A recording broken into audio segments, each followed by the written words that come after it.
rather have sound at least. There's no chat going on yet.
Okay, seems to be working now, right? Have to pay attention here. Okay, we're almost there.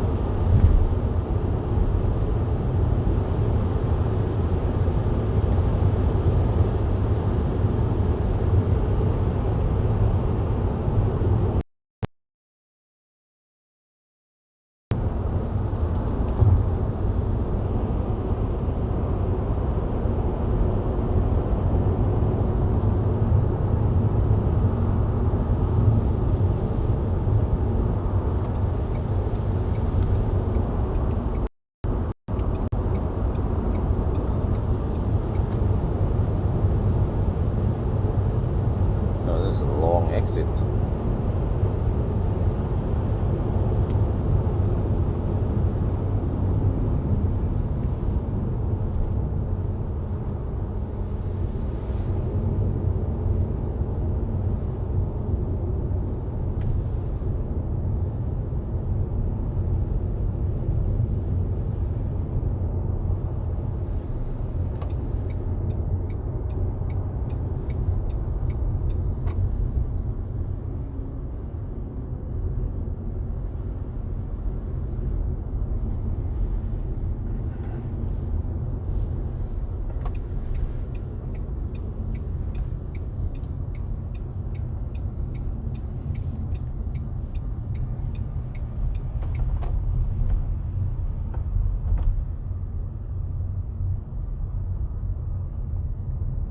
Okay, I'll just take one of these, doesn't matter which one. Nose install. Oh, those birds, man. Looks scary.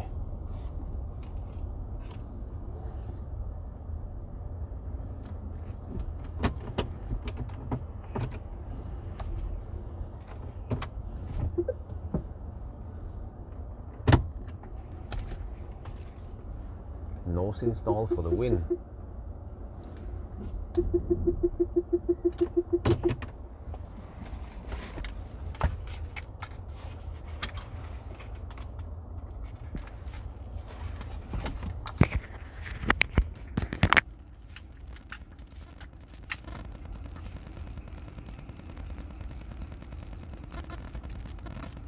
Halmstad.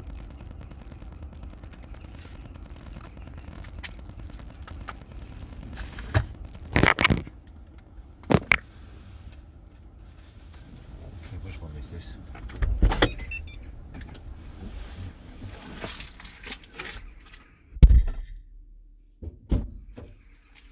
Right. Charge here. Let's go.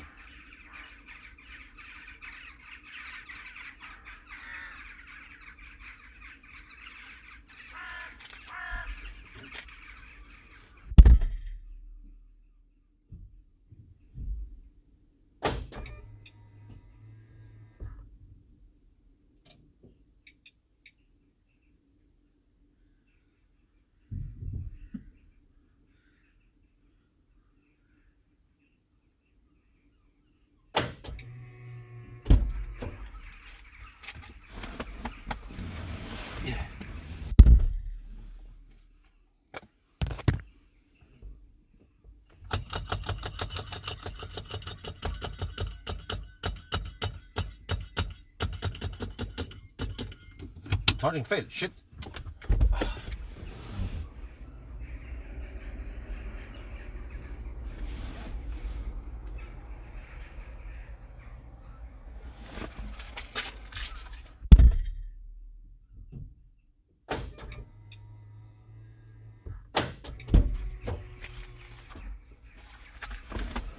Okay, we have to deduct a couple of minutes. 3B. Right, dude, come on. Let's try again. 3B. Come on, go. Okay.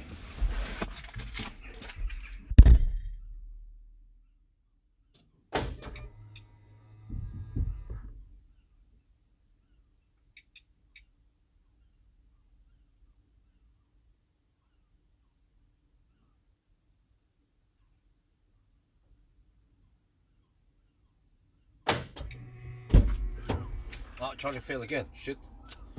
Move.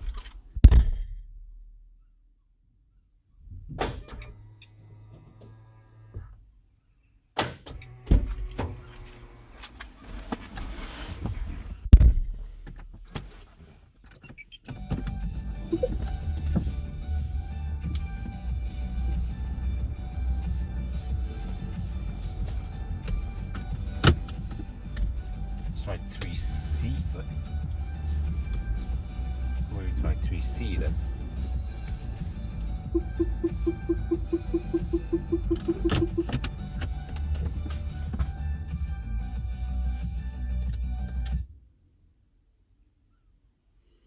I have to deduct 5 minutes some shit here. 3C, let's try that one.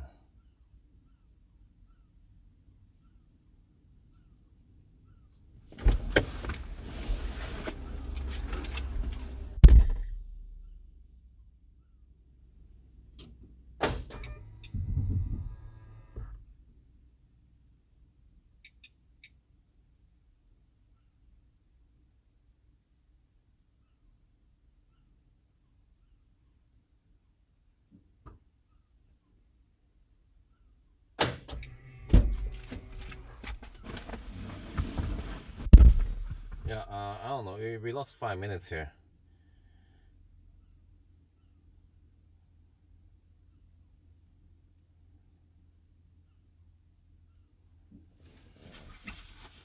Okay, let me record video.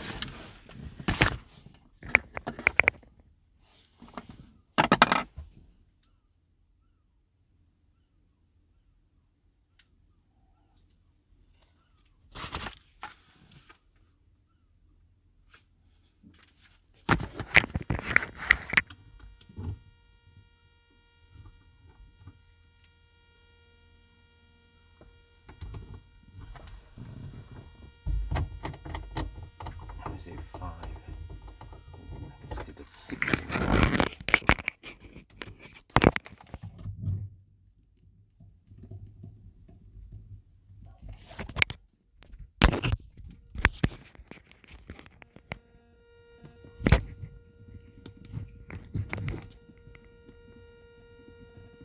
Well, 74 kilowatt. I'll take it. Oh, did the chat die suddenly? Let's see how much time do I have here. 6 in the morning. Check. Next stop is going to be Pawel by 73 kilometers away. All right. Oh shit, it's doing that. Oh crap. Jesus. 60%. Next one.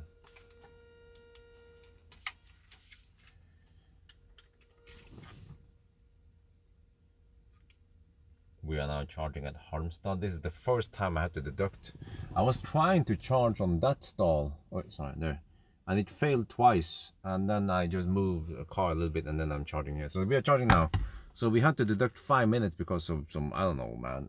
It's been working flawlessly, Tesla, until now. So yeah, whatever. So 5 minutes deduct. Oh, wait. Going slightly slower than optimal. And then the car is being silly right now. You see here? Like, maybe I need to unhook the USB. I don't know. But how do you restart this? Standby? Okay. I don't know how. I can't start the preheating. Shit.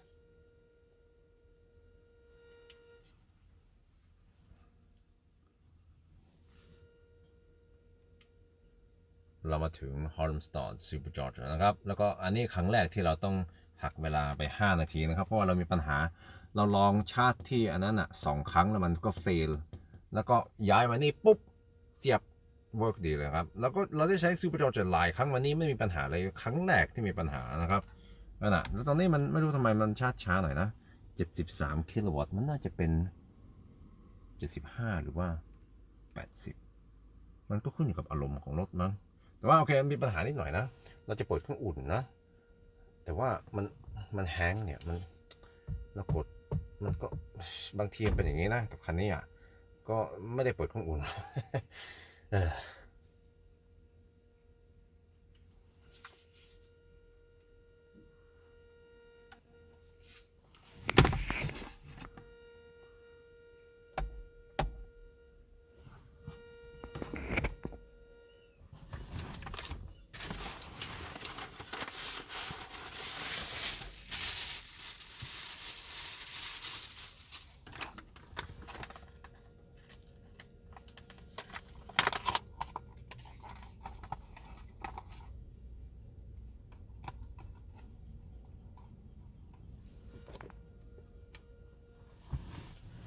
Okay, let's try some food then. This is beef stew.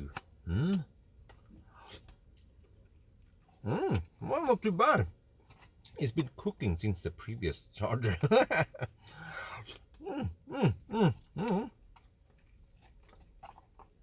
Maybe it doesn't taste as good as fresh, but I just have to try it. I have to try this. This is mostly Tuma. This I think is supposed to bring your food on a mountain or some shit, not like here, like now. Yeah.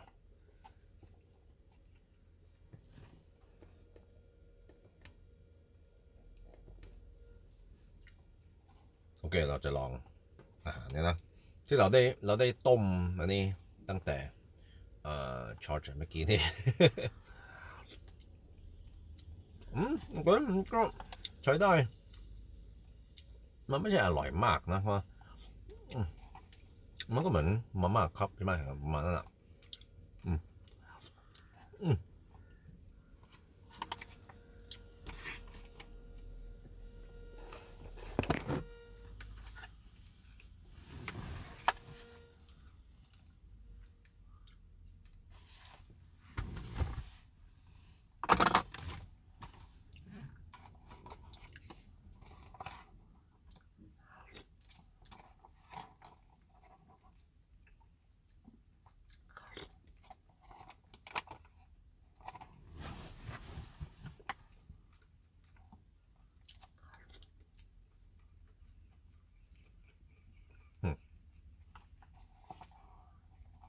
I got an idea. If I go to the gas station and come back, maybe, and then the screen will be responsive again.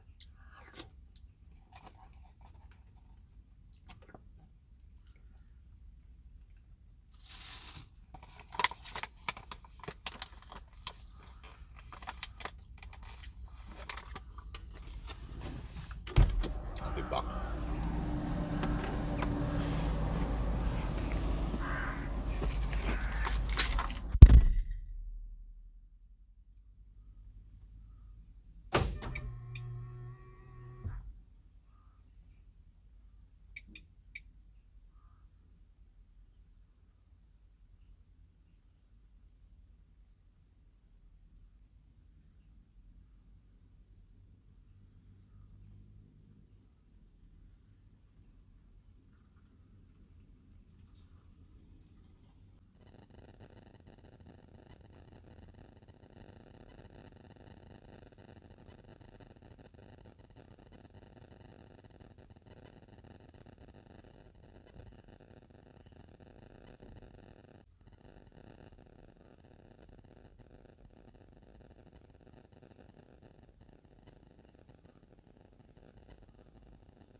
one.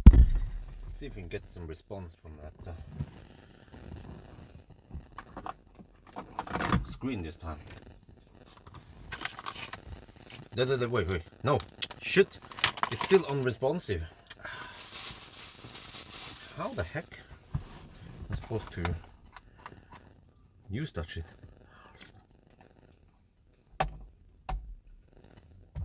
I have no heater. Seriously.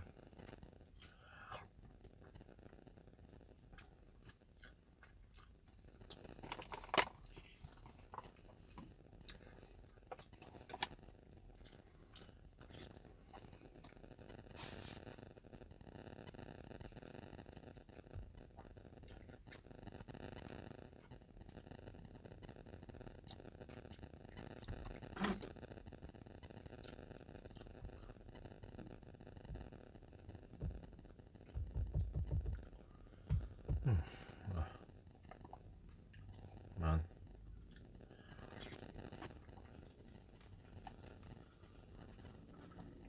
I have no heat now.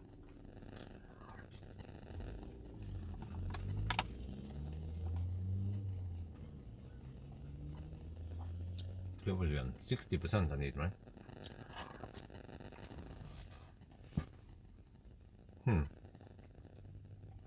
This session, for some reason, is slightly slower than the other ones.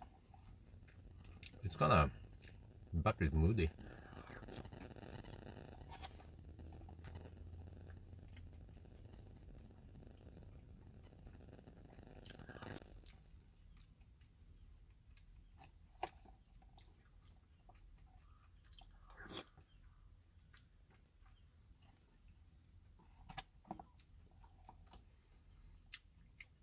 I had to get some Red Bull. I was getting sleepy. I found this tiniest can of Red Bull.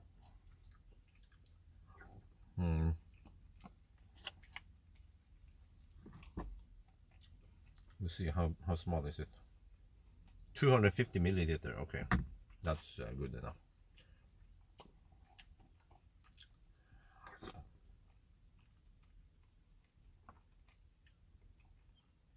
Anyone, do we have a moderator who can update the status?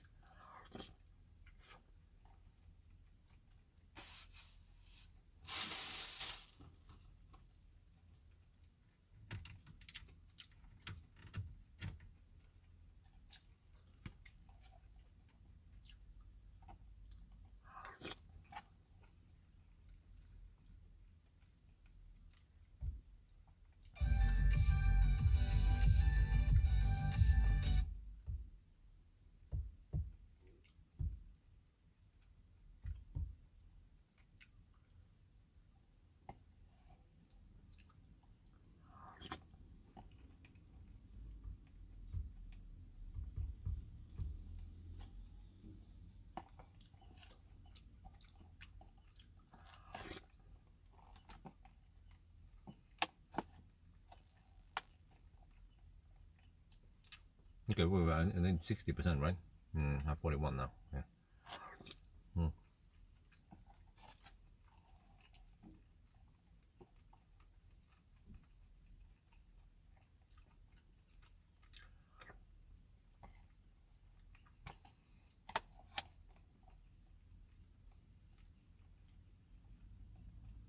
It's getting bright outside.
Man, this sucks. I have no preheating.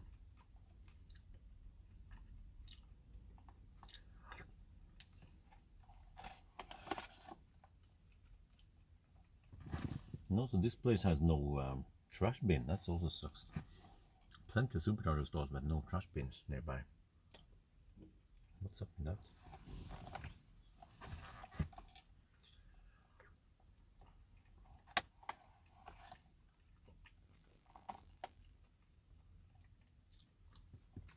Oh, there's one over there. I see it now.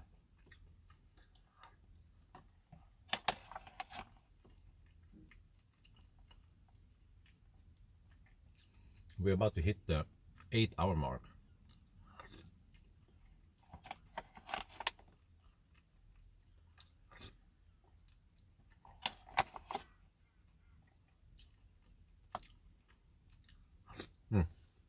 No, the problem is I can't see it because the screen is stuck.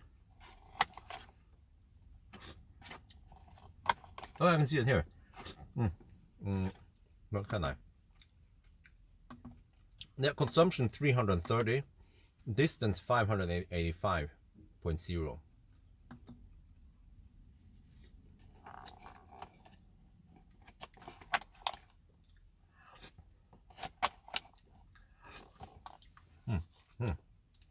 That was okay food. Now I just need to devour, wait, what do you call it? Consume the drink.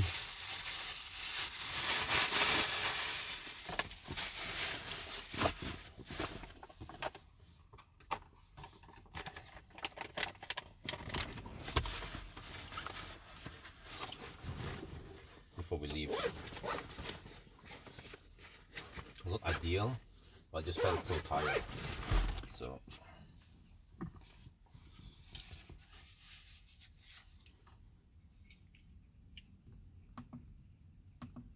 well, fortunately it's 5 degrees Celsius outside, so it doesn't feel that cold in here.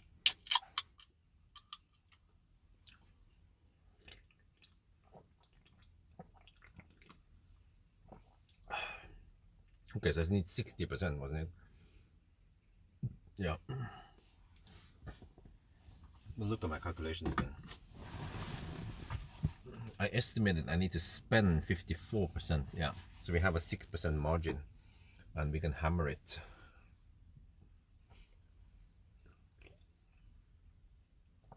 Next stop is going to be Varberg.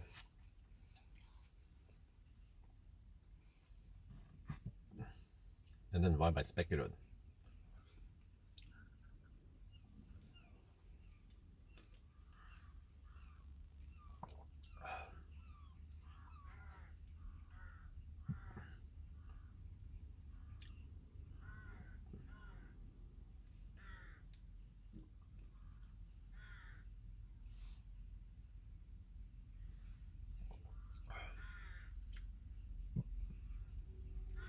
So this time it goes slower, you see? On the good run we had over, yeah, like 65 kilowatt. Now it's slightly slower. So it's not that consistent. It seems like it depends on temperature and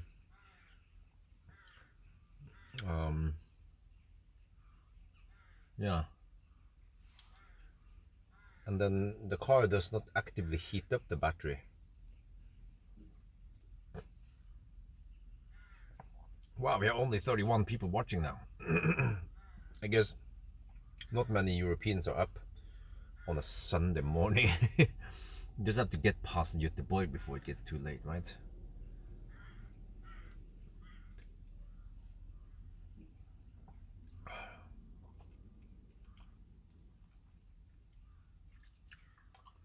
Okay, let's get ready to leave.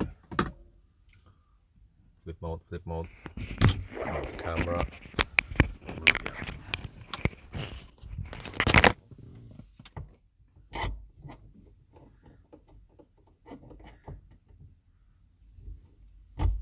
Oops.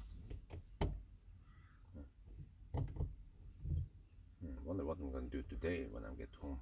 Normally I go on a Sunday dinner with wifey, but the problem is that I only have this car that Plaid is at it's actually parked at Nissan, where I picked up this one.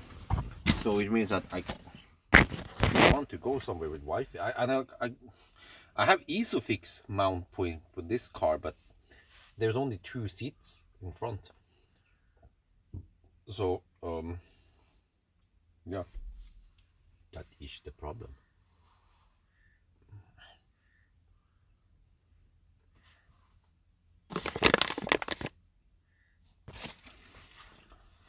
Okay, let me navigate to the next one, which is Ionti Y-Bike.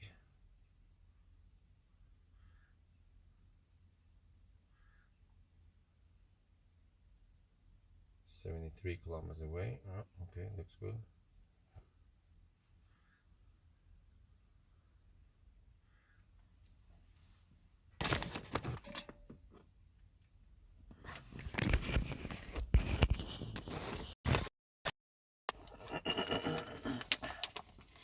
Let's do that.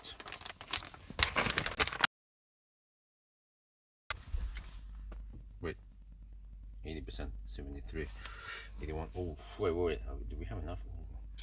Getting a little bit unsure here. We have 6% margin. Yeah, I think we have enough. Let's go. Okay, stop charging. Go.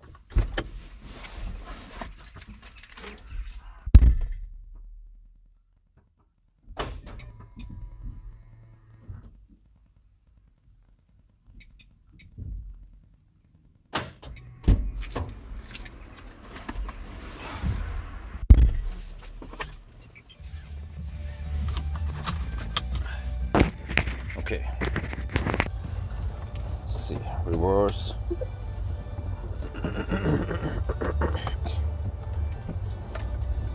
Oh, that felt like a longer stop, like 25 minutes. Sure. That.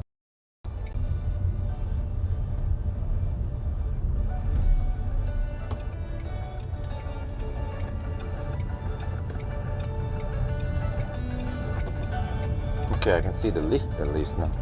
Just laggy by 10 seconds.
Yeah, it's looking bright now. Oh, that's good. So just the first half of the run was dark, and now we have at least daylight. So 6, yeah, it's get bright 6 now. I feel like the days are getting longer and longer, so that's good.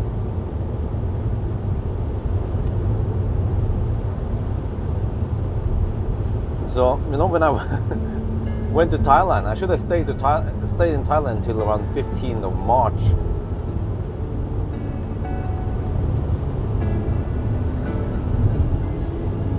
I wonder if you miss me.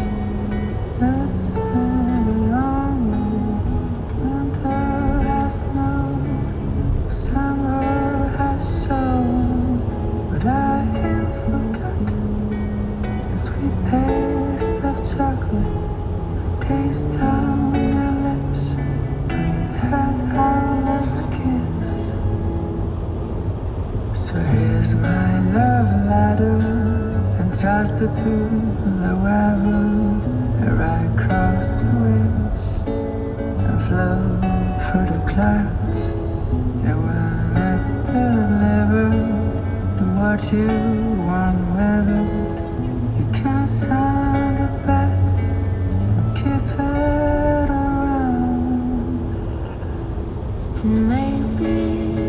5 degrees Celsius. Maybe it's been too long, but I heard from someone that you're back in town. But maybe you missed me. I think you might remember the words of that tune. So here's my love letter, entrusted to the weather, where I cross the waves and flow through the clouds. And when it's delivered, do what you want with it. You can't send it back or keep it around. I never stopped dreaming about the sound of the sun. Oh, it's not that foggy over here. That's good. Actually, it's coming now. Was finally spent. I was left with the memory of the chocolate scent.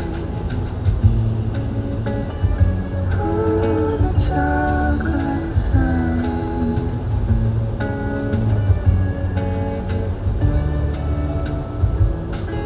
So here's my love letter, entrusted to the weather, where I cross the waves and flow through the clouds. Yeah, when it's delivered, do what you want with it. You can't send it back, keep it around. Oh, there's a massive lag in the system now. I paused the song a long time ago, but I don't know if you've ever paused or not. Oh, that moves? There, I paused. Wow. Holy crap, that was a really late pause. Okay, but anyway, what was I gonna say again? Yeah, so we have spent over 8 hours now. We are roughly at 8 hours and 10 minutes. But we have done around 600 kilometers so far. So 60% done, 8 hours. All right. We can still make it with in roughly 13 hours, I think.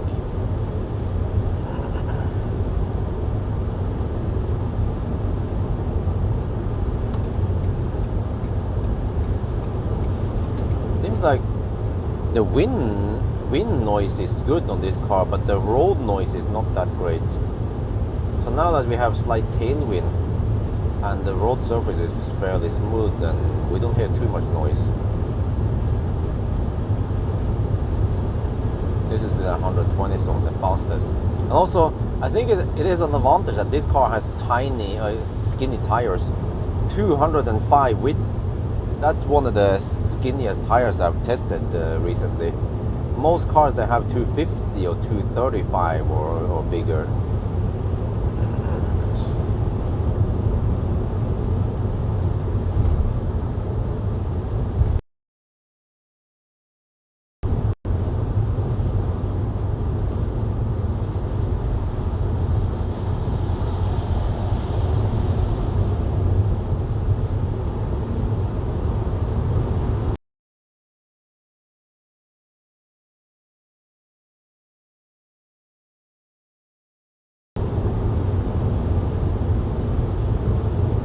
Okay, let me see. If I play the music now, what happens?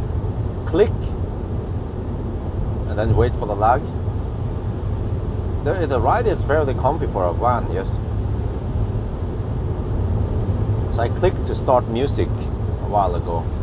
Or yeah, let's see now. It will take a long time, and then so there's like almost a minute of lag in the system now. I mean, it registered the keystroke, but I don't know what's wrong. I've seen this over, like when I did the range test also, it was like this. I don't know what's wrong with the system. It's like, yeah. There.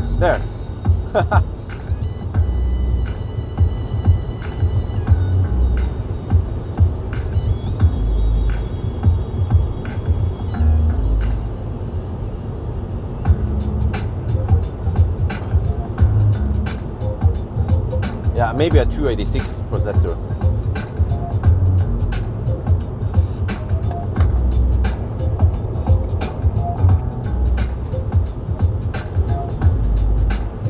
Maybe it's running low on RAM. So a wise man once said that 640k RAM ought to be enough. So maybe it's running on 640k RAM only. I paused the music a while ago again, but I don't know when the music is going to stop.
Look, this car has the Renault style controls for music. So if you want to start music, I'm going to show you the lag. Okay, a click to start the music, and then we wait, and then we wait, and then we wait. It registers my keystrokes, but there's just massive lag in this system right now. I've seen this also in the range test. So I don't know what's up with this. Maybe they should put more than 640k RAM in the system, or maybe it's running on a 286 CPU. I don't know, but like in the beginning it wasn't that bad. On the way south it wasn't. It was like 30-second lag. Now it seems like the lag is more like a minute. Like there. Then you have to wait about a minute before the music stops. No yoke. Alright, let's enjoy the ride, I guess.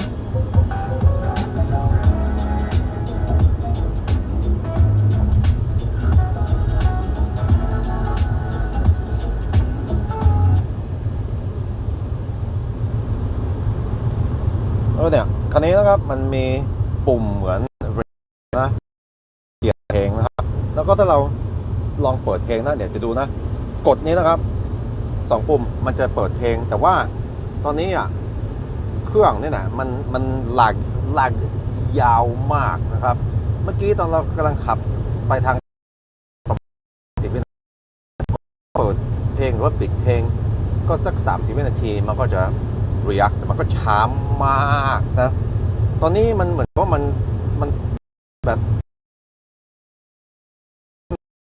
นั่นน่ะ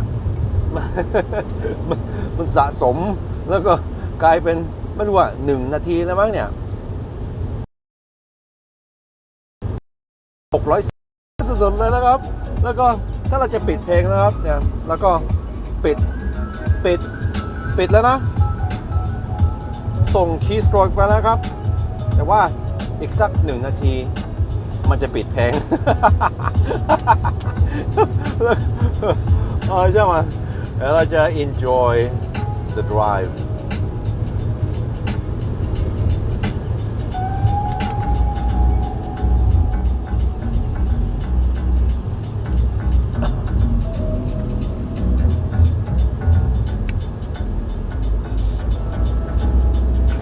No, I never visited Canada before.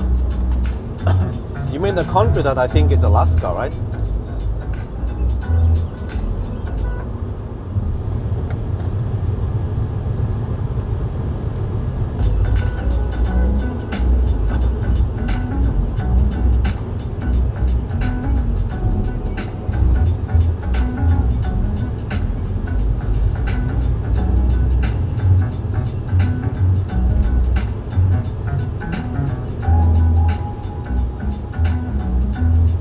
I'm already going at VMAX here. Shit. Can't hammer faster.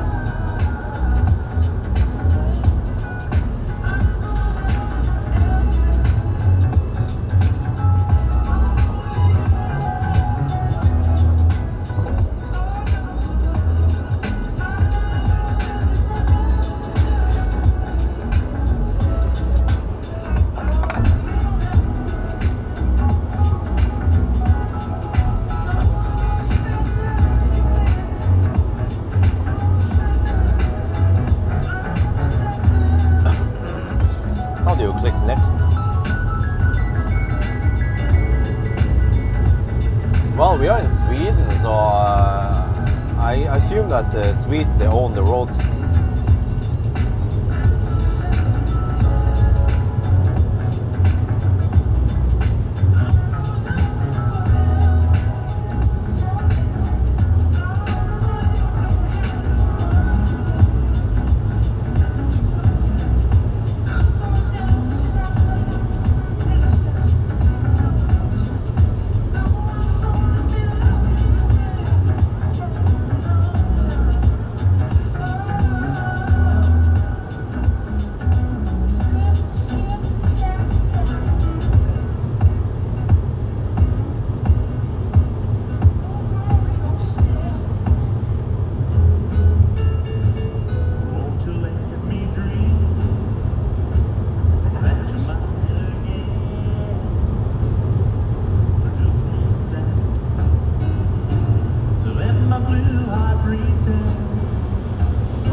I can't go faster. I can't go faster. Come on. Come on. Freaking Foster's outrunning me here.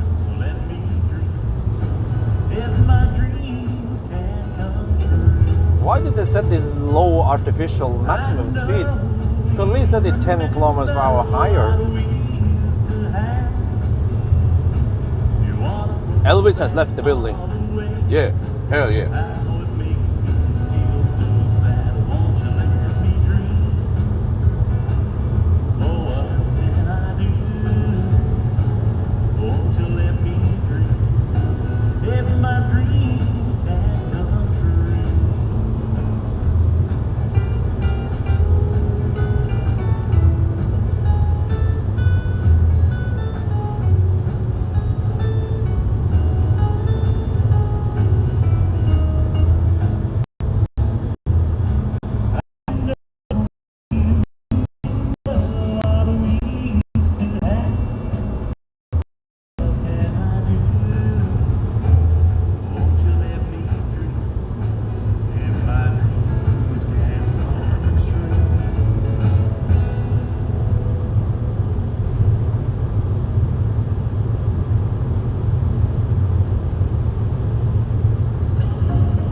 highest I've seen on the speedo is 135, and that shows up as 131 on the GPS. So you can roughly say that around 130 is the maximum, actual maximum speed. Maybe you can get a little bit higher speed by changing wheels, tires. Maybe you can push it to around 135. I muted the music long time ago, but it hasn't muted yet.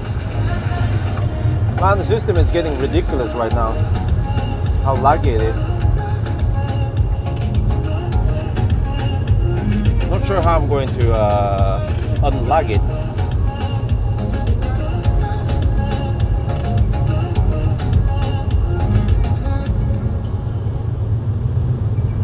Well, at least it's better than the E-Crafter. E-Crafter has maximum 90 kilometers per hour.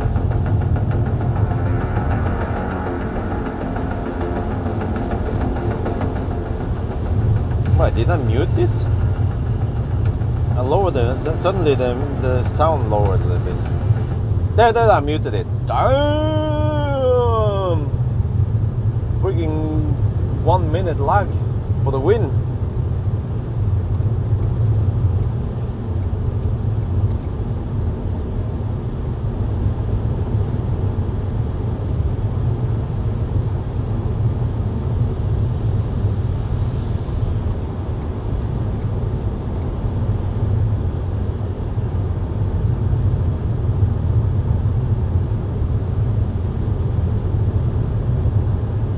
How do you reboot this shit?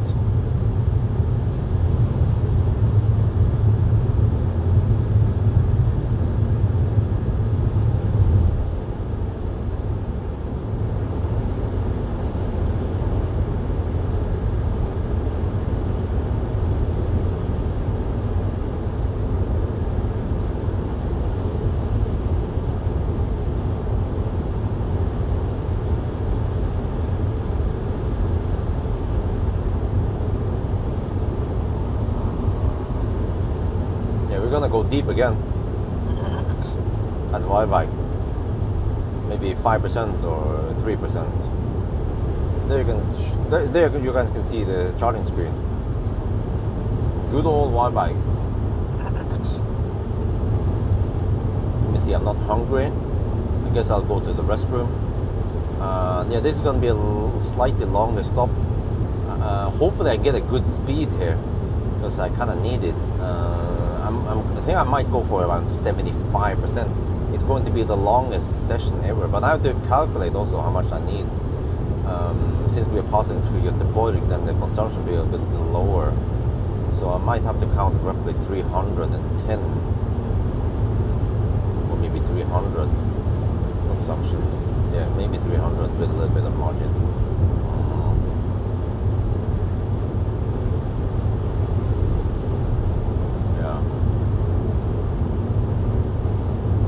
Probably 300.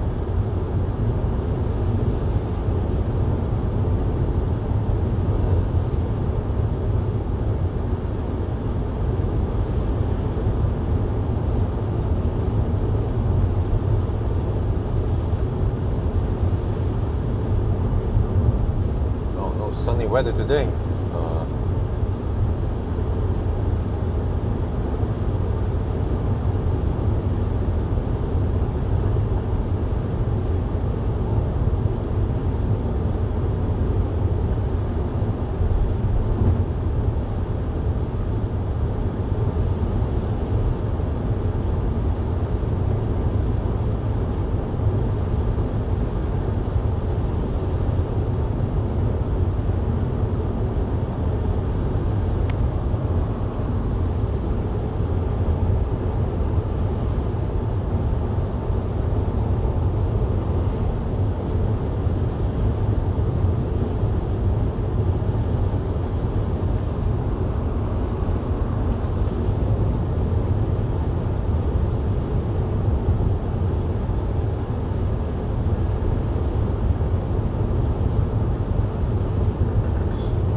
Next Saturday, I'm actually I'm going to visit the EV hub, and Nasir will supposedly repair Millennium Falcon. He's been sitting still with 0% battery for like 2 months, or no, more like 3 months. And I asked him to plug it in, but he said yes, he's gonna do it, but he didn't do it. So I'm like, what the heck, man? Kind of feel like he's slipping. Yeah, the service level is slipping down the drain. So I'm not sure if I can recommend him for other people if they also get the same experience. So if Elbilmek has better response time for the customers, then I would definitely recommend them. Then, I mean, no offense. I mean, Nasir is a very nice and skilled guy, but he just needs to, you know, not give the customers bad experience with wait time and shit and response time.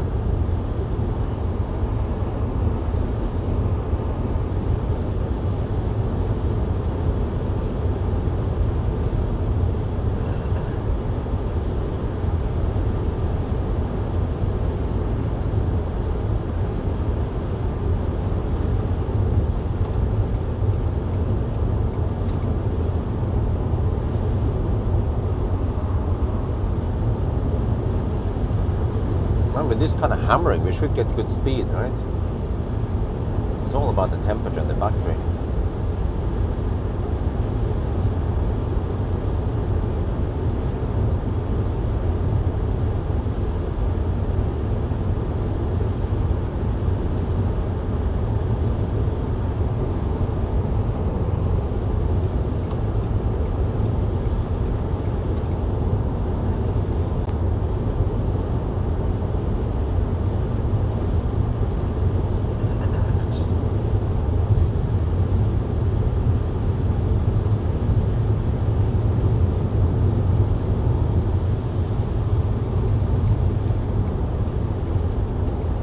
Okay. 7 kWh left.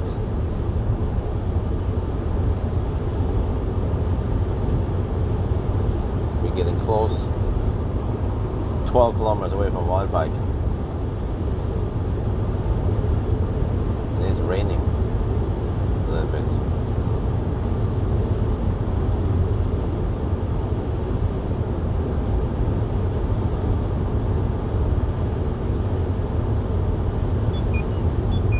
Have you used the eco mode? Nope. Should I?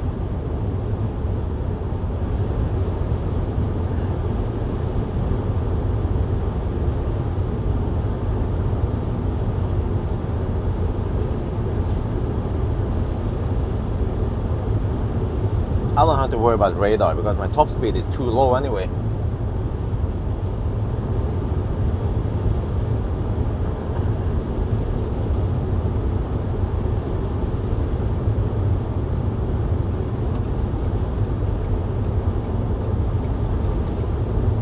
Yeah, 130 kilometers per hour. Germans would say 9.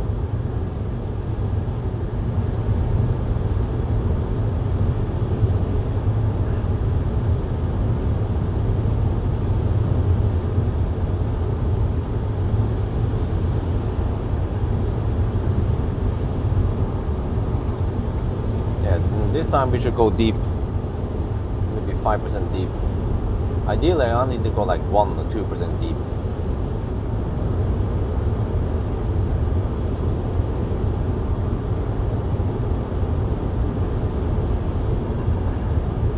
So I might actually just keep that recording I had because it's kind of really hard to replicate the 80 kilowatt session again, unless it's summer, I guess.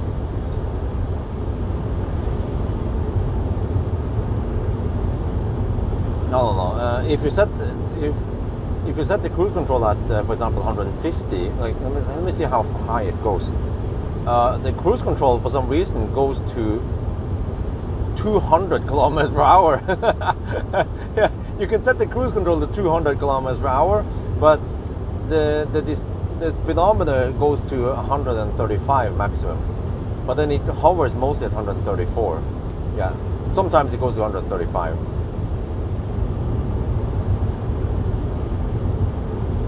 But you see, if this was a Neo ET7, it would just give me a powertrain error.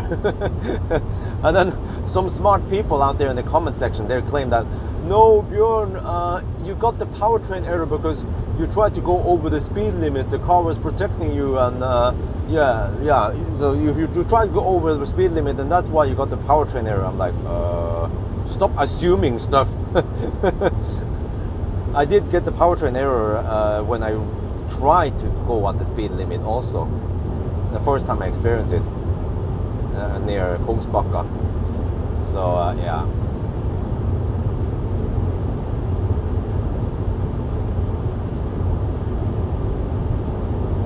People forget that assumption is the mother of all fuck-ups.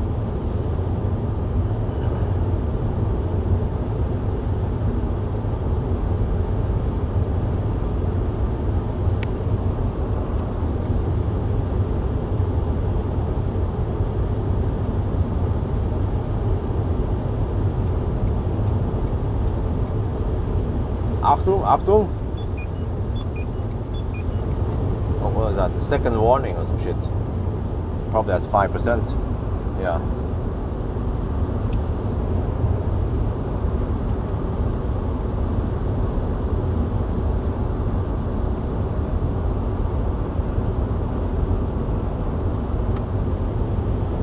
Okay, we have 3.9 kilowatt hour left. Coming in hot.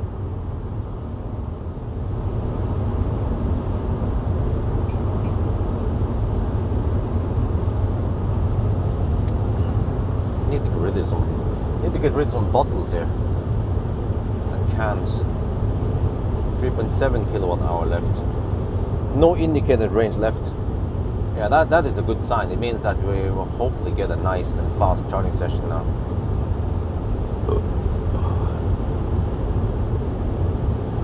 .6 kilowatt hour left, and roughly I think we are at 4% on display now.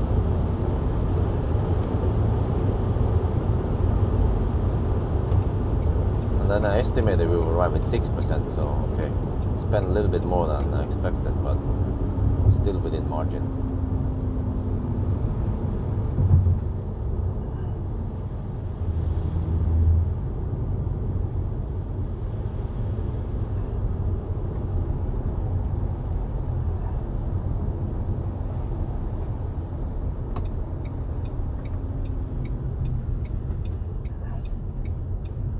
No power limit. Is that how did you know? Or was that the question?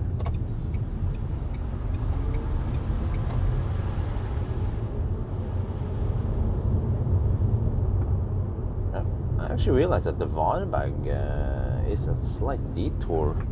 I always tend to come here, but it is somewhat slow-ish detour. You see, a roundabout and some shit.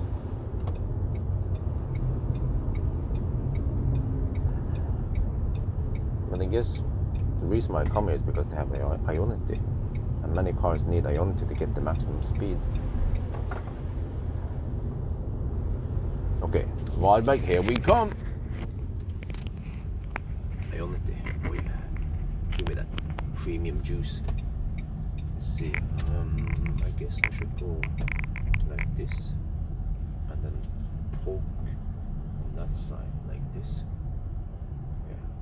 Park in a weird way, but who cares? Like this. Okay, how about that? Huh? Do you like my parking? Okay. Then this is Varberg. 655.1 kilometers. Consumption 332. Varberg.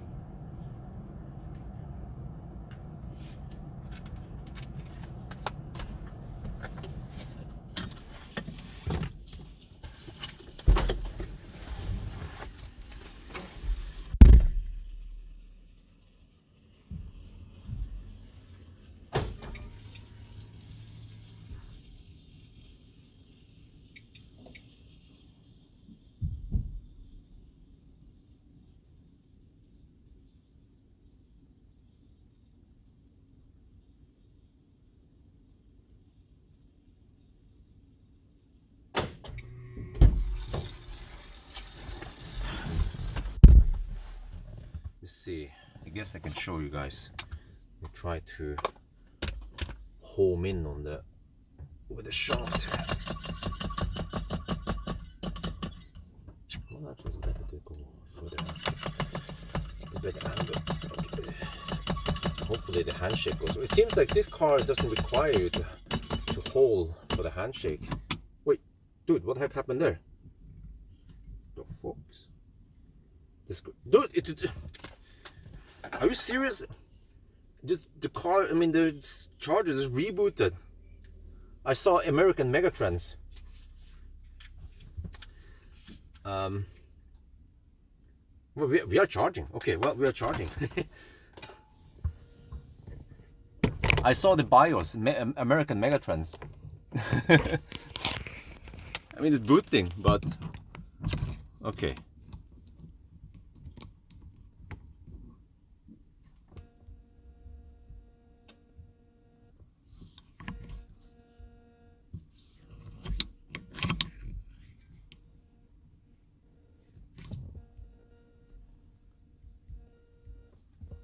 Okay, let me see if I can get response. No shit.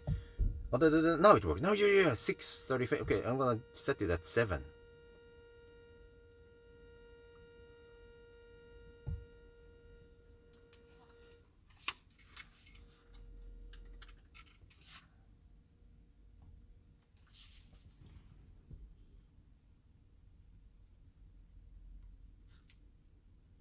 We are charging at Ionity Vibe. Ooh, getting 73 kilowatts. I'm gonna show you guys something. Okay, look here. Ah, shit. Okay, let's try again. Okay. We are charging at Ionity Vibe. Oh yeah, 74 kilowatt. Could have been better, but okay. But look here. This one became more responsive again. I'm gonna set it to 6. Let me see. Set it to 7. Oh, look at this. Look at it. The lag, man. Okay. I mean, I guess it's okay if you're used to legacy automaker lag.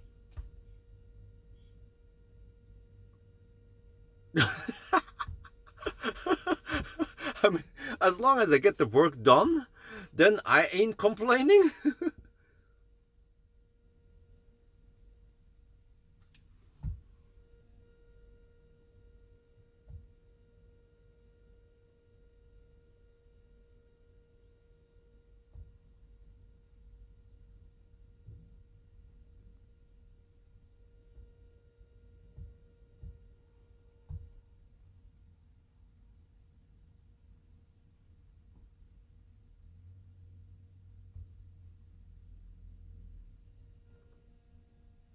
Wow, 1.5 minutes. That is quite long.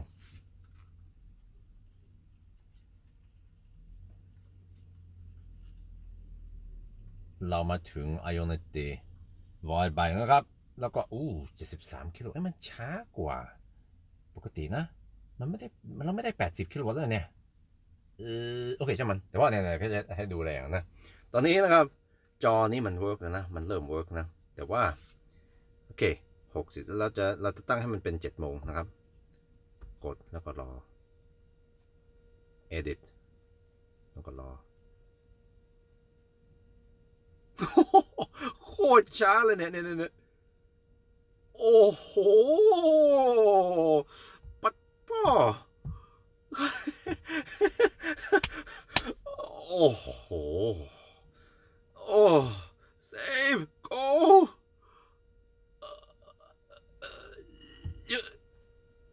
yeah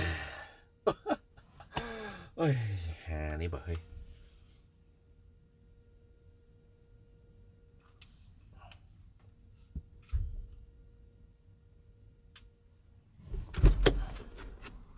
Just throw away the garbage.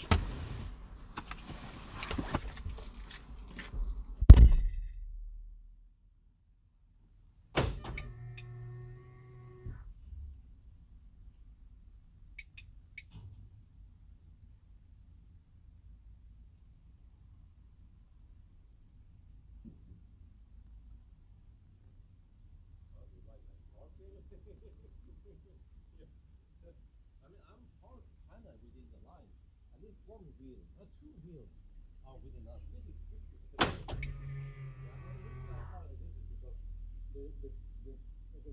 Here, the live stream people, they can then look at the charger screen. They like to look at it.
เราจะได้ให้ไลฟ์สตรีมเห็นจอนั่นน่ะเขาชอบดูจอนะครับ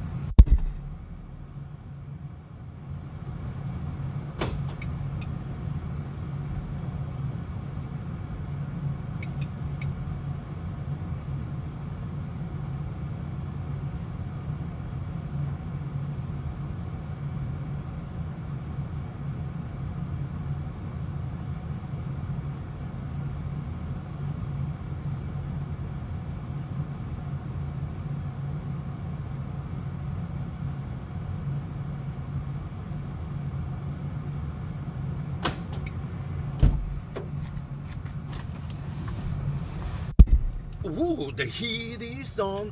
The heat is on.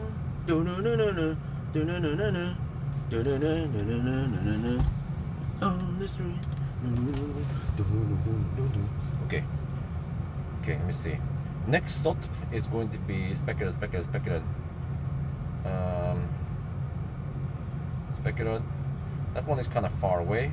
107 kilometers. Oh shit, 107 kilometers. If I assume we consume 300 watt-hour per kilometer, that's going to be 32 kilowatt-hour, and then divided by. Oh shit! I need what? Seriously, I need to go 80%.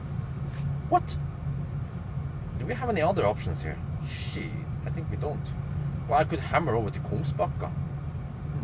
Wait. Why don't I do that? Yeah, let's do that. But then I mean, if I hammer over to Kungsbacka, then I should have enough juice now. Because then I can go Kungsbacka Speculate.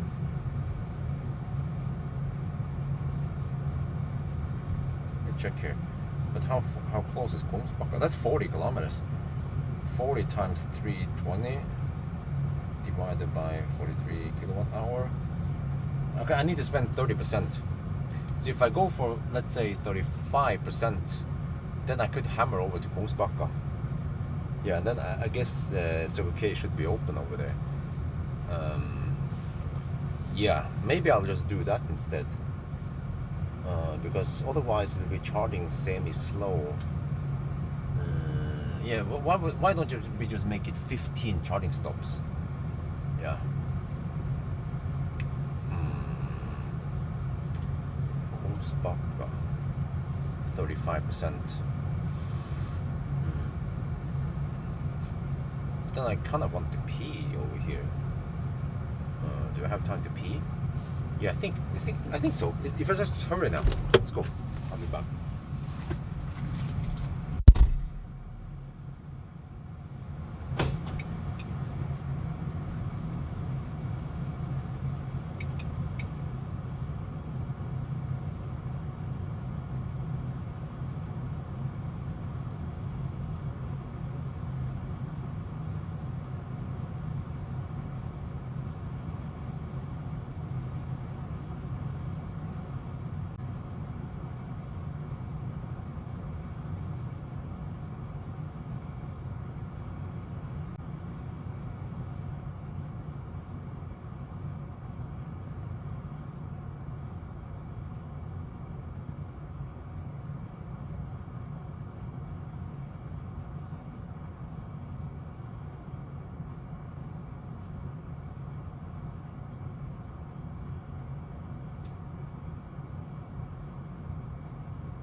Wait.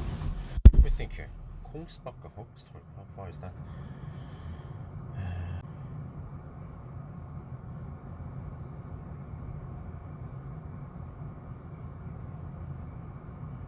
$113 km. Damn. Wait, was that the distance I drove? I think it was. Wait.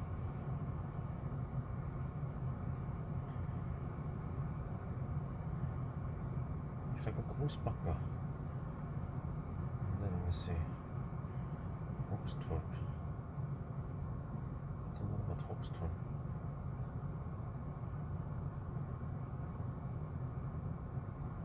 Wait, what about it? Kungsbacka and then. Wait.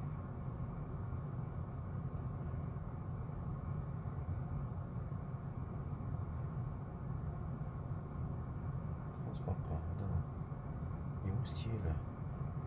That's 93 kilometers. And then Ljungskile is okay. Let's see.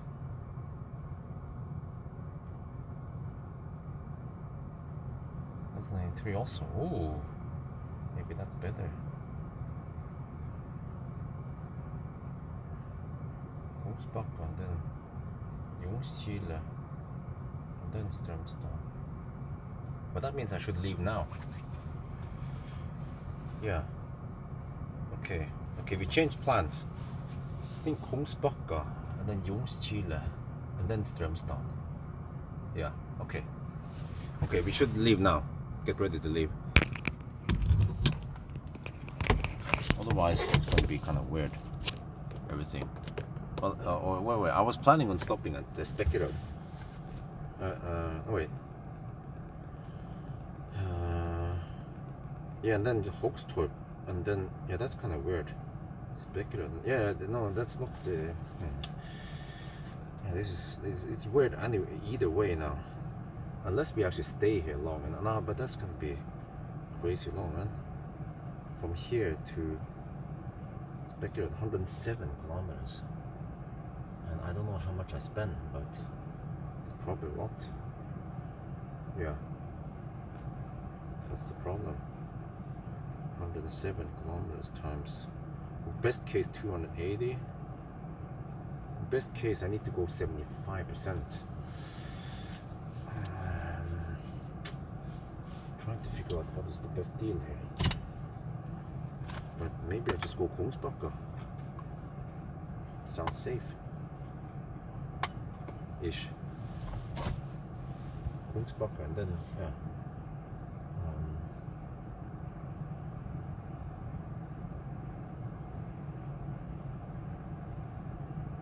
I had to go Högstorp. Yeah, it was. Okay, let's leave now. We have a little bit too much, but whatever, it's no big deal. Let's go. Oh shit. Okay.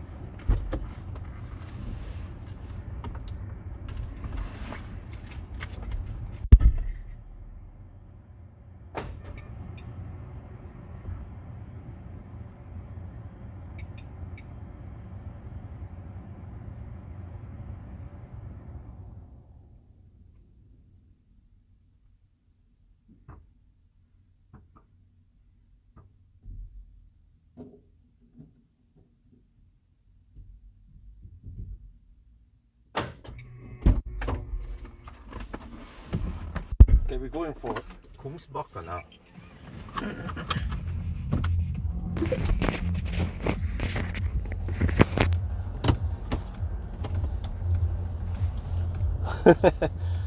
This was a fairly short one. We charged to 45%. We might arrive with 15% at Kungsbacka. I have no idea. We'll see, I guess. We've been riding mostly on 65 kilowatt or whatever.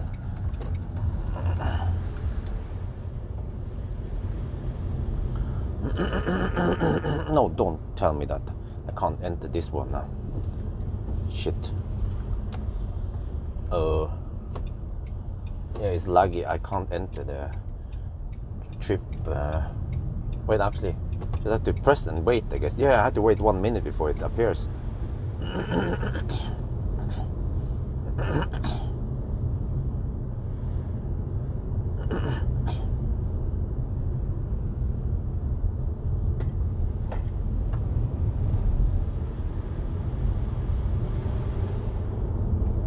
Okay, so let's just make it 15 charging stops. Why not? And there's going to be so much overhead now. 15 charging stops, like how many minutes extra? It could be half an hour extra just for the charging stop detours. But hopefully you're riding on some nice wave at least.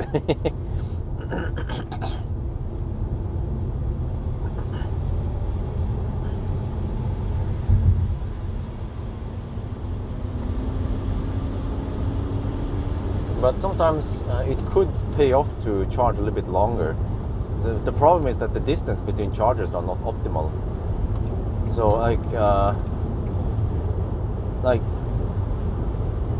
like here all the way to Spekkerød is 107 kilometers. It's a little bit too far for this car. I could go 75, 80%, but it goes kind of slow towards the end. Actually very slow. So in that regard, it's better to ride on 75 kilowatt wave. So I mean, okay, you lose a bit of detour time, but you could potentially lose a lot by charging too much. I mean, if I charge, let's say to 80%, and then it turns out I don't have enough, and I have to slow poke. That means double lose, or spend a lot of time slow poking, and then whatever. But it's going slightly slower now. We don't see that 80 kilowatt wave anymore. That was something I just saw briefly on one session. And from there it's just 70, 75, 73 now.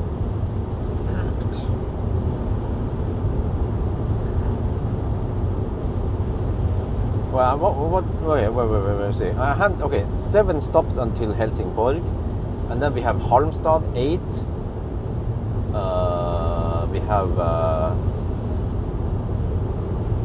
Varberg 9. Yeah, that was the 9th charging stop at Varberg. Okay, let me see. The 10th charging stop will be at Kungsbacka. Okay. But at least this one is in the right direction. So we just have to kind of, well, it's not a pit stop right by the highway, but a little bit of detour, plug it in, and then go again. And then this one from here, from Kungsbacka, we have a 90 kilometer stretch, but it's mostly passing by Göteborg, so which goes kind of slow. So I might need to charge to only 60-65% to reach the next one. I'll recalculate once I'm there.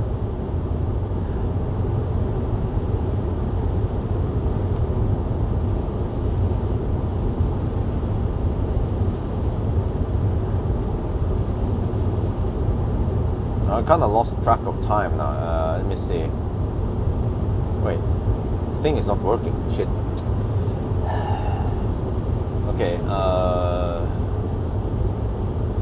How the heck do we reset this? It's just getting laggier and laggier.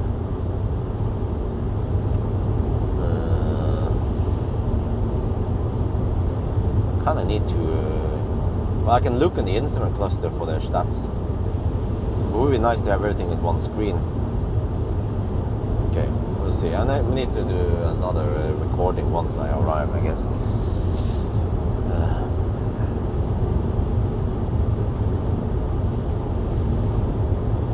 Okay, but 7, 8, 9. Yeah, we just passed the 9-hour mark now.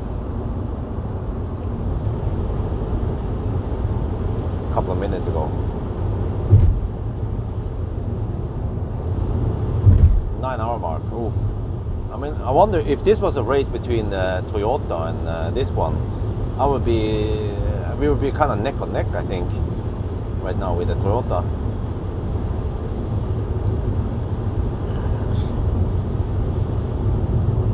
But the thing is that the Toyota would be charging dog slow. The Toyota would be getting only 40 kilowatt in the beginning, and then 30 kilowatt. I will be pumping in 75 at least. And then the Toyota also needs to drive only around 70 something kilometers between each charge, because the Toyota should charge to only around 40-50% after it starts throttling. So in a way I'm kind of gaining on the Toyota now.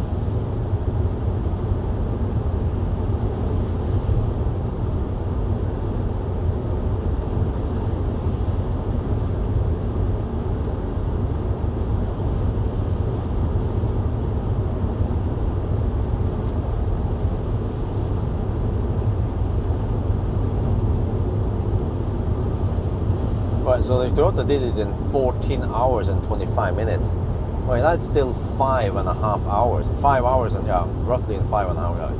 I should be able to finish within 5.5 hours, right? We're getting close to Göteborg now.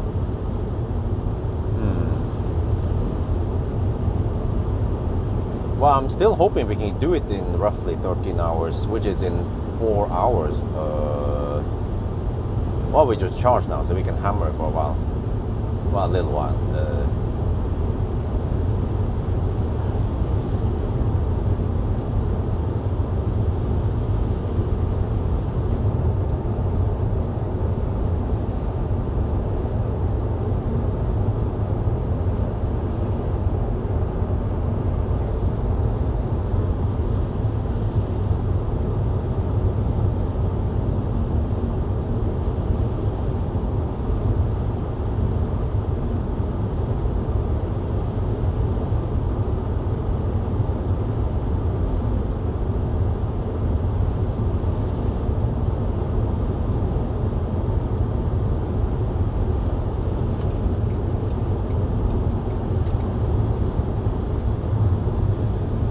Maybe it's a USB stick that messes up everything. But I disconnected USB now. Maybe that one will unlock the system.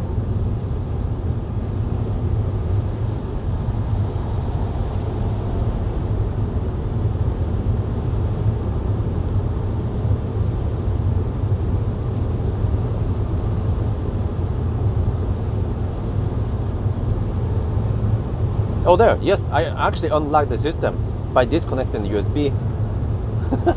Like, this is the first car I experienced that the USB has any influence on the system's responsiveness. Or the infotainment, I mean. Okay, we have the stats up again. Alright. I've done 672, okay, status update, 672 kilometers, 332 consumption. We are hammering for Kungsbacka.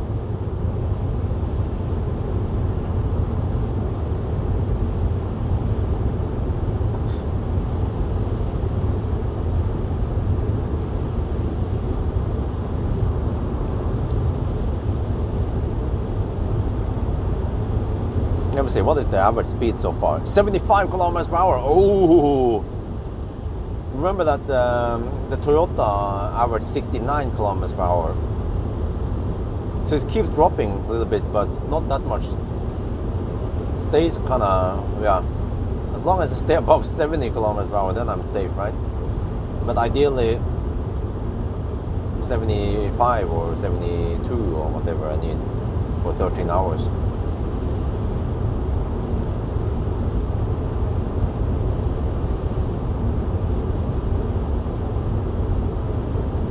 Wow, but yeah, I see now 7 in the morning and it's so empty. If this was 7 in the morning on a weekday, it would be super crowded on the roads.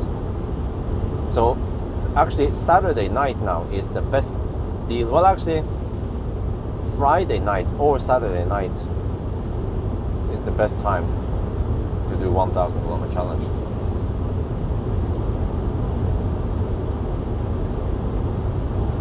Actually, maybe I suspect that the run we do now, Saturday evening until Sunday morning, is actually the best for traffic.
no smart one.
Chop, yeah, I just go for Circle K again because they are closest.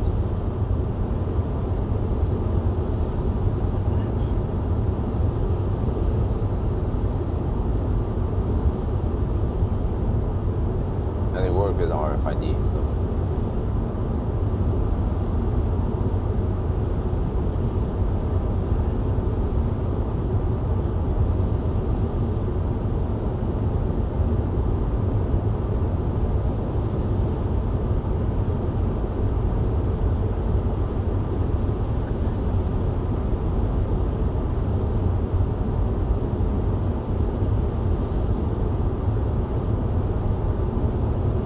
No, I'm not planning to go to Berlin.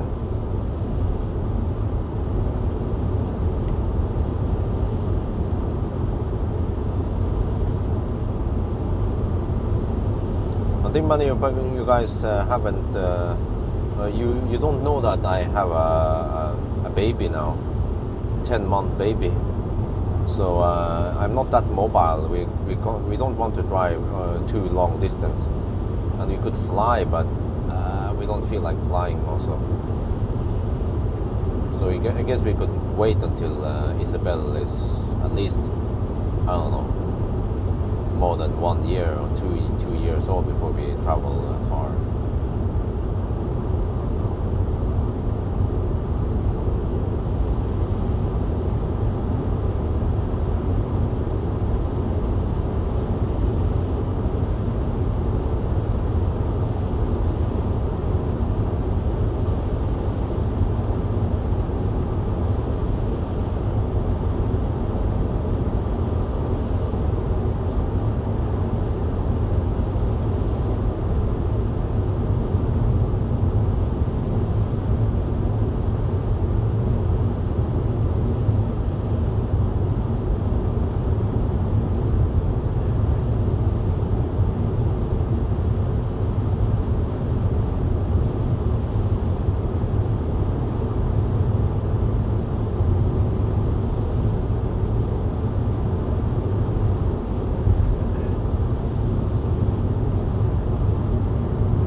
already been at the Formula E, in case you don't know.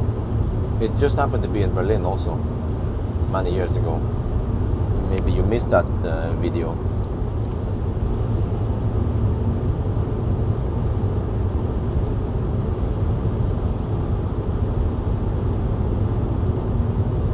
But yeah, I mean, you might like it, but as for me, I mean, wifey doesn't care too much about it. So I mean, yeah, you recommend that I go there with my family, but if I wanna watch it, I should go there alone, not bring my family with me and bother them with it.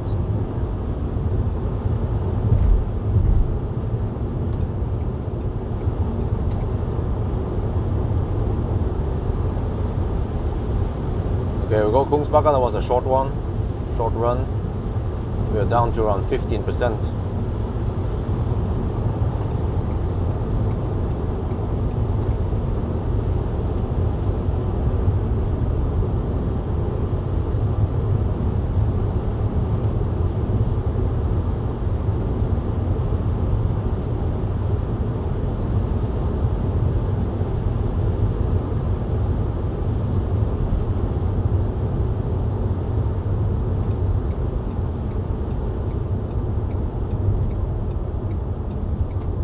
I'm actually not that much interested in Formula E or 1 or whatever. So yeah, it's like people say, "Oh, you should watch football." I'm not into it, you know. It's like I say, "Yeah, you guys should watch StarCraft 2."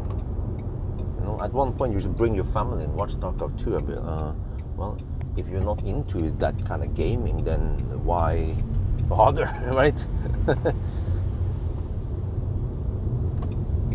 Just saying.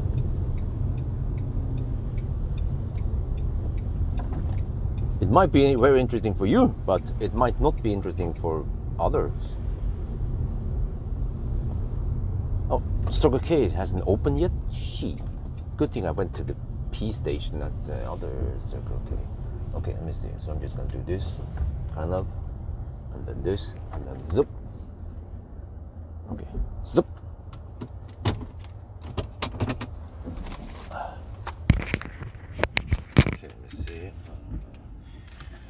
Right, 695.2 kilometers and 331 consumption. Kungsbacka again.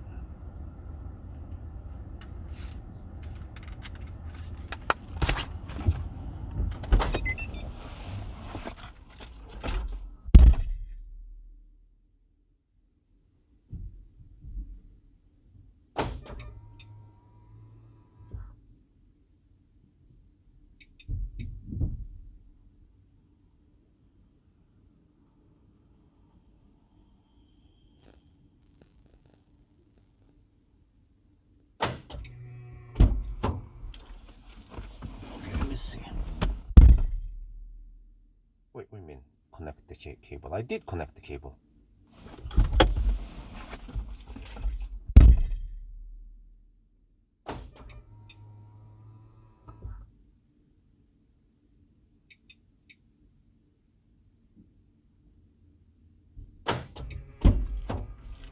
Okay, I need to calculate the next stop.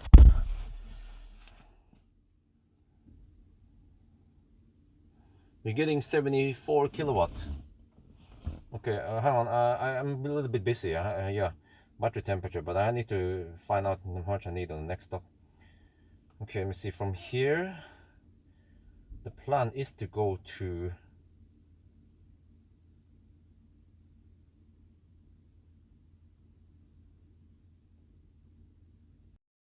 we have to pass through Göteborg.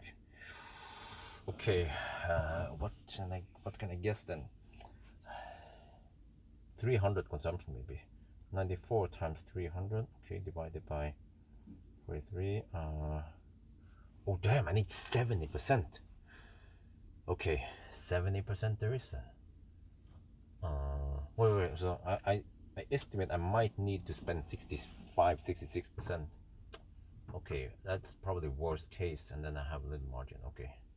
70%. Oh, that's gonna be a little bit painful. Okay, let me check out Kanse now. Wait, I need to find up the car. I need to charge a bit. Right, see. Disconnect. See if I can find anything with Kanse. Okay. Even though I don't like that app, it seems to be buggy.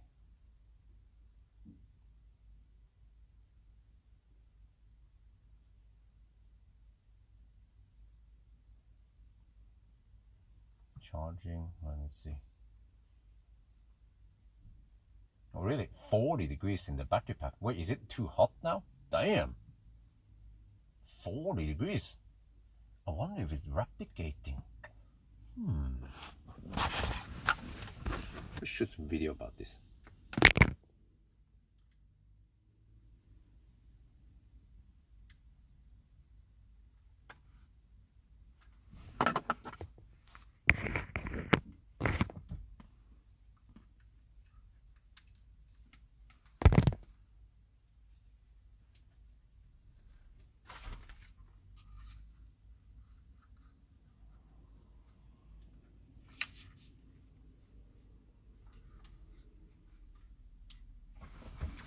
Wait, which charging stop is this?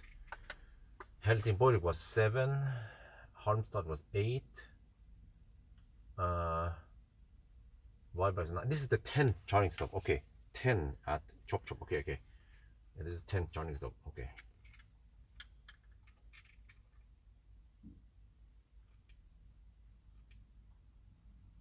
This is the 10th charging stop. We are now back at Kungsbacka. Oh, there's some digging over there. Well, okay, whatever. So I can show you guys that we are not charging at optimal speed again. But look here, this time I checked out Kanse, and maybe I should have used Kanse earlier. It's just that some of the some other variables here are weird. But at least Kanse reports the battery temperature, mean battery temperature, to be 40 degrees. I wonder if we are rapid gating now or slightly overheating. That's why we are not charging at 80 kilowatt anymore. Okay, let me see how fast are we actually charging right now.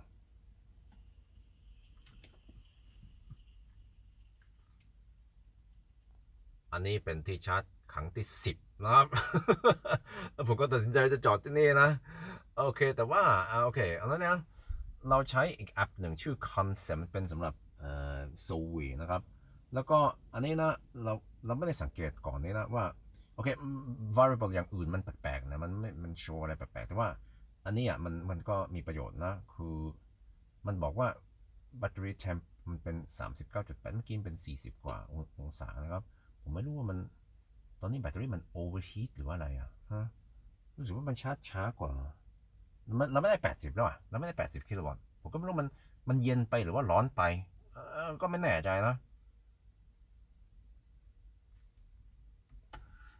Okay, it's actually dropping 39.8. Let me check. What are they?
Okay, I don't know how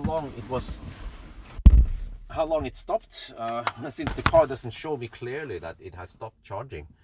So we need to deduct maybe 2 minutes here. Okay.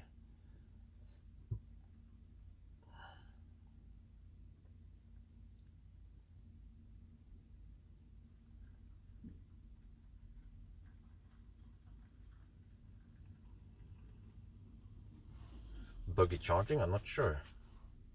But right now the battery temperature is reported to be 39 degrees. Okay.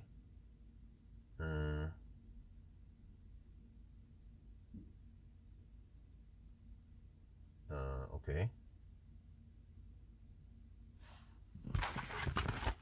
Is that the number we can trust?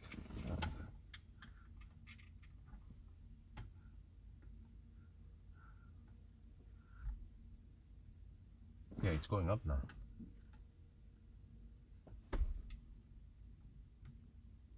Oh, this is interesting.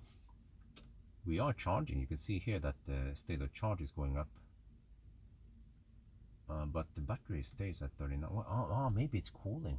But I can't hear any cooling going on. This is like Ugler i mosen. Owl in the moss. Okay, whatever.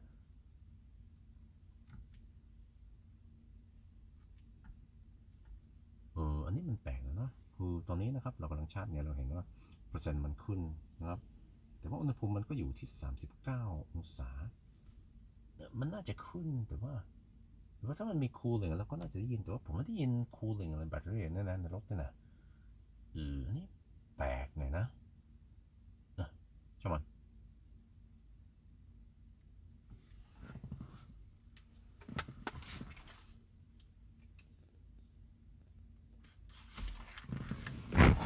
Wait, maybe I accidentally started.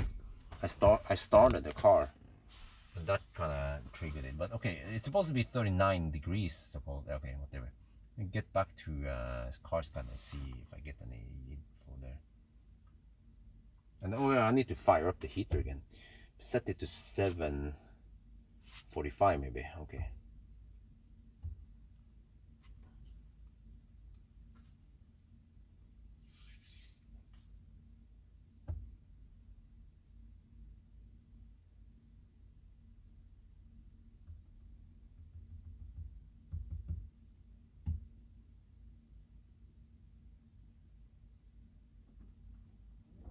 There we go. Oh yeah. Preconditioning in progress. Takishon. Okay, now let me see. Oh, I have 29%. So I need to camp here until I have, I don't know. Do we have anything? Nothing is open here. Well, actually. Oh, McDonald's might be open. Yeah, I think the McDonald's is open. Ooh. Wait, okay. I can show you guys a journey to it since there's nothing else to watch anyway. You can see the numbers go up, I guess. I think McDonald's is open now. Well, I can Google about this maybe before I walk over there. It's 5 degrees Celsius here, alright?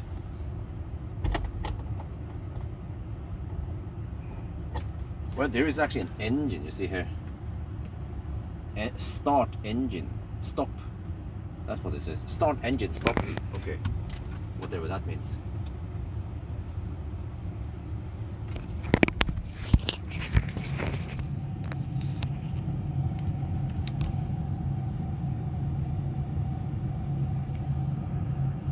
Okay, so supposedly, what was it again? Let me check my notes here.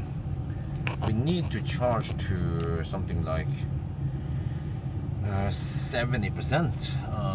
I'm not sure, but we're going 90 kilometers, which is kind of far. Yeah, to the next charger. We have to pass through Göteborg and then get over to Ljungskile. I mean, it's not ideal. Ideally, we should go before that one, which is Spekerud. Yeah, but that's almost too close. But then the problem is that if you go Spekerud, then what? Then we have to have several stops. So yeah, I think this is the best deal. Yeah. Otherwise, we have almost too many charging stops. French fries back in McDonald's, they are kind of shitty. The burgers are shit. The French fries are kind of shit.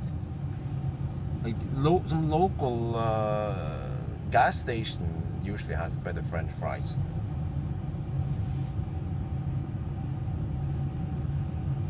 Okay, let me check here.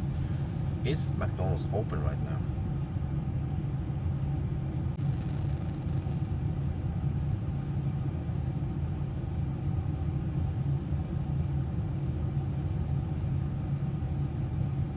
Well, it claims open 24 hours, but the doors might be open. But it could almost seem like the doors are open there. I don't know, is it? Not sure.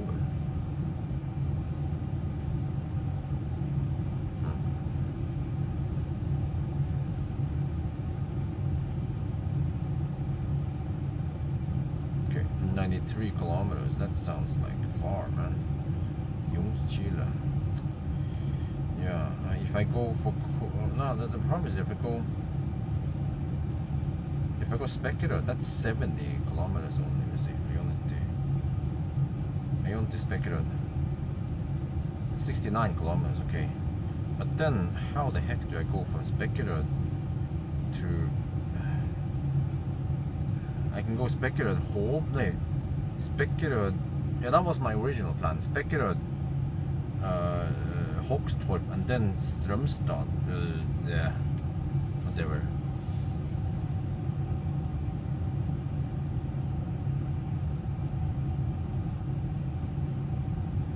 Makas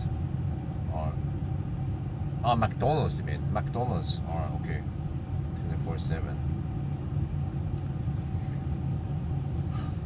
I was like Marcus. Huh? No, Makas. Okay.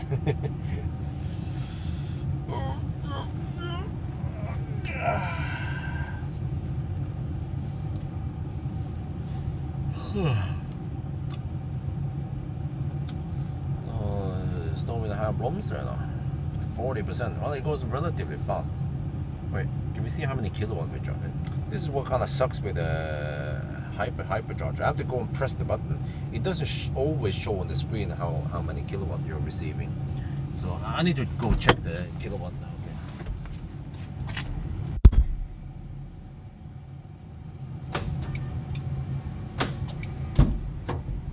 Okay, 68 kilowatts. Yeah, I don't know if anything is open right now around here. Like, McDonald's seems closed. Or is it open? I'm not sure. It looks like a door is open, but I'm not sure. Oh, actually, maybe that's not the door that is open. Why would they open the door? No. Okay, whatever. I guess I just have to hold it for Chile. That would be like an hour away. No, actually less than an hour. Or maybe an hour. Yeah, but over there they have open gas station. Okay, that guy is walking over to McDonald's. Okay, we see if he can enter McDonald's. If he can enter it, then I can also enter it.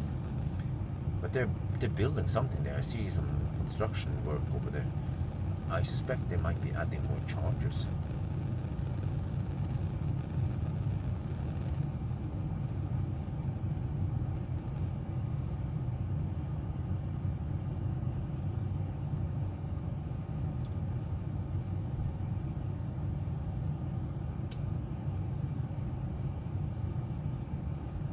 Yeah, he's walking over there for me. That's good. Let me see. Can he enter?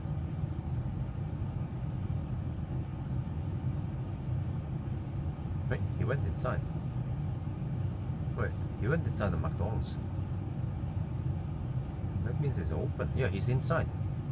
Well, if he's inside, then I can go pee there. Adding more chargers from Kemper. Mother chargers from Kemper. Yes, that's awesome. That's awesome.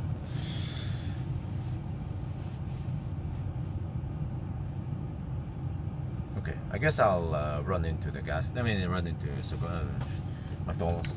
I'll be back. Wait. Okay.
We're taking only 47 kilowatt.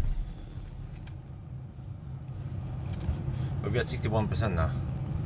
I need to add more minutes. Okay, let me add 5 more minutes. No, let's say 10 more minutes.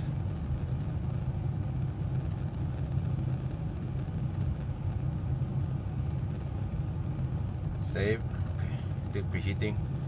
But yeah, 44 kilowatt now. This is the slowest session. One of the slowest sessions. I'm not sure if it's overkill or not, but the other option is to, instead of having 2 charging stops, well, it's supposed to be Ljungskile and then Strömstad. The other option is actually to go Spekkerød and then Hogstorp and then Strömstad. Yeah. So this is actually semi-slow, but we are cutting down on the detour time. So even though 44 kilowatts sounds a bit slow, but we are not hovering at this level too long. Yeah. But actually going to 70% is actually not optimal. Ideally I need to hammer, I need to charge to only 55%. But it's crazy, man. I mean, how many charging stops are we gonna have? Yeah, it starts throttling already at around 35%.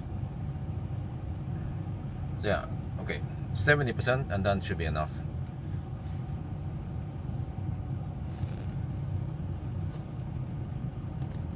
Okay, maybe I'll shoot in another video outside now explaining that this is a semi-slow session. The next one will also be kind of slow actually. I have to go also 90 kilometers supposedly from Ljungskile to Strömstad. Oh, that's also going to be painful. Maybe it was a bad choice, this one. Maybe I should have gone Spekkerød, Hogstorp, and then, yeah.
68 kilowatt. Oh, sorry, 68%.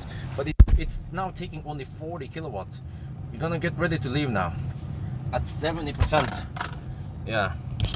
This was a slower session, but at least we avoid too many charging stops.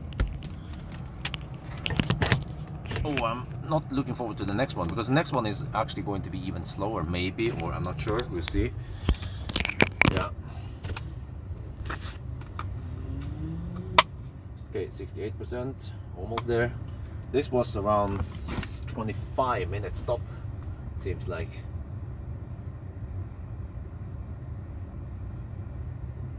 $69%. Yeah, so I'm not sure. The other option I could have done is to go yeah, here, Spekkerud, Hogstorp. Oh, there's many stops, man. So yeah, even if you're charging at only 40 kilowatt, it's not for too long, and then by reducing one stop, then that also helps. 69%, one more, and then we should be good. 70%, let's go. Then I guess just start the engine then. That should stop the charging process. Look.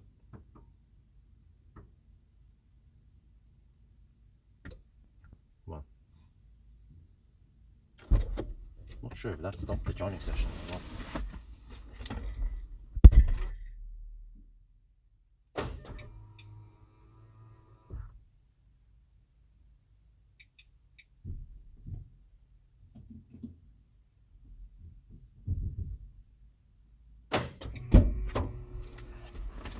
Okay.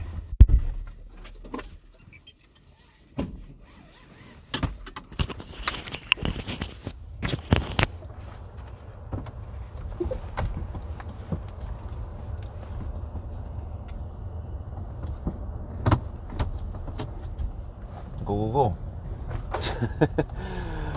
Well. But actually, throughout the day now, or the night, I've been taking mostly shorter sprints. This time I take a little longer one. It's kind of tricky. I was scratching my head how to do this because of the charging network is not optimal.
Let me see, we are about to hit the 10-hour mark in 10 minutes or 9 minutes.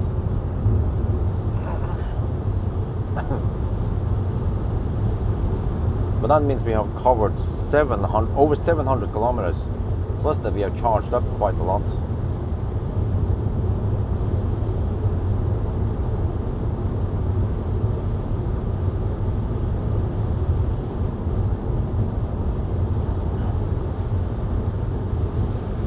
But the car is relatively efficient for a van in winter, where it's 5 degrees Celsius. The strange thing is that it seems like my body has been getting used to cold weather again. So now when I go outside in 5 degrees Celsius, I don't feel that cold. I can withstand it. Maybe I can resist it for maybe 10-15 minutes before I start feeling cold.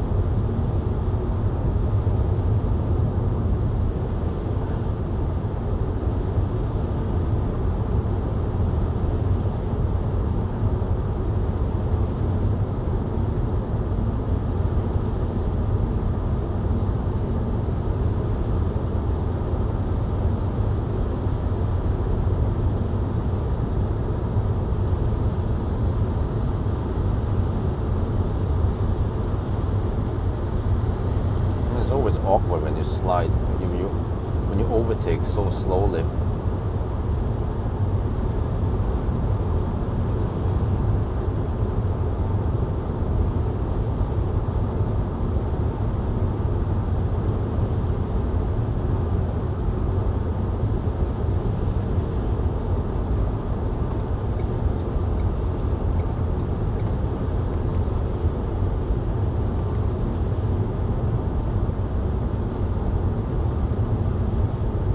No, it has CCS, of course. I wouldn't be able to charge on Tesla superchargers and Ionity if I had charged them on.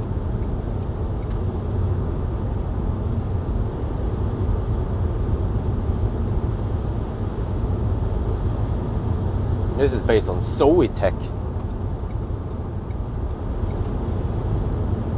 Yeah, even a Zoe. But okay, right now GOM claims 89 kilometers and I have to go 86 kilometers. But we have the city we have to pass through. Yeah, so we'll see then. Slightly concerned about the next leg because yeah, we have to charge so long.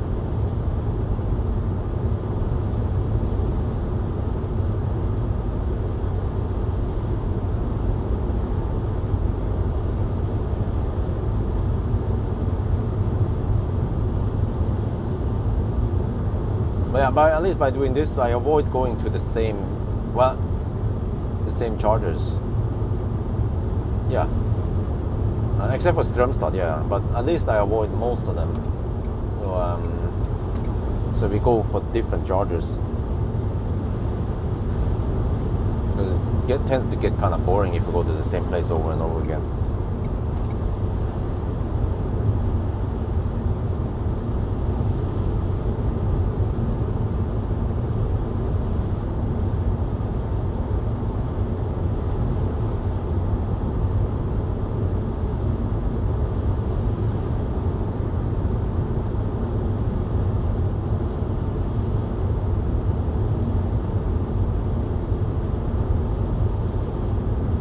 But you have to understand the purpose of this car. It's a small pizza car for local deliveries, like delivering pizza, for example.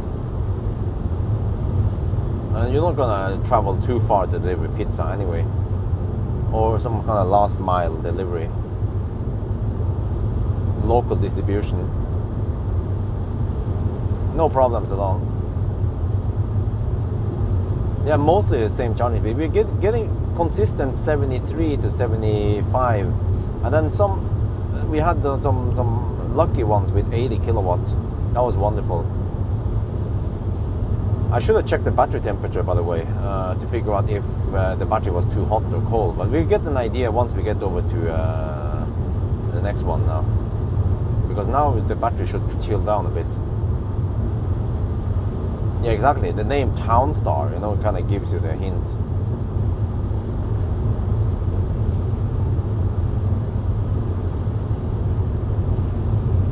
And also, we also have to remember that if you put a bigger battery in the car, it would be more expensive, and you might have lower payload. So for people who just want to distribute locally, I guess they don't care about payload. Oh yeah, they don't care about the range too much. As long as it satisfies them range-wise.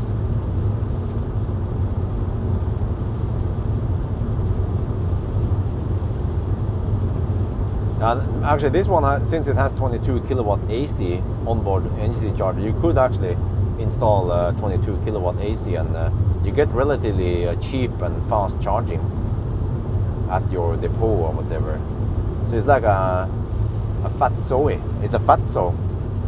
Because I've seen Pepe's Pizza use Zoes as a pizza delivery van. It's with pizza cars. I'm not sure why they chose Zoe.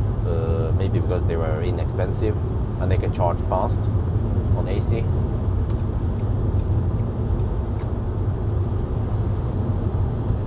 And yeah, I bet they might be fairly efficient in city, but not when you hammer it on a motorway.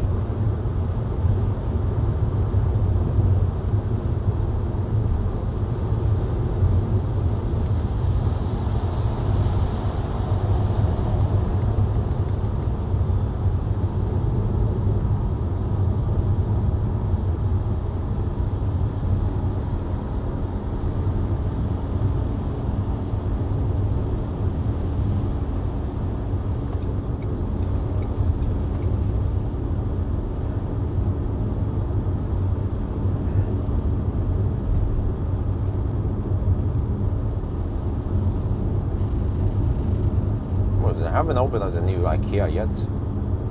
So where was the old IKEA located? If this is the new one.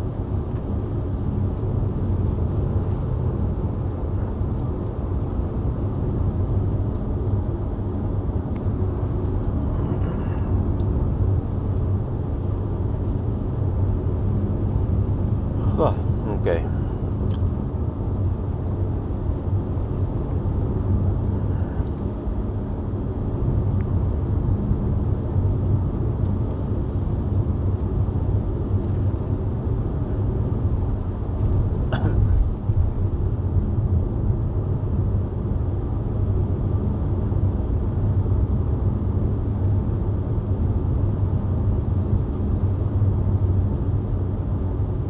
We're gonna hit the 10-hour mark soon.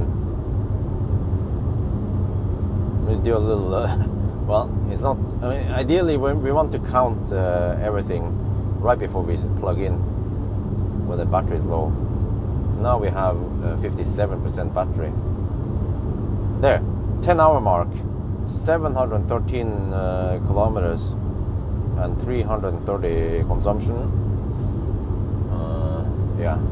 But the average speed will go up now since we are driving, discharging the battery.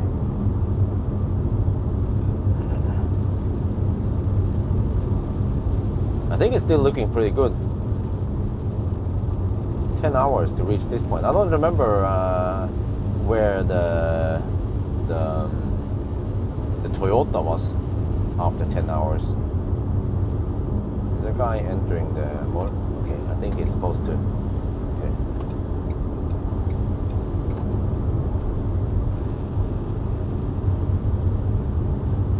Don't remember, but from what I remember, the Toyota needed like 6 hours to go to Helsingborg, but then it needed like 8 hours, something over 8 hours to go back. Yeah, or something like that.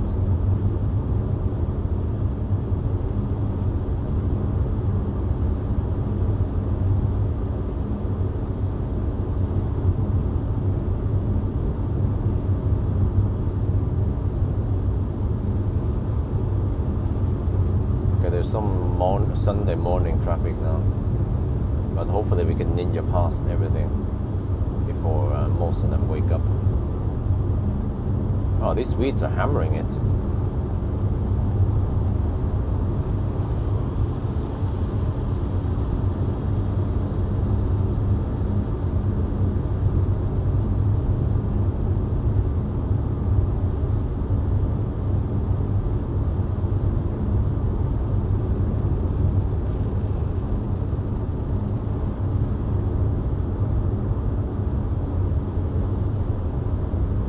Yeah, the Ioniq wasn't very fast. Yeah, the problem with the Ioniq was that, I mean, it was very efficient, but charged so slow.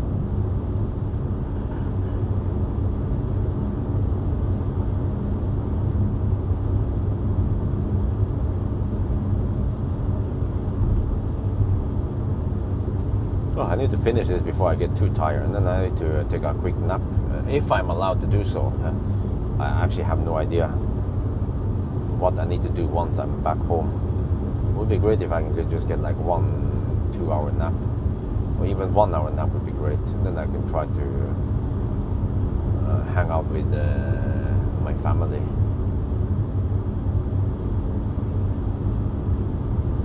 Yeah, unfortunately nowadays I kind of need to run at night since I want to avoid Laderstau.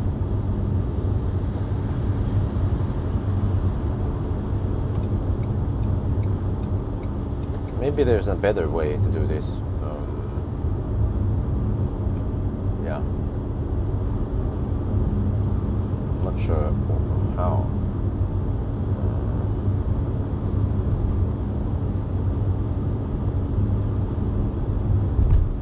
Well, you know, at least if it was a fast car, and if I started around 8, or yeah, actually if I started around 8, it would be better. 8 in the evening.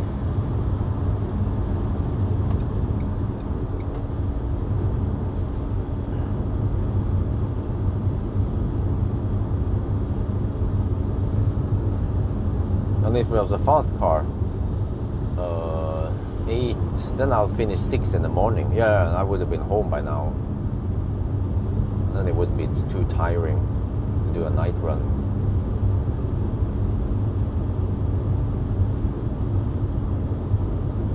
But yeah, on a Saturday, you could even start at 7 in the evening, and the traffic will be very good.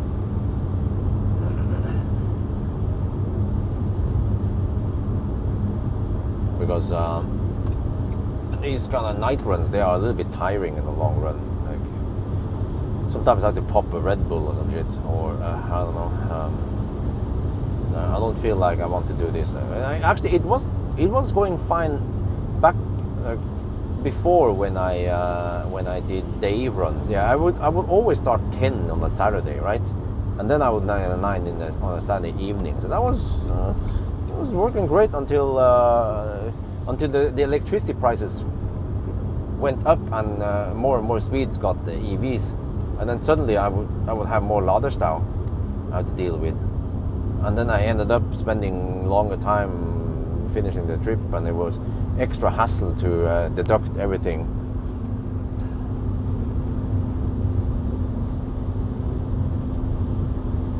So that's why I figured out, okay, night runs are very convenient in many ways, plus that I just have to go when Isabel is asleep. But then it's quite painful once I get back on Sunday, and then the family requires some stuff from me, and then I'm dead tired.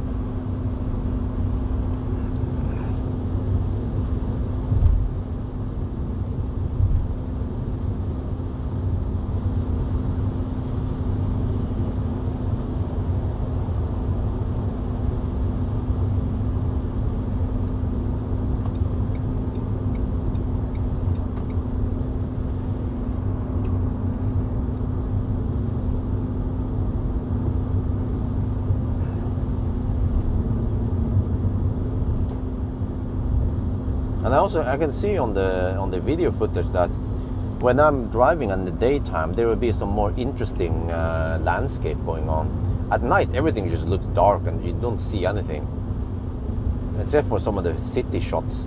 So yeah,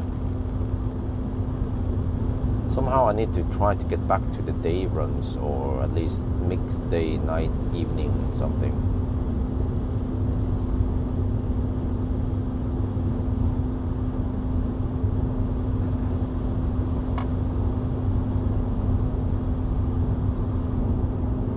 Because if everything just looks dark, then I could just skip the B-rolls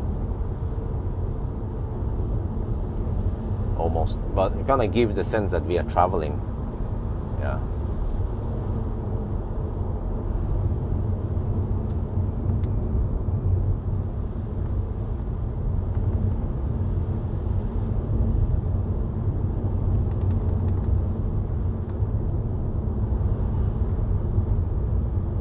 Round 4, I don't know if I can get access to it.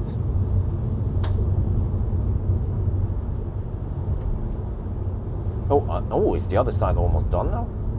Damn, they spent a lot of time on this tunnel. Like, for the longest time now, we had Baustelle here.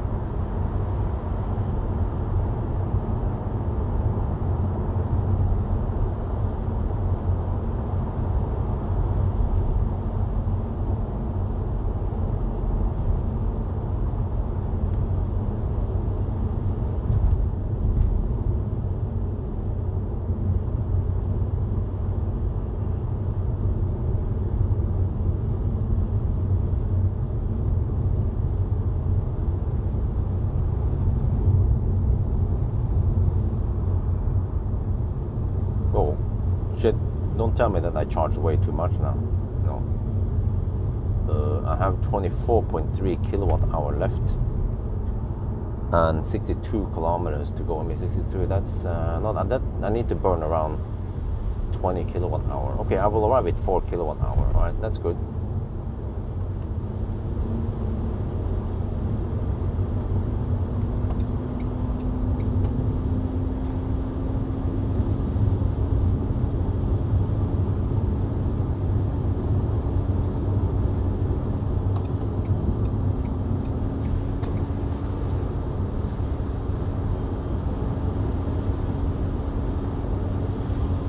getting hungry again.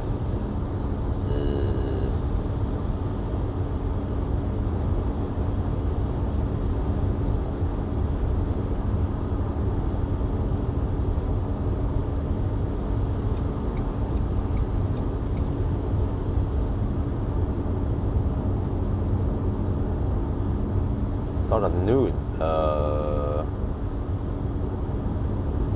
I'm not sure if that, okay, but why should I start at noon then?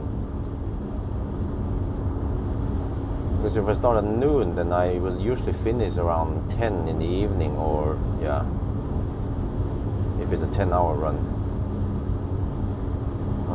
Traffic might be not optimal if I start at noon.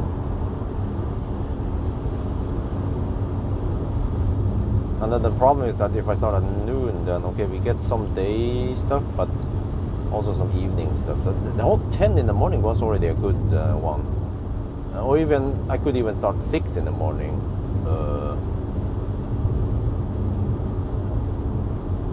If it's summer, yeah.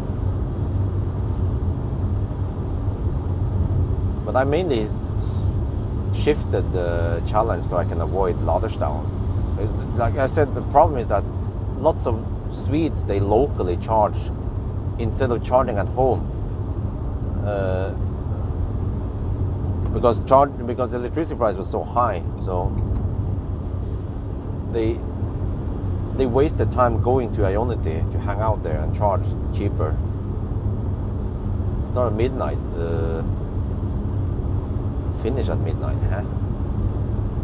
Well, but you kind of need to know the whole idea here, that you want to you've seen the Ladersdown. The Ladersdown tends to happen at Varberg. So if I start at noon, I will end up in Varberg, right in the Ladersdown. You know, like 3-4 in the afternoon on a Saturday. That's when people gangbang Ionity or Helsingborg. Midnight would be better, because then typically I will end up in Helsingborg like 6 in the morning, right? 5 or 6, and then yeah, no problem. The only problem is that if I start at midnight, the whole sleeping schedule is just fucked up. I'll come home at 10 in the morning, and then the family kind of expects me to do stuff with them, and I'm like, I kind of need sleep. Well, yeah, charging style makes video more realistic, but the thing is that it's like some kind of energy crisis going on right now. But once it's over, then it's kind of unfair, because then we test some cars during this energy crisis, and then it turns out to be slow. But then right after that one, we test some other cars, and they appears to be way faster, because then suddenly the Swedes, they stop gangbanging, they start charging at home instead, for example. Right? You feel me?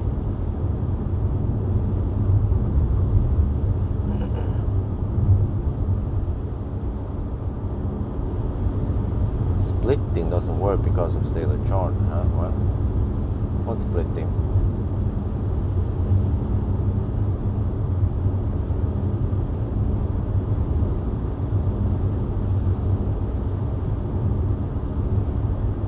Just don't charge the split. How am I gonna split?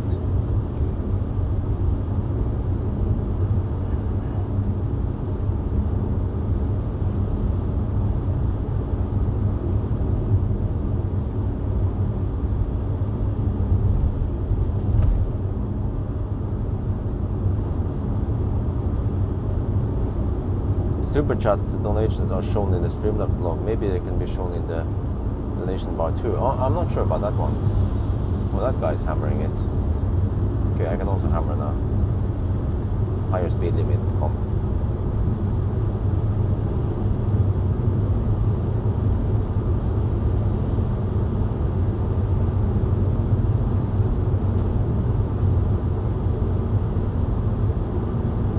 But you know, you can use @ sign if you want to respond to someone. That makes the chat less confusing.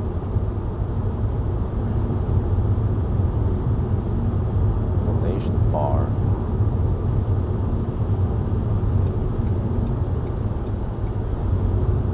Yeah,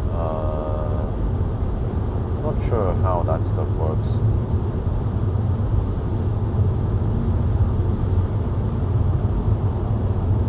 Oh, the wheel noise is kind of high here.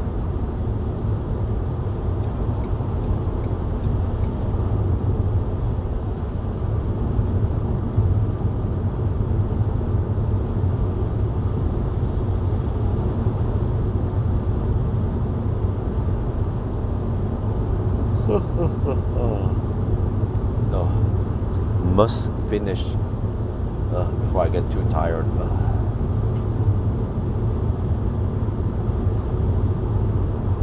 Shit, the streaming phone is down to 58%, but that's fine, it will survive. Might be down to 20-30% by the time I finish the challenge. This is kind of weird because actually pretty much any other car I test, I mean, when I do 1,000 kilometer challenge, the phone will always be charging. But here, the phone is not charging during the charging session unless I start manually, fire up the car, fire up the ignition, and then it stays on for a couple of minutes and then it turns off automatically, which is kind of like fossil designed to do that. Yeah. Because you don't want to idle too long, right?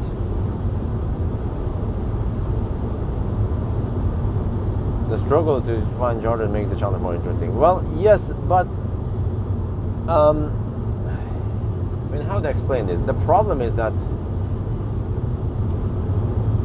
conditions might change even from day to day, even like minute to minute. So if you're lucky, you will not hit any laderstau.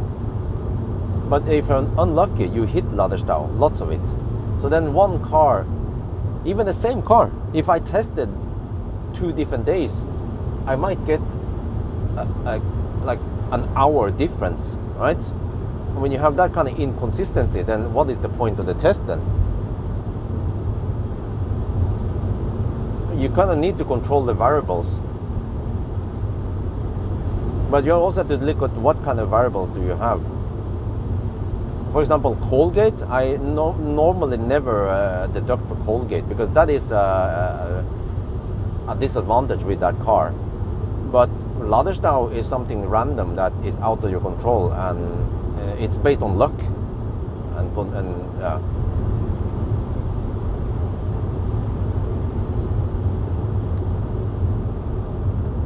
So you know, for example, let me put it this way. If I, for example, run Tesla 1,000 kilometers per hour, I run Tesla 1,000 kilometer challenges at night only, but I run all the other legacy automakers in the daytime, it will then appear as like there is nothing that can beat Tesla. Tesla is the fastest, Tesla is the best. I consistently get 9 hours something, right? But then the legacy automakers, they end up with 10 hours. Some cars you expect them to be fast, like an EQS, because it hit some laderstau, it took almost 11 hours, right? So then, yeah, Tesla is the best, and all the legacy automakers, they suck. They can't beat Tesla. Even the best EQS can't beat Tesla. Well, is that fair? I guess if you want to skew the result, that's the way to do it.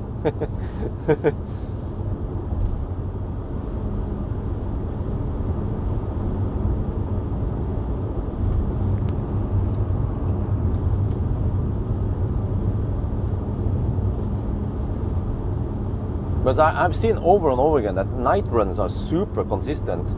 There's almost no deductions. But in the daytime, there might be unfall, there might be stau, there might be, yeah. The only minus is that the nighttime, you might have some Baustelle, detour or some shit. But for the most time, fortunately in Sweden, not too much of that.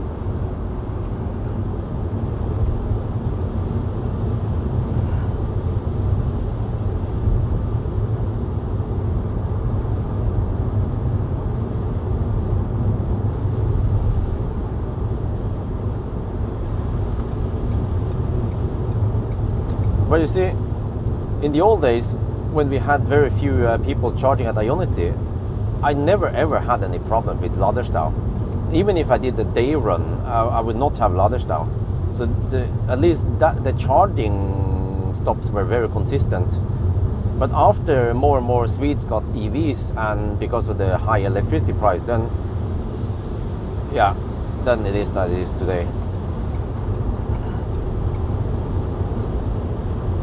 Okay, let me see now. Let me do a little check here. 42 kilometers left. I need to spend roughly. Ooh. Well, I should have plenty. Yeah, I should have enough juice.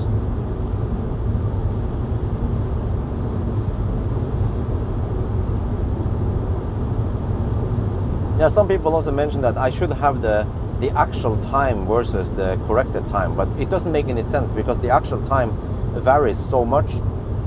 Like I've seen it, Ladersdown, you could end up waiting almost an hour in the worst cases, like during summer holiday, for example, versus just 1 week after, once all the office rats are back home, then suddenly there's no Ladersdown. Well, it's actually not that exhausting. It depends what car it is, but fast cars that can do it in roughly 10 hours, it's not exhausting at all. And if they charge fast and if they can go far, then no problem. This one, it feels a little bit exhausting, but you know, I knew what I was going for. So, yeah. But it would be less exhausting if I could wake up in the morning, get ready, and then spend the whole day doing 1,000 kilometer challenge and then go back home. And I will feel kind of refreshed. But now I do have to do those night runs, man. Yeah. Because of several conditions. Yeah, partly because of the Ladersdown, and partly because of Isabel.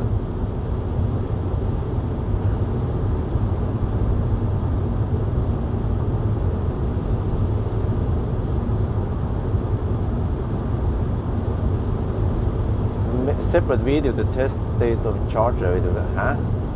You mean to see how busy each charger is? Well, I can just go to Nebbenes and show there. I don't have to go over here and do it then. That is actually, now we're talking. You know, there's actually a good point there. Night runs in general, they are colder. Daytime runs in general, you have warmer weather, which is better for, especially some cars, they benefit from it. Like thirsty cars with poor aerodynamics, they get a penalty when driving at night when it's colder. But in general, at night you have less traffic. In the daytime, there will always be some left lane huggers, and I've been accepting some traffic, of course. But sometimes there's just a lot of them, like seriously, lots of them, for no reason. Well, Dane, the problem is that I can't go on those road trip videos because of the family situation. But I've seen Pawel, he sent me a picture. His kids are getting, I don't know how old they are now, I haven't kept track of it, but they are like, you know, 4 years plus or something, or 3 years plus maybe. So they can sit in their own seat on the airplane and stuff, and they can go to the toilet themselves and stuff, and they go to sleep when they're supposed to go to sleep. They don't wake up in the middle of the night like what happens nowadays. Like, it's random. Some days Isabel sleeps through the night, no problem, sleeps like a baby. Some days she wakes up 4 at night, 3 at night, 2 at night. And we have to yeah, what do you call it, rock her back to sleep. So that's why I tend to not take those road trips. But in the future, I might go slightly more often to Arctic Circle, for example. Traffic also benefits 30 bits, yeah, exactly. And in a way, day runs are the most realistic ones, because people drive in the daytime most of the time. You know, like the amount of people driving in daytime versus driving at nighttime. Yeah, I think.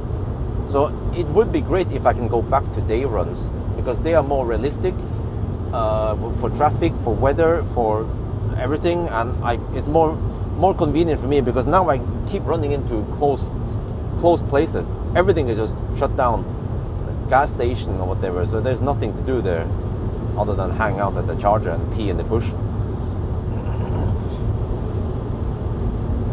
But the problem is that you know I can actually, for Tesla, I can do day runs for Tesla because of supercharger network.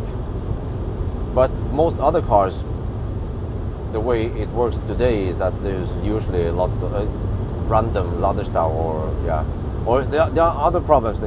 It might not be Ladestau, but I might run into, okay, there's one available charger, but it's kind of kaput or some shit like that. And then it gets messy because then I need to deduct stuff to make it as fair as possible. I'm basically taking out the variables. There is a video coming up soon where I test wheel caps on Plaid, on and off, caps on, caps off. And it's hard for me to conclude anything because the result kind of changes a bit because of the weather. The weather changes, so you don't see a clear difference between caps on and caps off. So it would be best if I can pick a day where I had no traffic and consistent weather. And actually even better in summer, because in winter, the problem in winter now is that it was so cold that I had to run the heater, and the battery temperature goes a little bit up and down depending on what I do. So it would actually be better to just run it without HVAC in summer, but I can't simply do that in winter. Kaput chargers, yeah, true, it's a real problem for EVs, but the problem again is that it's so random. Like 1 week you might run into kaput chargers, the next week the chargers are fixed.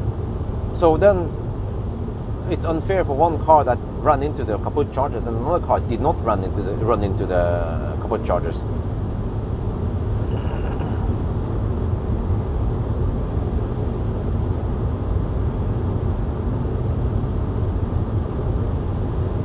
Huh? What do you mean date and location?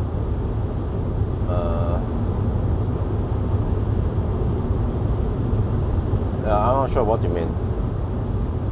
But you know, I'm still waiting for that day for a car manufacturer to contact me and ask me for, because now it starts happening that charge point operators contact me and ask me for some input.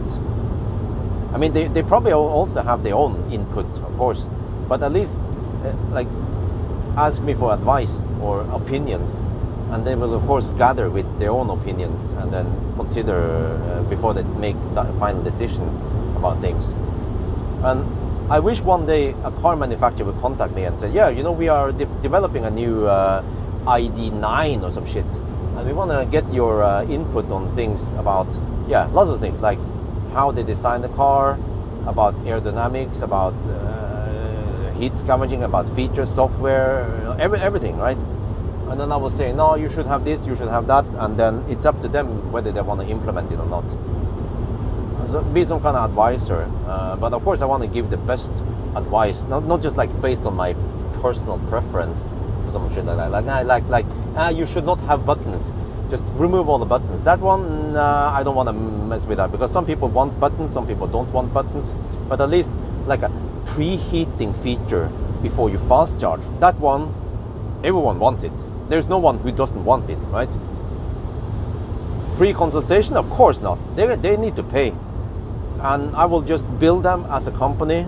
I might build them, I don't know, it's gonna cost them like 100 euro per hour maybe, because I have to pay taxes and whatever, you know, as a company, VAT or shit like that.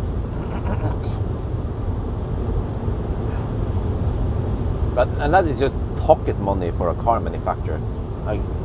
Who knows how many millions of euros they have to invest in developing a car. But yeah, I don't have the deep knowledge like Munro. He has, like, you know, he's material expert and production expert. For me, I'm more like a higher level. You know, I don't go that deep into the assembly level. I go into like the higher level, like the car should have good aerodynamics. it should have good drivetrain aerodynamics. Try to reduce the friction in the drivetrain, you know. Figure out, try to hypermile that car, see if it's thirsty or not. If it's thirsty when it hypermiles, it means that something is wrong, and it shouldn't be like that. You should try to make it more efficient. You know, when I talk to Peter Robinson, super interesting talk with him. He told me that he agreed that having 2 permanent magnet motors in an EV causes problems, and it actually causes the car to be thirsty. I suspected it for a long time. I-Pace is like that. Every EV I know that has dual PM motors, they are for some reason thirsty. But somehow the Lucid is also permanent all-wheel drive and permanent magnet motors, but they managed to make it efficient. I'm not sure what the secret sauce is, but they managed to crack the code. But they also mentioned that you could decouple one motor or something like that, but they didn't bother doing that. They managed to somehow make make the motors or the front and the rear axle in perfect sync without wasting energy or something.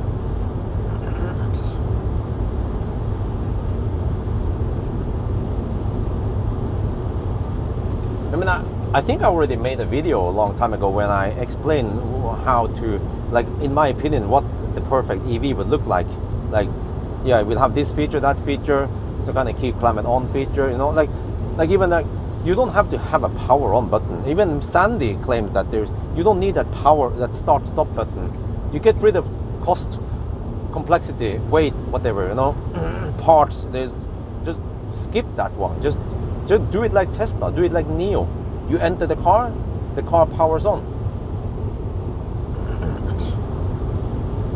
But some people will just argue down to the death that no, it's very nice to have a start stop button. I like it. But why? Why do you need that button in an EV? It's pointless, and it adds cost, adds weight, adds complexity, adds parts.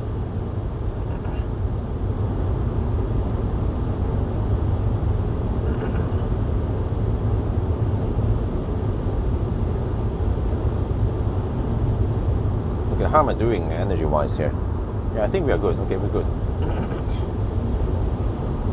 16 kilo. Oh shit! Shit.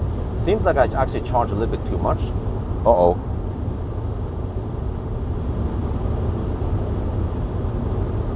Wait, let me see. 15 kilometers. Nah, that's fine. We will arrive with 5 kWh, which is around 5%, I think. Yeah, exactly. Let's and also more parts means that the production is slightly more complex. You need more space in the factory, everything. So after watching Sandy Munro, I started realizing, you want to make things less complex. It's beneficial for the manufacturer, but also, yeah, for everyone, I guess. And you guys know that Lucid, the front and the rear motor or drive unit is exactly the same, but it's just that the front drivetrain is upright and the rear is flat. Is just for space utilization. But I think I heard that most other manufacturers, they have different parts for the front and the rear motor, but for Lucid they just limit the power on the front, because I guess you don't want too much power in the front axle. Well, actually it boils down to that they made such a beefy motor. So if they try to output 700 horsepower in the front also, that will kind of be a bit wacky maybe.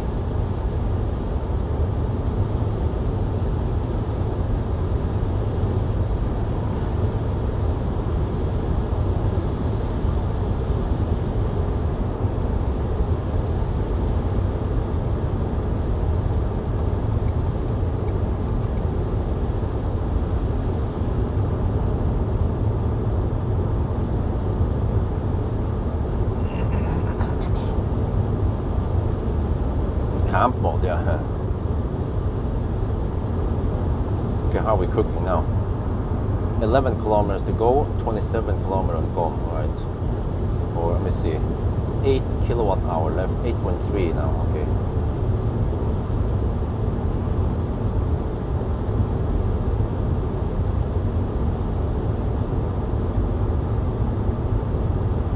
Yeah, exactly. Huge quantities. Yes, yeah. That's brilliant. What Tesla is doing also, like the way Tesla designed the car is just brilliant. And then Toyota just realized it. I mean, Sandy Munro, he's known it for a long time, and then people just criticize him for being a Tesla fanboy or something. But he's like, "Fuck you, buddy." No, I don't know, but he's like, he doesn't give a shit, you know. He knows his shit, Sandy. And now suddenly other car manufacturers, at least Toyota, start to realize that, oh damn. But that's the thing that most people don't understand, because they just look at Tesla, they see, okay, a wheel fall off, steering wheel fell off, okay, it's unfortunate, but I mean, shit happens with other EVs also, like leakage in the panorama roof on a fat e-tron or whatever. But people don't talk about that, of course. But under the hood, when you look at the code, you know, like Tesla's way of doing it is like clean code, clean and beautiful, tidy code versus messy code.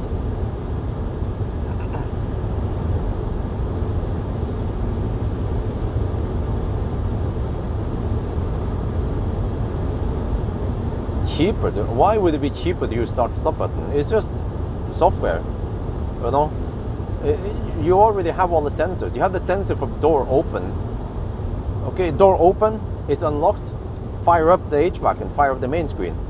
Door closes, but sensor doesn't register anyone there. Turn off everything. Or if you, just based on the various sensors that you already have, you can then just program the car to do whatever it's supposed to do. You know, it's not that hard. Have you used eco mode? Nope. Okay, 6.65 kilowatt hour left.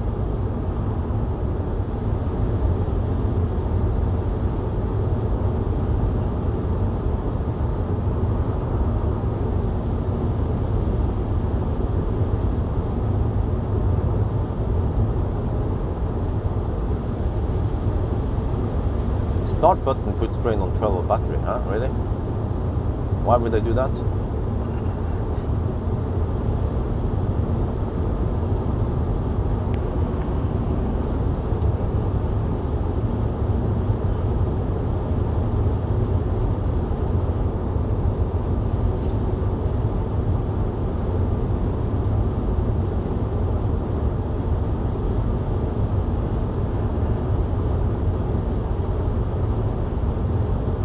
Okay. Now we have a ride at Jungstühler. Wait, I normally don't. Yeah, I don't stop on this direction. So I have to pay attention now where I'm supposed to go, so I don't take the wrong turn.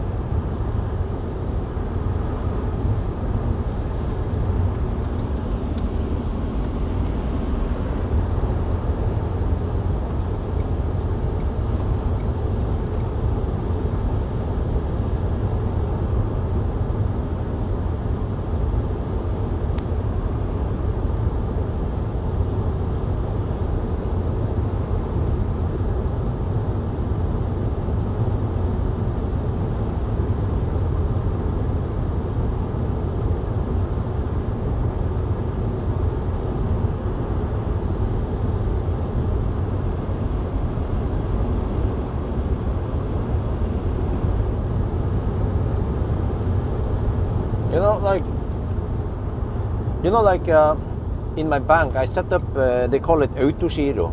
You know, like automatic payment of bills. Like it will automatically pay the loan every month, and other recurring bills also, you know, is automatic. I don't know why I need to enter the KID number and everything every month, like the amount, the date, everything, you know. Or even if you get the electric, like air, what do you call it, air sheet or whatever, right? Like, why do you have to approve it every time, right? No, it's better. Oh, it's wrong one. You see, this is why I'm messed up, man. I almost went to the wrong place. No, but you see, so just have auto giro, automatic payment. You just what do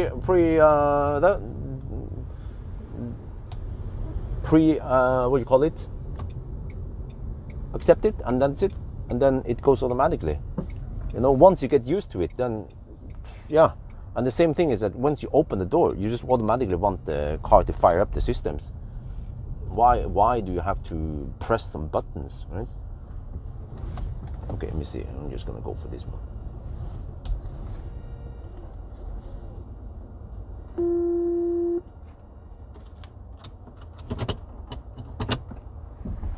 Okay, this is a 780.9 kilometers, 327. Okay, this is Ljungskile. Let's see. Ljungskile. Okay, damn, we arrived with too much juice, almost 10%, I think. Or something, I'm not sure.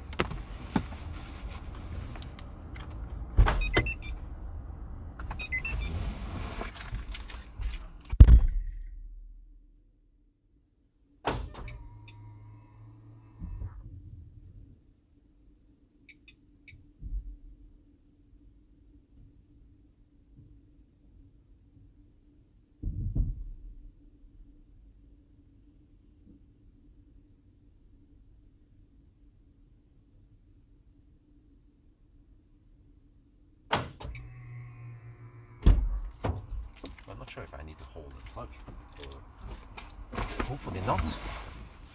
Well, I need to. Oh, sorry.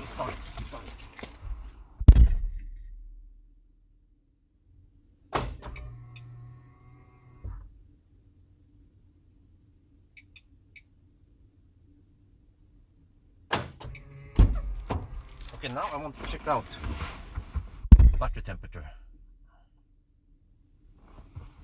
Let me see. 8 or 9. Let's set it to 9. Shit, it's buggy again. Oh man, I don't have heater because the screen is buggy. Oh, are you serious? Okay, whatever. Check console.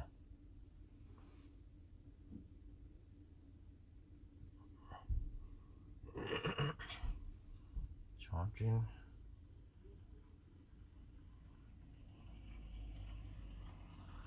Oh, only 35 degrees now. Interesting. Maybe it was overheating a bit.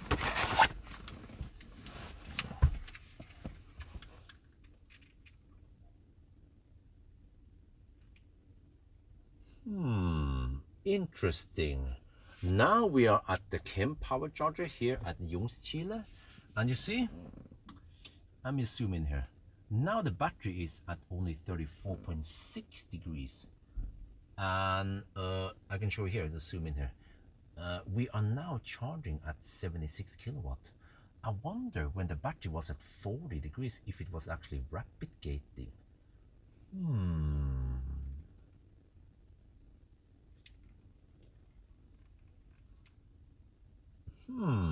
ตอนนี้เรามาถึง Chem Power Charger ที่ Ljungskile แล้วนะครับแล้วก็ถ้าเราเช็คดูนะอุณหภูมิแบตเตอรี่ตอนนี้นะครับ 34.7 องศาแล้วก็ตอนนี้นะเรารับตั้ง76กิโลวัตต์นะครับผมสงสัยว่าตอนแบตเตอรี่มันเป็น40กว่าองศาน่ะรถมันหรือว่าแบตเตอรี่มันโอเวอร์ฮีทไหมมัน rapid gate ไหมอ่ะที่มันช้าหน่อยอ่ะแต่ตอนนี้มันอาจจะพอดีมั้ง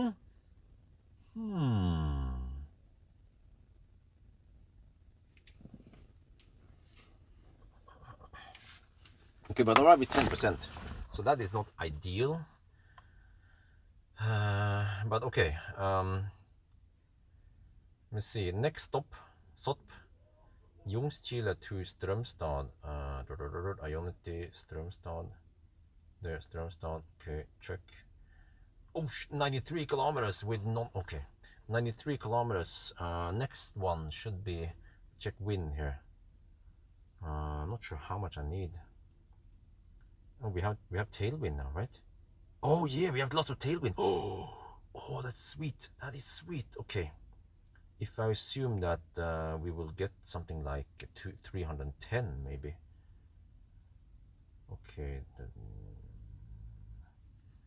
Oh, if I go. Oh shit! I think I need 75%. Yeah. Okay.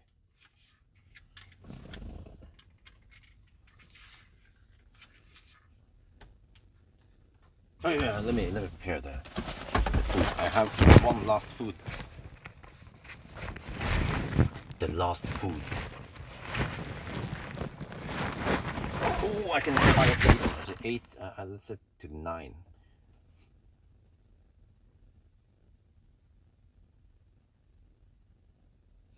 Guys, I need to show you guys this. Like you have never seen before. Alright? Okay, look at this. Look at this. Okay, I can now set the preheating. Okay, press wait. The legacy automaker lag. Edit, wait.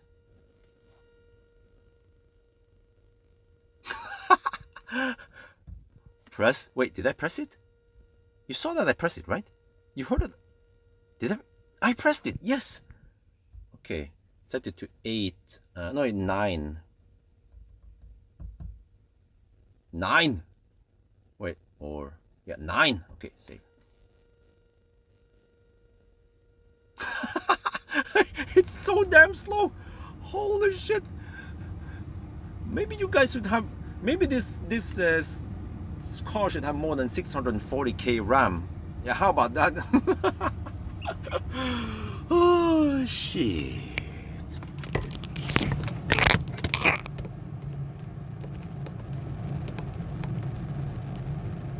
Okay, let's see. Let me get the thing ready. Some kind of citron cream, lemon cream. Okay. All right, I'll go for that one.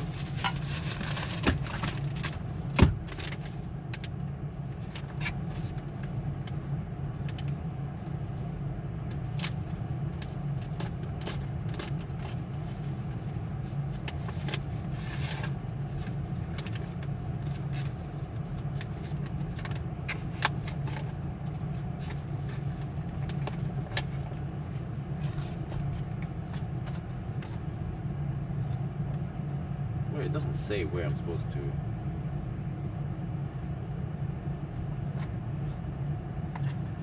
Fill it up to. That's kind of clumsy.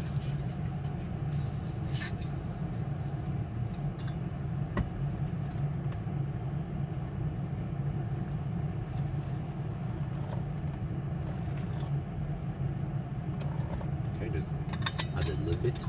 Hopefully that's enough.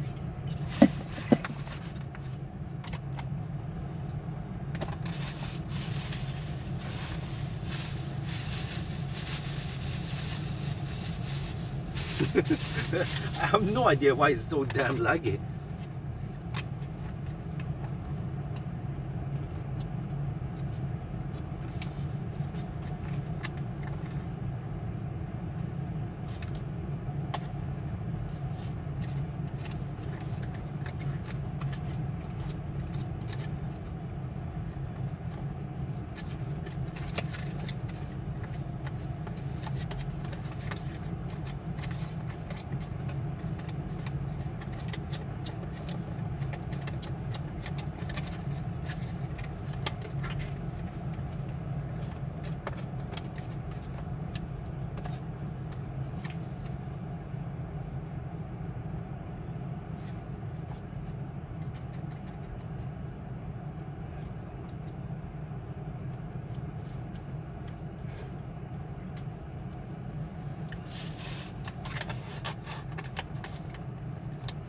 Oh, the temperature goes up now. Huh, interesting. Oh, I think I know. First it was cold gating in the beginning. And then we hit the sweet spot. 80 kilowatt, and now it's rapid gating. Okay, whatever. We'll go outside. 6 degrees Celsius here. Oh, noise.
Hey, look here. You see, we are. Wait.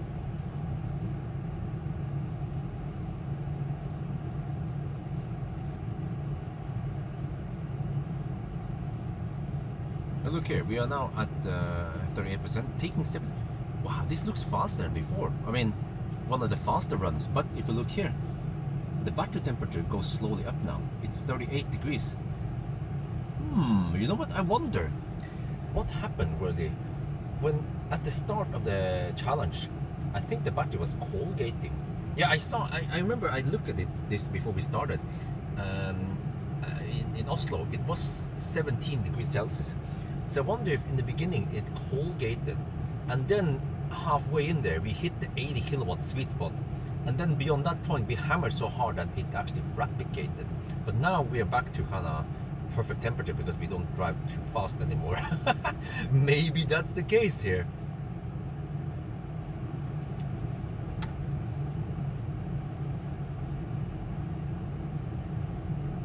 Oh, แต่ว่าตอนนี้เราชาร์จเร็วนะเนี่ย 40% 70 กิโลวัตต์นะครับมันก็เร็วกว่าที่ผ่านมาที่มันช้าหน่อยนะแล้วก็เนี่ยถ้าเราเช็คอย่างนะครับนี่นะตอนนี้นะอุณหภูมิมันเริ่มขึ้นแล้วนะ38-39 องศาเนี่ยแปลว่าแสดงว่าตอนเราได้40แล้วมันเป็นเกิน40 องศาแล้วนะแบตเตอรี่มันอาจจะร้อนไปแต่ว่าเมื่อเช้าไม่ใช่เมื่อเช้าตอนเราเริ่มจากออสโลนะผมก็สังเกตนะผมเช็คดูบนแอปเนี่ยนะมันรีพอร์ตว่าแบตเตอรี่เป็น17 องศานะครับก็ผมสงสัยว่าตอนแรกนะตอนเราเริ่ม challenge นะครับแบตเตอรี่มันโคลเกตมันเย็นไปนิดหน่อยแต่มันก็ยังรับ75 กิโลวัตต์ได้แล้วก็ตอนเราผ่านไปสักพักหนึ่งมันก็อุ่นพอดีเลยนะ80 กิโลวัตต์แต่ว่าหลังจากนั้นอ่ะเราขับเร็วไปหน่อยมั้งแล้วก็ชาร์จบ่อยมั้งแล้วมันกลายเป็น rapid gate นะครับ แต่ว่าตอนนี้มันเริ่มจะเย็นพอดีแล้วเพราะว่าเราขับเร็วไปไม่ได้แถวนี้นะก็อาจจะเป็นอย่างนี้มั้ง There is no navigation here. Okay, I need to go pee.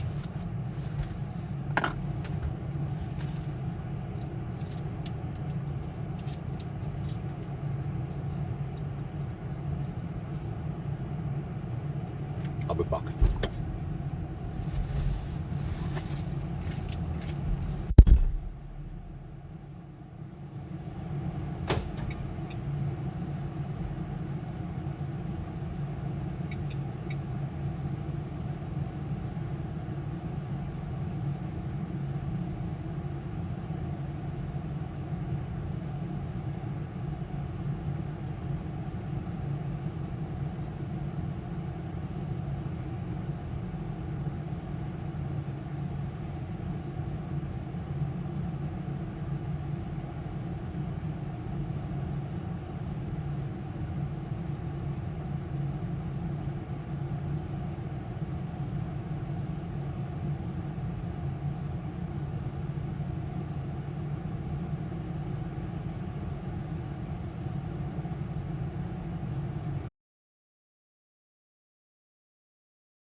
Are you back now? Thank you for letting me know, Nita. I did not know that we were dropped down until you said it.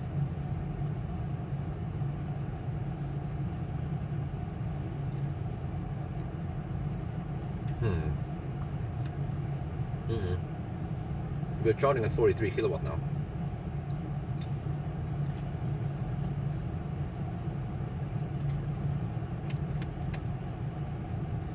So if we go a little bit slower, we might actually cool down the battery.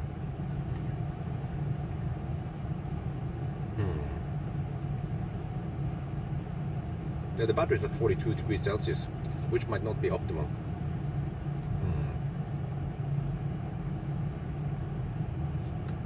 This sort is kind of weird.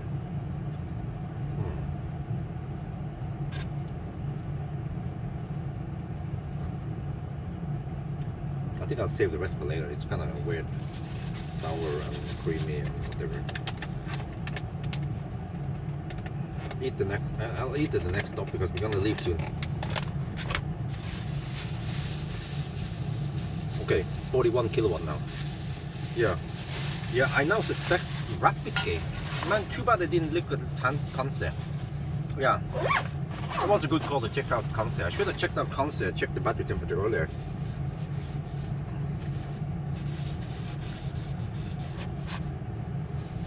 Okay, because next stop is going to be kind of far away.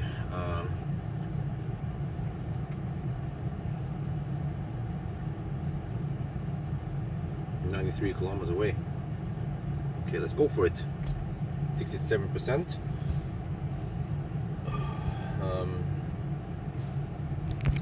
Almost good to go, right? I have 67%. Not sure how much I need and all that.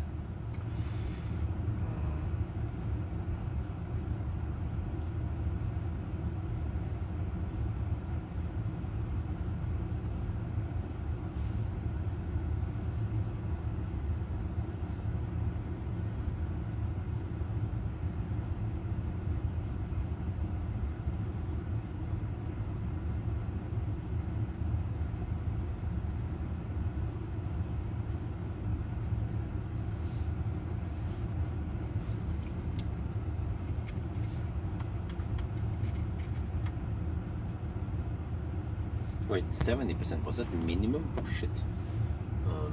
Okay, so I might have to go a little bit slower.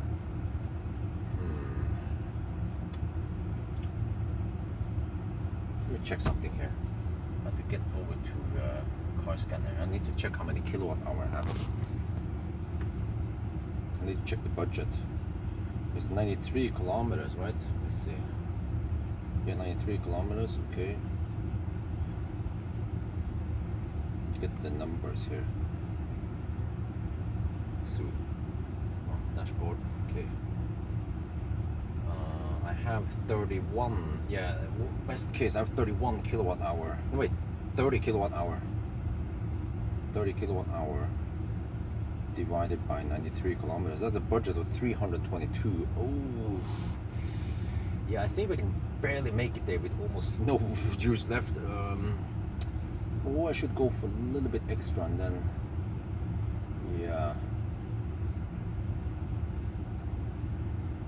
But I might drive a little bit slower now to try to cool down the battery. Okay, I think we're good. Right. Let me go back to concept. I want to pay attention to the battery temperature this time. Wait, but we can't watch concept when we are driving, right? That's the fucked up part with this shit. Yeah, that's right. I tried to use concept, but it didn't work. What about driving? Can we see driving here? Driving doesn't show me battery temperature. Dude, the fuck? All data, how about that?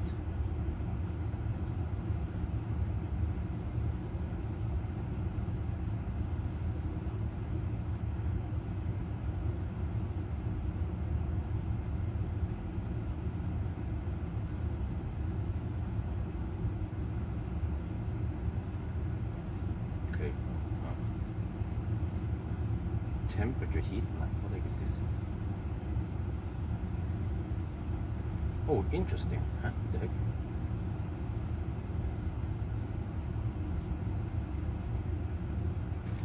Okay, this one gives me an idea of how the batteries are. Okay, I can use that one. Right, let's go, I guess. Now it goes kind of slow. The cells, they are supposedly at 41 to 43 degrees now. And that, yeah, okay, let's go. I can just stop here, I guess. There, now it stops.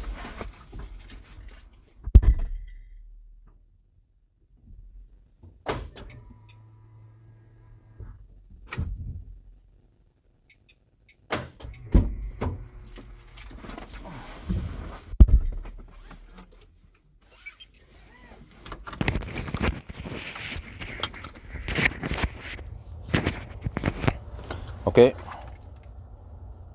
let's go. Reverse.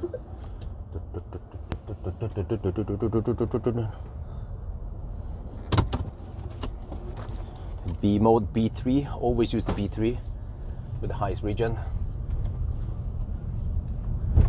Okay, let's see now what happens to the battery temperature.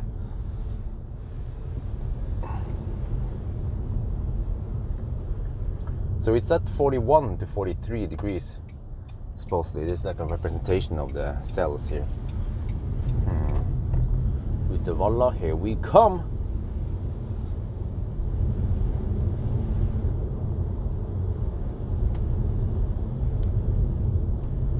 And then the 87, I don't know what the heck that one is. I don't trust that one. But at least the ones that show 41 to 43. I need to show this in the video. You just have to get on the road first.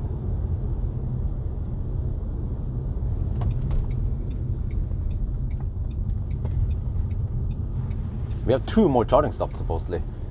One stop at Strömstad and then another one at Solli, and that'll be it. But if I knew about this rapid gate, I should have changed my strategy a bit. Charge actually slightly longer and yeah, not hammer so hard.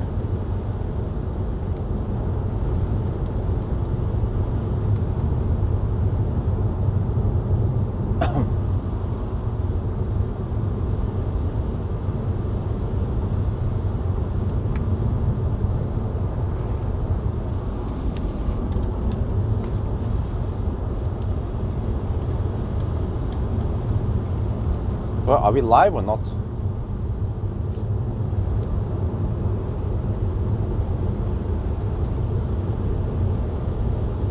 Right, we're on the move again. So this time I use Kanse. The problem with Kanse is that once you are in the charging screen where I can see the battery temperature, when you're driving you can't see that screen, but at least there is a temperature heat map. So this one supposedly represents the modules maybe. Okay, except for the 87, but this is probably 41 to 43 degrees in the cell, so it seems like the batteries are a little bit hot right now. So I will pay attention to this one and see, I guess, once we get closer to Strömstad, how it is. I should have taken or look at this earlier, by the way, but yeah, I was struggling a little bit to make Kanse work.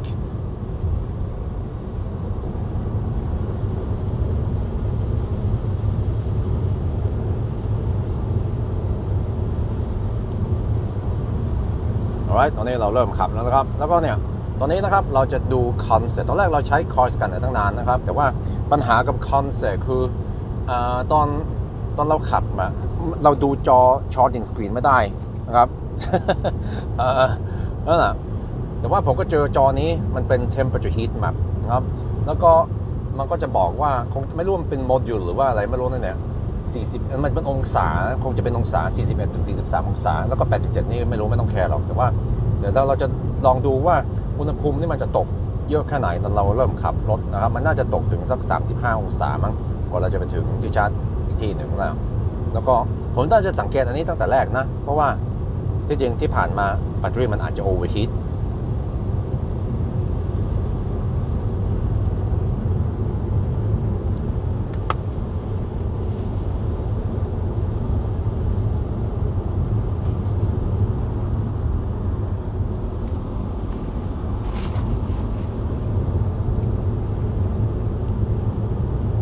I don't know if the data is updated or not. It is probably. Okay, let me go faster now.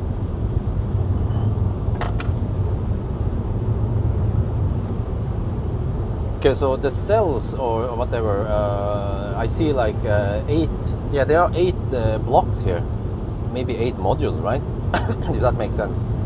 8 modules, and they're ranging from 41 to 43 degrees Celsius. And then I have 4 other blocks that displays 87. That doesn't make any sense, so I just ignore those. But at least the 41 to 43. So we will see if the temperature drops now as we drive. I mean, it should, right? Yeah. And I'm driving a little bit slower, like 2 kilometers per hour slower than normal, just to see what happens now. So maybe we can try to get the perfect charging session around Oslo. Yeah, by that time maybe the battery cools down to perfect 25 degrees. Many batteries, like NMC batteries or similar, they prefer around 25 degrees Celsius. Maybe up to around 35 degrees. But then if it goes past 40 degrees, then they tend to throttle.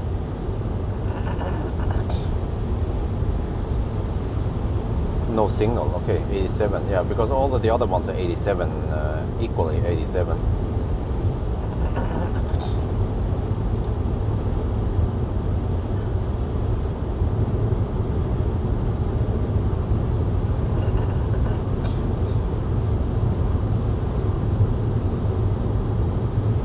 But actually, 41 to 43 degrees Celsius, that is very good. It's only 2 degrees Celsius delta. Like many other cars I've seen, they have over 10 degrees delta. Maybe that's why this car can charge so fast.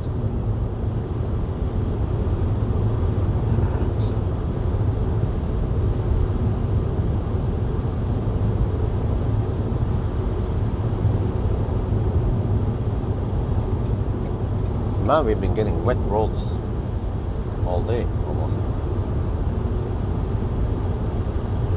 But I have to say the temperature doesn't change much. Should it? Shouldn't it?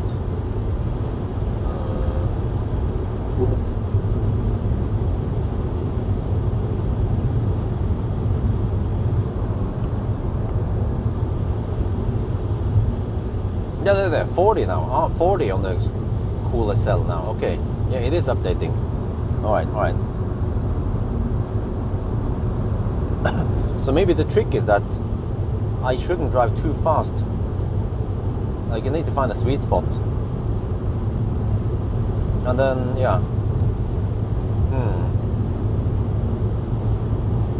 So I can get that 80 kilowatt wave again.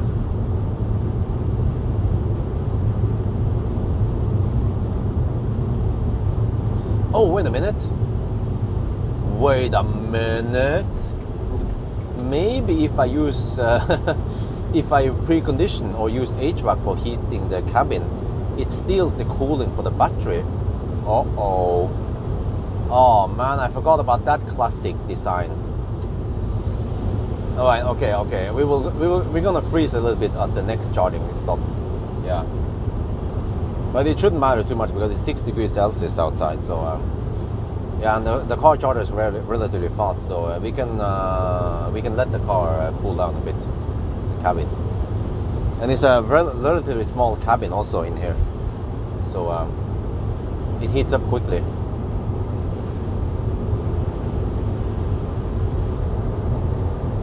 Man, do we need to redo the test? No, I'm just kidding. Actually, if we redid the test, we might get slightly better result with the new knowledge we have about the battery and temperature and everything. Another cell went to 40 degrees now. They're slowly cooling down. Okay.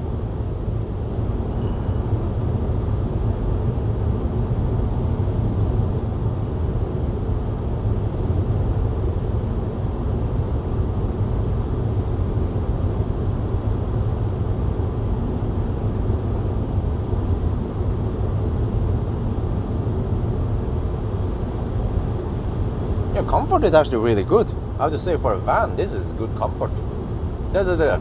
Okay, the hottest cell, we went from 43 to 42. Okay, so it's slowly chilling down now, which is probably needed, because I mean, I know that most batteries, except for Tesla wants to have them at 40 degrees when they fast charge, but most other cars, they tend to want them around 25 only. 25 to 30 maybe. Yeah, I think 25. I've seen 25 seems to be the magic number for many battery chemistries. So we just have to try to cool it down as much as possible, I guess, and then also not run the battery. I mean, not run the preconditioning, because I'm pretty sure that this car might have only. I mean, not so, but I suspect that it has only one AC unit. And that one is used for either heat pumping the cabin or cooling the battery. Or maybe it does a split. Yeah, alternates.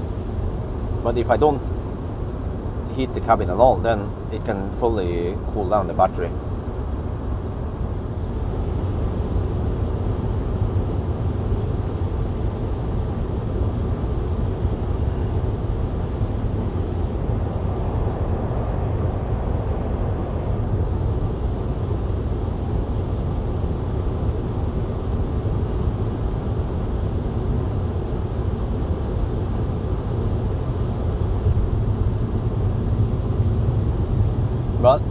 But on the other hand, we were still getting very consistent 75 kilowatt runs, and we did hammer it, so I think actually it wasn't that big of a deal.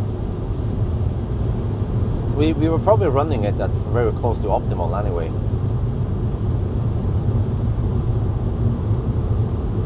And then the problem is that if you drive slower, you will arrive slower. And then, okay, you might charge a little bit faster, but you did arrive slower. So by the end of the day, there might not be any difference.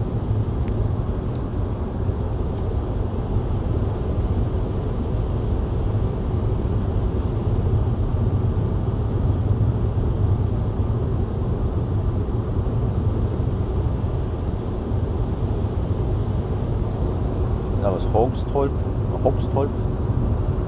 Vartshus.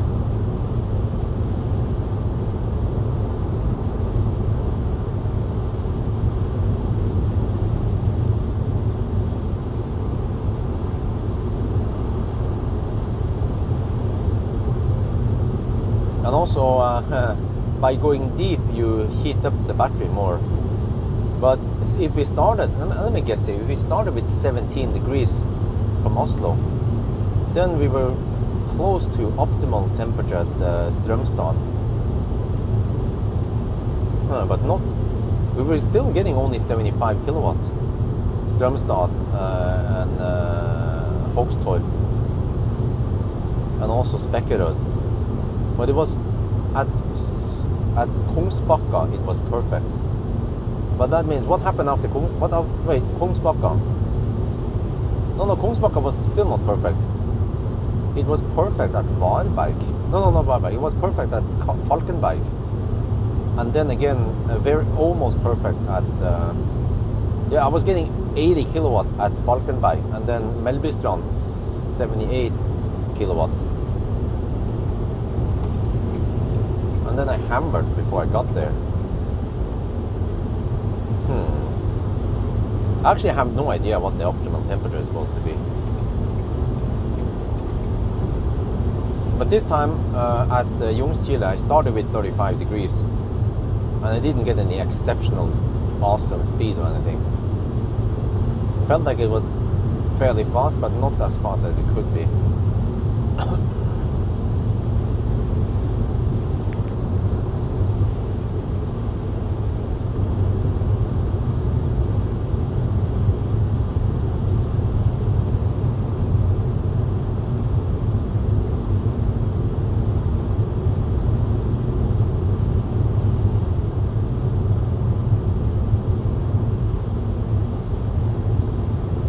The big delta actually means that the cooling across every module is not even, and then for some reason, it could be because some modules are stacked on top of each other, or I don't know how they do it, but yeah.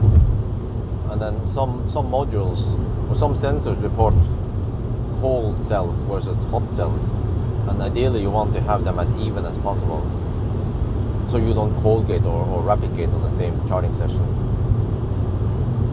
Hammering is always yeah, but I have to say, I mean, I hammered it more or less like I hammered with other cars, and it seems to not. This car seems to not be affected by it.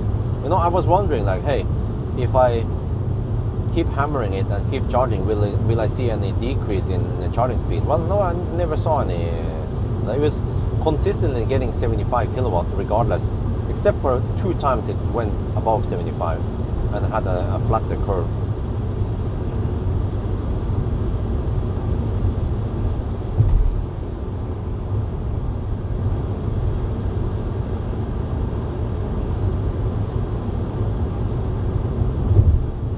Oh, 39 degrees now. I have to say it chills down relatively fast. We are now down to 39 to 41 degrees already.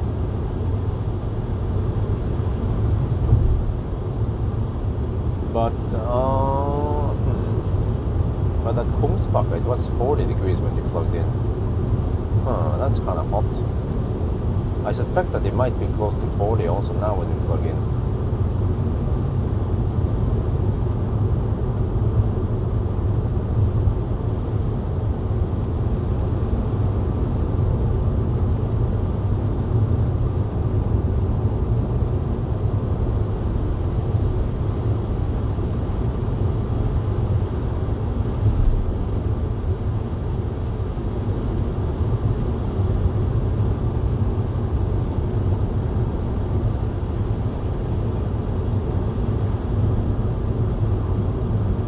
Battery temperature difference be a result of different measuring? Well, but by the end of the day, the BMS needs to decide based on temperature sensors, right? Because from the manufacturer of the cells, they say that okay, if the batteries are too cold, then it's not safe to pull too much power or charge too fast, right? So, okay, if they misplace a sensor, it's kind of their problem. But they just want to have the sensor as reading the battery temperature as accurate as possible.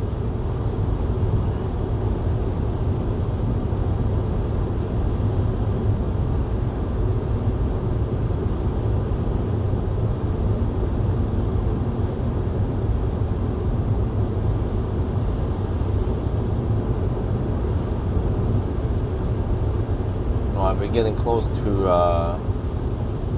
9, 10, 11 and a half hour mark. Oh, damn. Wait, really? 9, 10, yeah, 10, 11 and a half hour mark coming up soon. Damn, I'm actually, right now I'm not sure if I can make it in 13 hours. But it should still be, we should still be able to beat the Toyota. Most cars can beat the Toyota in 2023, because actually the other cars on the bottom of the list, they are kind of old cars. Yeah, that's why they do it so shitty or cheap, or you know, small battery or something like the Honda E. Like even Stellantis cars manage to do it very well.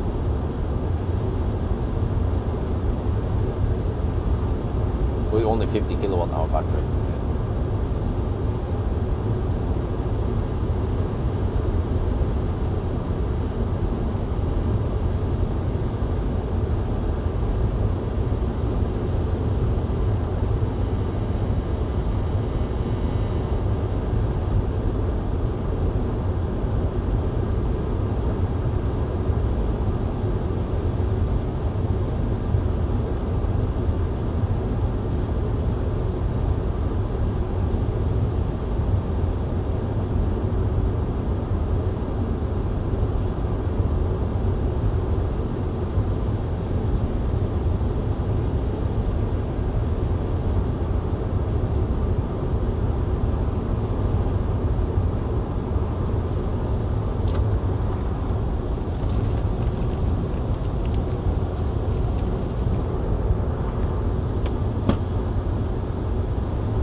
nice to know what battery temperature this car likes the most.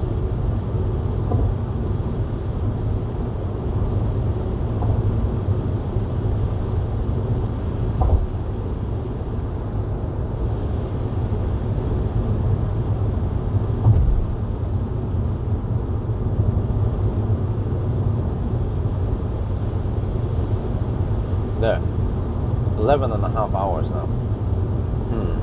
We have done 823 on the display.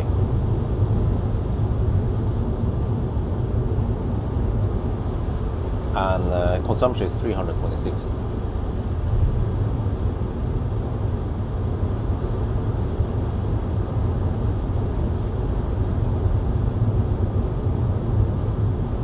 Oh, I forgot we had deduct 7 minutes, not 5 minutes. Okay.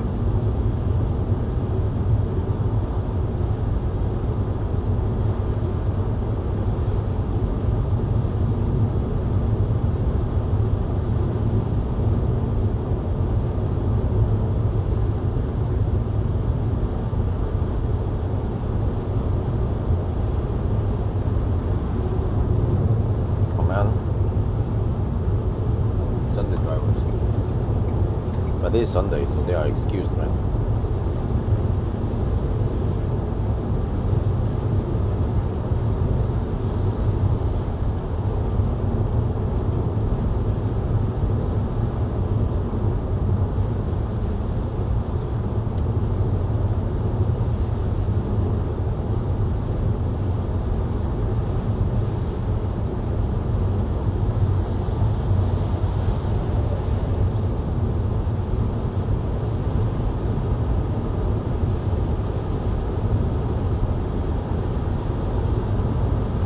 Worse? What do you mean worse? In terms of what?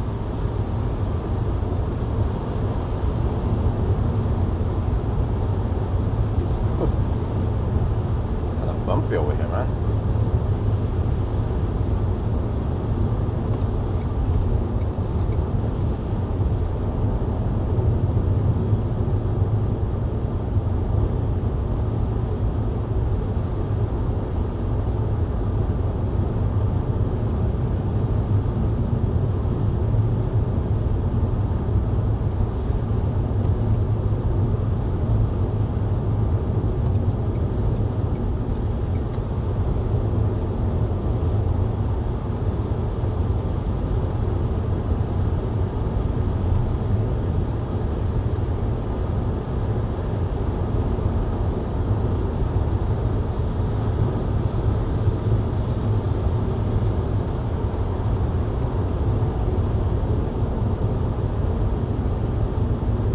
Wow, I have to say it cools down fairly quick. We are down to 37 to 39 degrees already. And now we are 48 kilometers away. Oh, okay, we've done half the leg now. Okay, maybe I can cool it down to 35 degrees again. But this time I'm not charging too long. Yeah, we just charge enough to go to Solli. Let me see, around 60 kilometers, yeah, and then go to Solli. Split it like that because we should be at around 880 kilometers at Støvestad.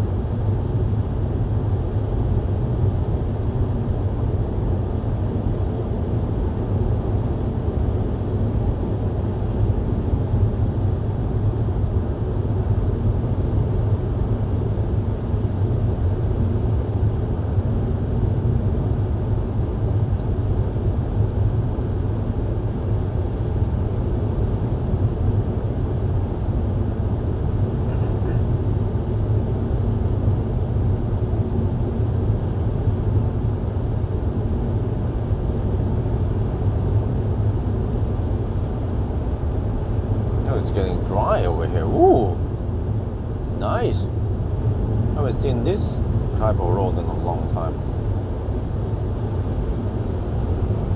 Well, actually, it's still kind of wet.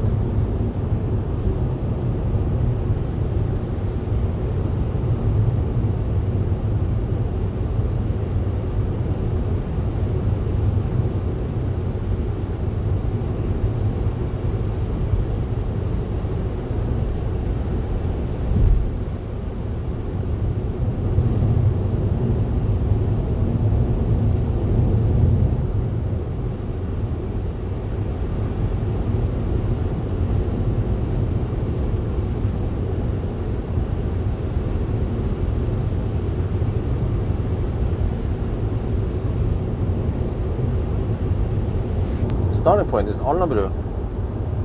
I think I said it many times. or yeah.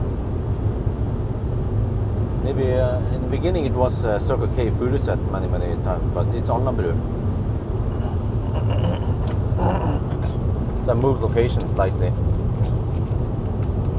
because of Pawel. Or what was it again? Yeah, actually, why did I move location?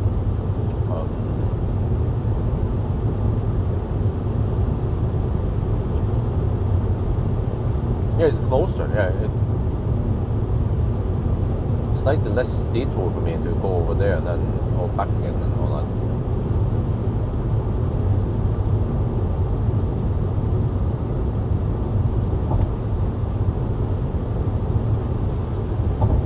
No rapid charging. Well, I guess if you never want to rapid charge, then yeah.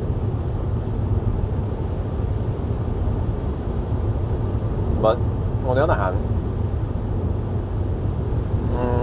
are they actually designing the car to not have it?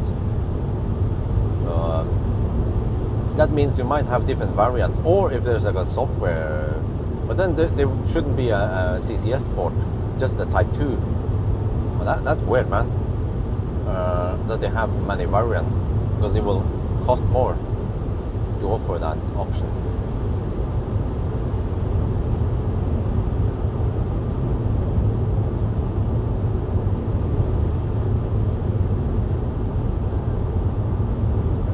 What the heck?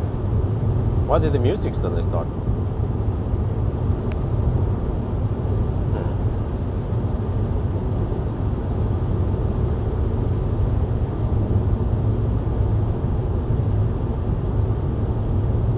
No, but it's now it's Esso Alnabru.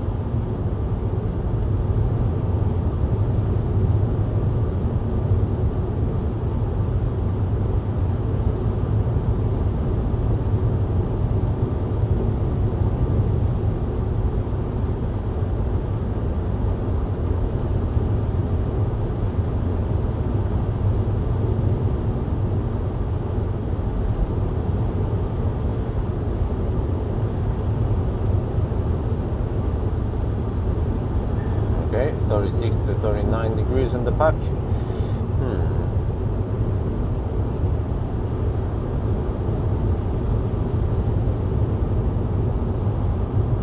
Still cooling down.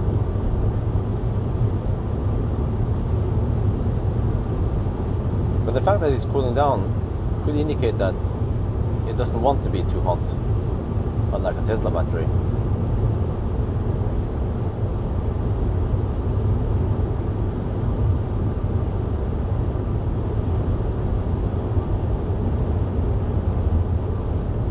What?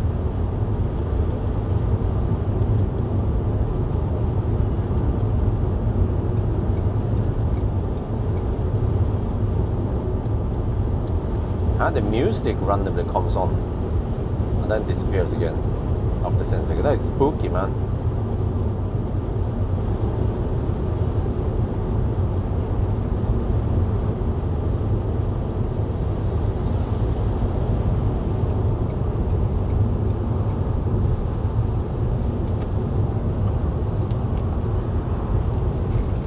.36 to 38 degrees now.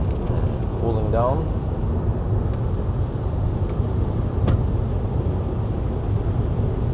No, I don't see the wind turbines. Damn.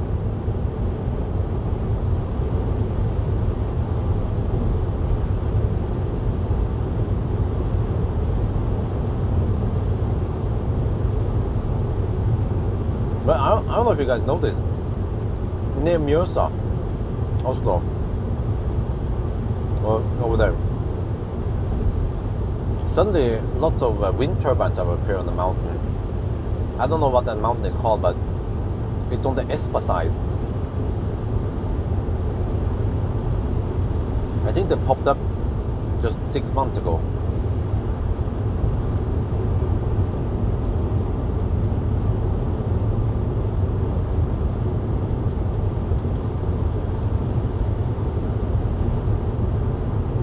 Okay, the user interface is stuck again.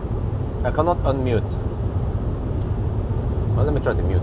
The music is like there in the background, and I try to increase it or decrease it, but it's not working. Maybe it will happen in 1 minute.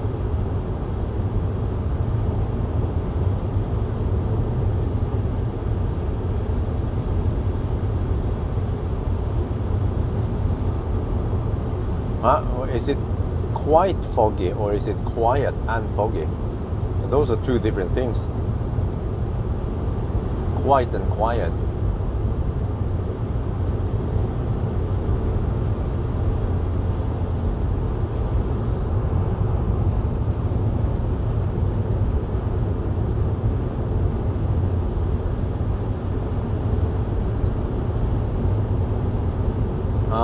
This car cost 400k before VAT.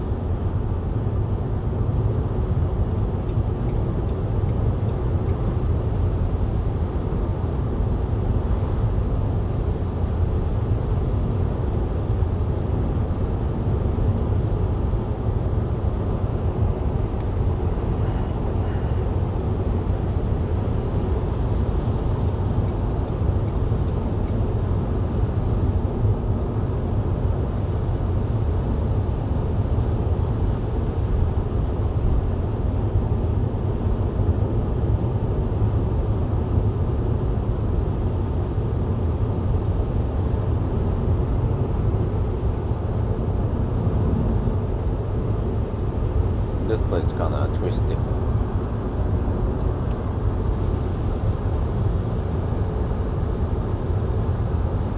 Tandem.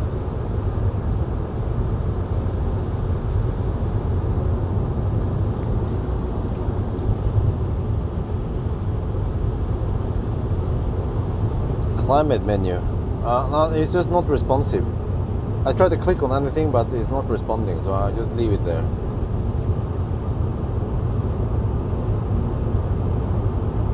Maybe I just have to lock the door at the charge and do the rain dance and then come back in, and then suddenly everything works without lag. For half an hour before it starts lagging again. Or stop responding to my keystrokes or my touchscreen inputs.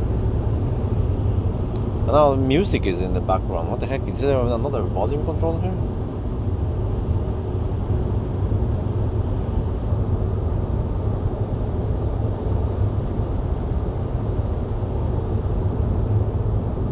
Okay, if I exit this one, I'm not sure if I can come back again and try. Not possible while driving. Dude, I can't exit the temperature heat map page. It says not possible while driving. Are you serious? So once you enter a screen, you just have to stay there, right? With the consent. There.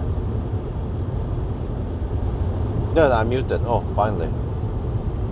No, I unmuted again. Shit.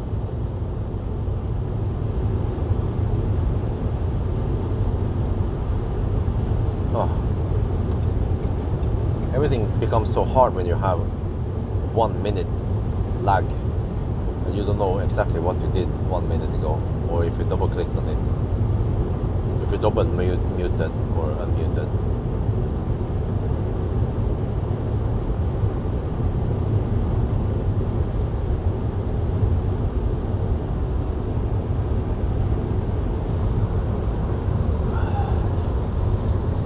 Czech Republic. It's set. That is Czech Republic. We're doing over here. We wanna go skiing. Okay, battery temperature has dropped to 35 to 38 degrees now.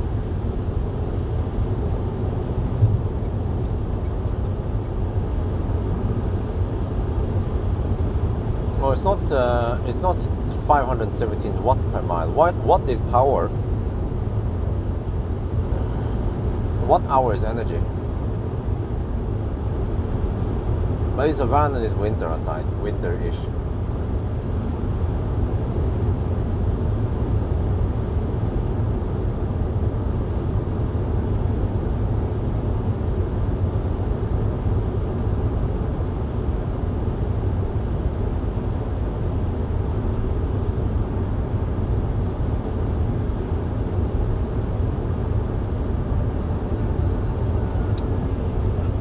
man. Suddenly the music comes on. Oh jeez, no. Oh, it's doing that shit again. Where the stuff just disappears and laggy stuff. Oh, and this time I don't even have the memory USB stick on. Okay, the user interface here is kind of shitty, to be honest.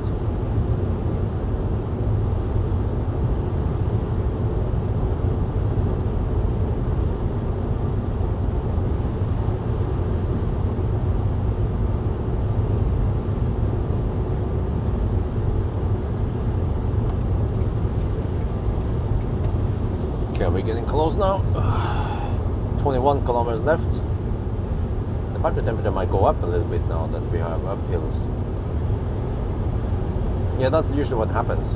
In the uphills, you gain heat, but then you don't release them that much on the way down. Oh, what the heck, man? The music.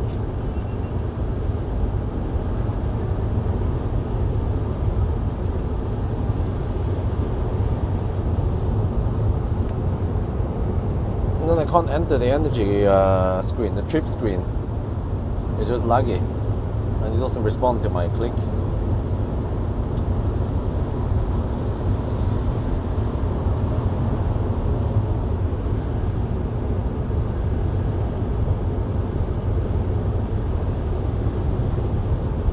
This is the beta version. Well, I don't know.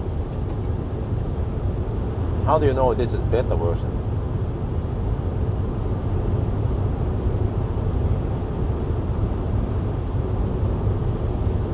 Villa Bled. Oh, you mean Bled, right? Villa Bled. I'm not sure if I will go to Villa Bled. I might stay in another hotel in the city or town. But yeah, we want to go back to Bled. Maybe once Isabella is a bit bigger, she understands more. Like, oh yeah, once you go, yeah. Now she's just too small to experience anything with the trip.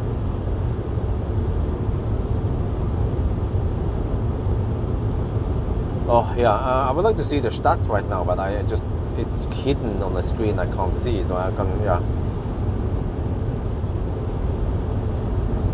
But let's see. We are getting close to the 12-hour mark soon. Yeah, in around 13 minutes.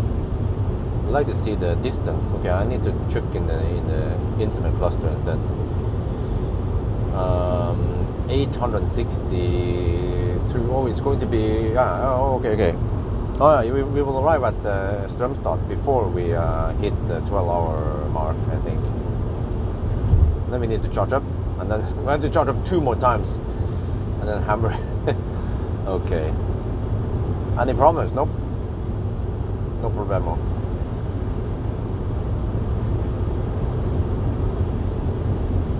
But we have 5 minutes, 7 minutes reduction. What was that again? Yeah, actually we have one problem. We had one supercharger stall failed twice, and then I moved stall. That's it.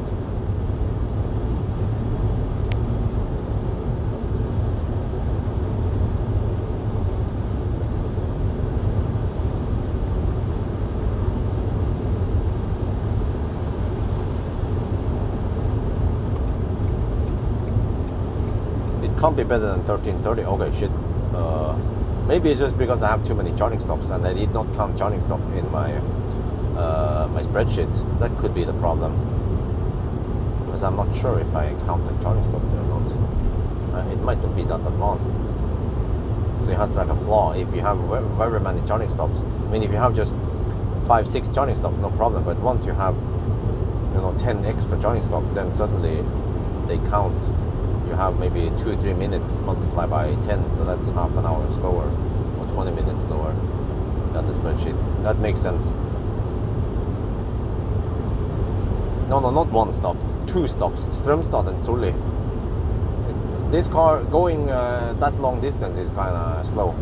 If you want to go, Strømstad all the way to Oslo, that takes a while. But I'll use a chem power at Solli. Found that one to be the best option.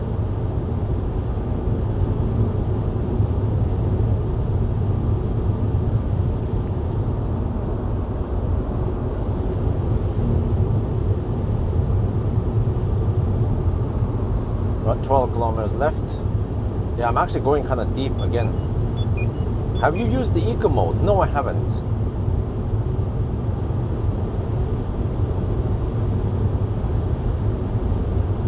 $11 and 50 minutes now.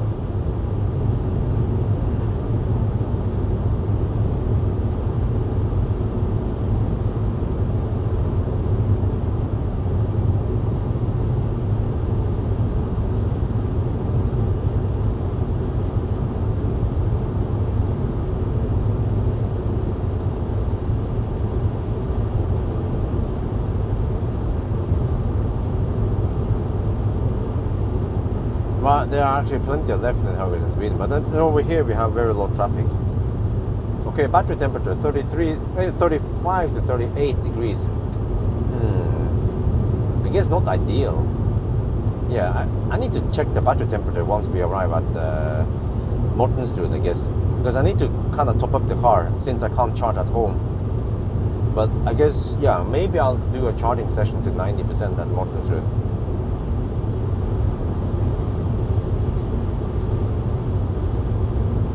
There is no way I'm gonna finish in 1 hour. If I can charge quickly and then hammer it, yeah, that will work, but it's most likely going to be 13.5 hours. That is still almost an hour faster than the Toyota. Or Toyota, like the Americans call it, Toyota. Toyota, yeah, I think that's it.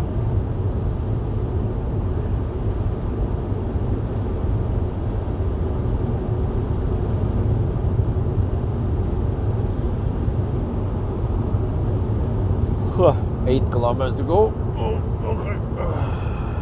Come on. Hang in there.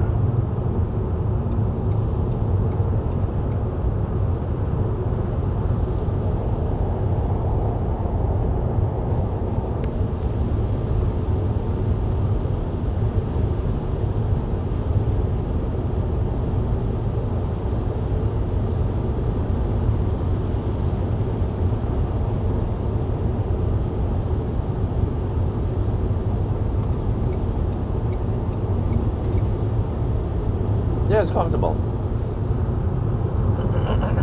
Even for a freaking long ass trip like this, then it's still comfortable. So for a more local run, then it'll be just fine. You can stay in the car almost all day, like I did. Hey, it blinked there. Oh, and then disappeared again. Okay.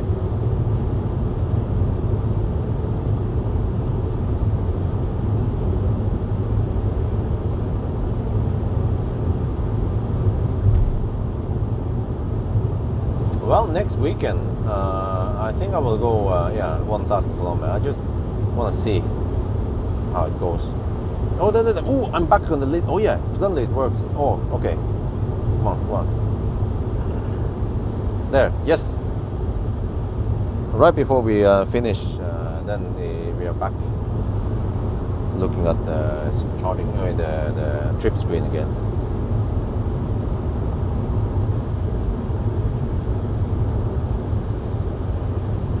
Alright, still 35 to 38 degrees, which means that the hottest cells will heat up. Okay, but this time I will not run the cooling, heating, cabin heat. Not a bugging. 5% usually, yeah, that's usually a 5% warning. Pilot is not good at all, it's ping pong.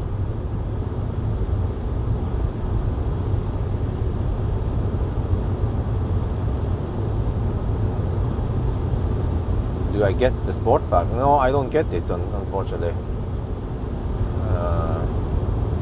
Then you mean I want to buy it? But 0.24, well, I heard that it's still thirsty though. But yeah, okay, we'll test it out. I will not get the sport pack, I'll get the regular fat one.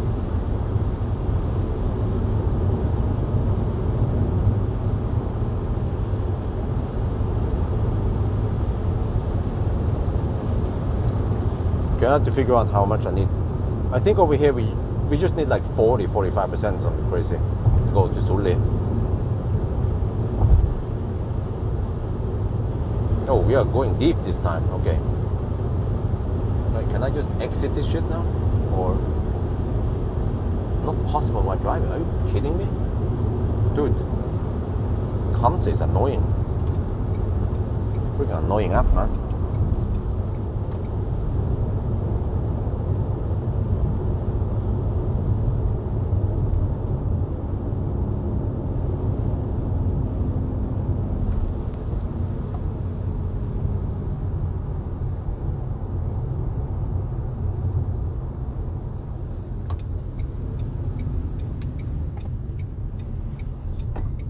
You're still on the road. Well, you are. I mean, unless you meant that this is your road, my road. Yes, it's my road.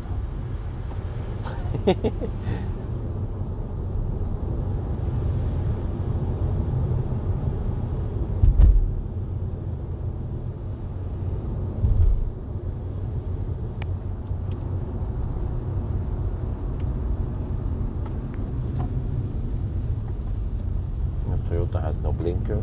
Oh, what the heck is this? Ladderstau? No. Just a bunch of people. Wait. Don't tell me that there's a Ladderstau here. What the heck? Wait. No, we have plenty of chargers. You just have to ninja one of them. Okay. I see which one I'm gonna go for. I just squeeze it in there, slide it right in, and then plug it in. Wait, because those idiots are taking up what the heck, man? It's gotta be a freaking Audi driver blocking 2 parking lots. Yeah, why not? Blocking 2 stalls like a true Audi driver. Okay, let me see. This is the second lot. 878.7 kilometers and 325 watt hour per. Okay. Strømstad.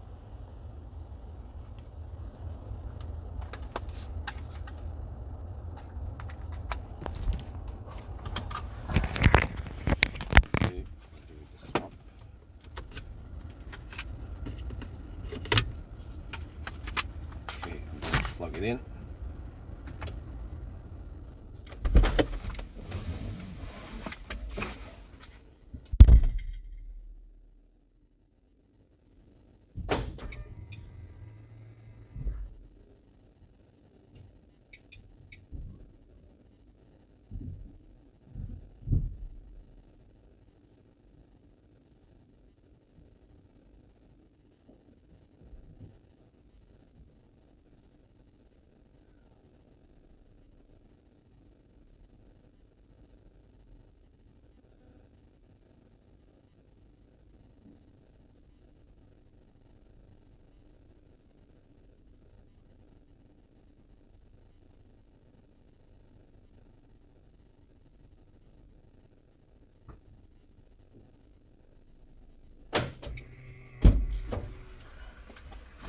Okay, we are right with 5%.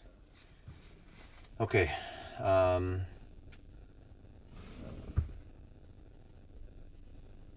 wait, Kamsa. Okay, put it charging now. Wait, what? Did it stop charging?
This is so slow. I need to, well, but kind of need to, we need to deduct 5 more minutes because of a charging problem here. And then that guy is dog slow moving out. There we go. This one started charging and then it stopped.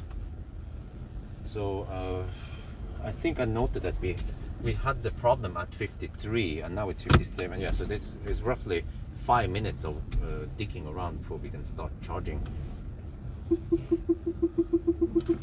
Let's try again, I guess. Oh.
I need around 45% only.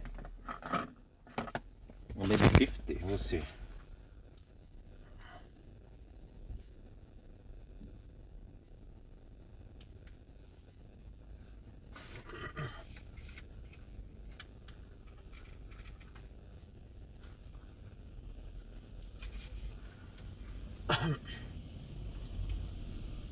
Right, we are at Ionity. First I was using that one. It started charging and then it stopped after like 30 seconds. I had to move over to this one. So I don't know, I've seen it before that these Ionity chargers that Strømstad, they're kind of buggy. So now the Polestar is going to try to charge. Hopefully it works, or we'll see. Maybe if he struggles also.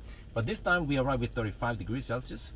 Now, oh, this actually, I think this means that we are usually receiving 74 kilowatt. Let's check on the charger how fast we're charging now.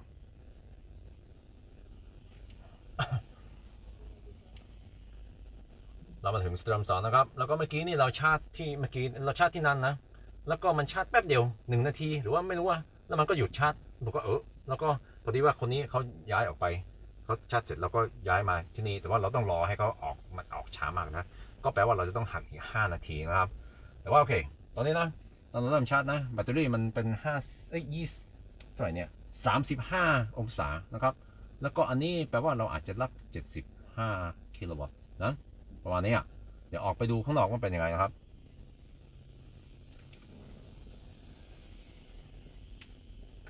Let me check what's up.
Okay, so it means that that value in Kanse is probably the speed we are charging at.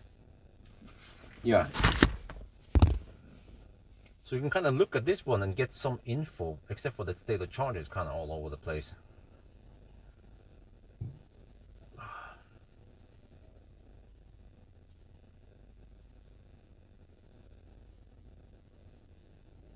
Yeah.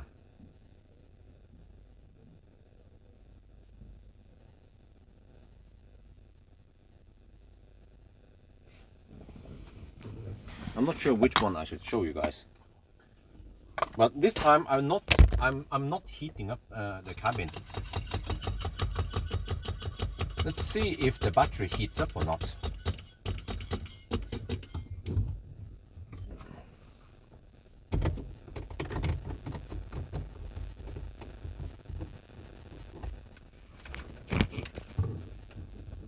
So now I guess I can show you guys kanse, if that makes any sense.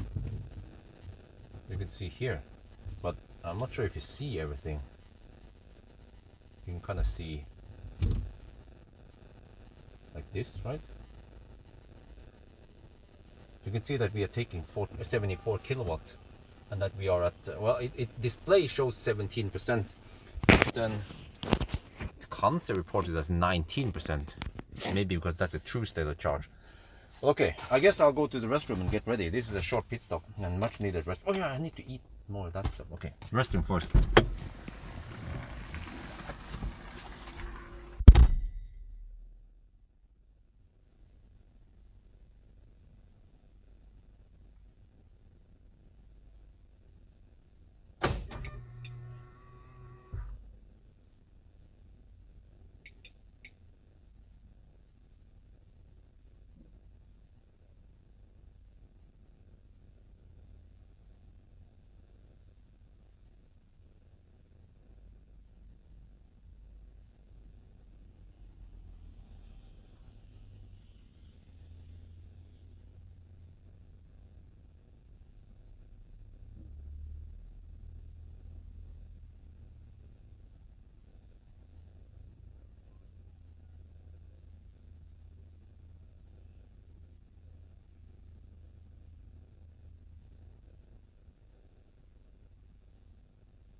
Then let me check how fast we're charging now.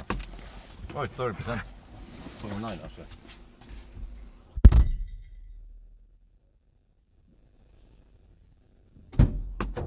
Yep, 74 kilowatt. So this one actually represents the charging speed right now. Because it's like, this one is the maximum charging power, and we are actually taking the maximum charging power. Oh, the battery temp. The battery temperature is rising again, regardless of if I preheat it or not.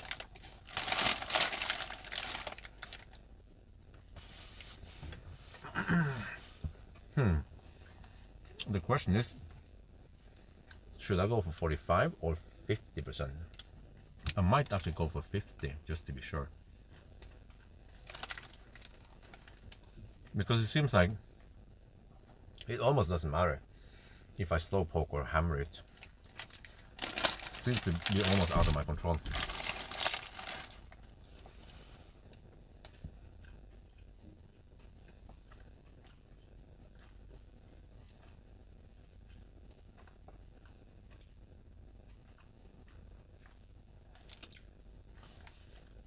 Climate Mini.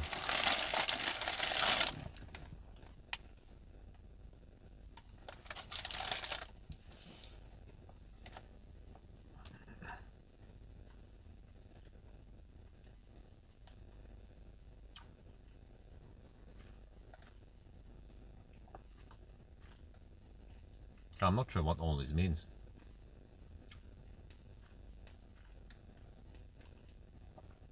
HV back conditioning mode, no request.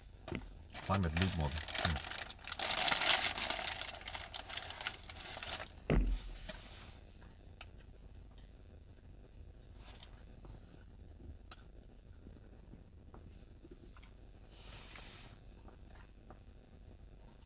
Well, now it starts throttling, see?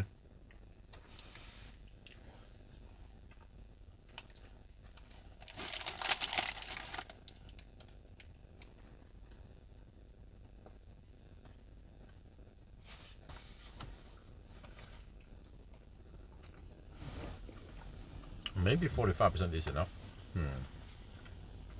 Because I think there'll be lots of left lane huggers right now. They can't hammer too hard anyway.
Yeah, you can pull 1500 kilowatts.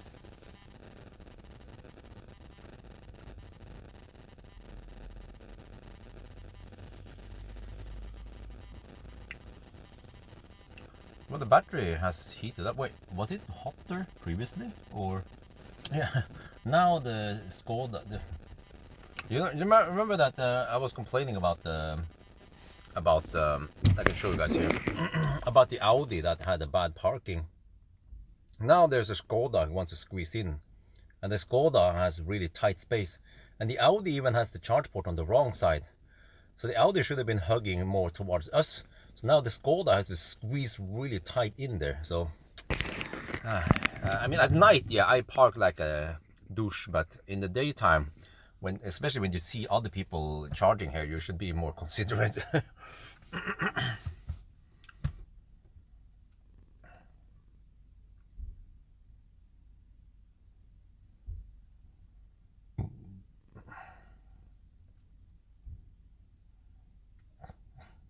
Okay, 44%. I think I should get ready to leave now. 50% is probably not needed, but maybe like 45, and then 47 or something. At least so I have a slight margin so I can hammer it. Yeah. But yeah, like I said, I probably can't hammer too hard anyway. So you might as well leave now. But 68 kilowatt, that's still decent. Close to maximum 75 that we have been getting for most of the trip now. But what is the time now? Shit, we have it's 12.5 hours almost. Wait, now we have 12 minutes of deduction exactly. Okay, and we started at 50, so it is as if we have started at 2 minutes past 10. Okay, yeah.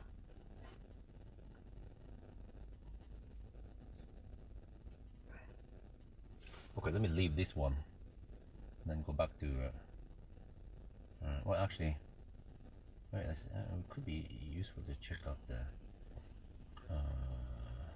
heat map. Oh, it's the same, more or less the same. Yeah, temperature-wise, okay, whatever. Let's go back to car scanner. I prefer car scanner actually. Yeah, we should leave now. 47% should be enough.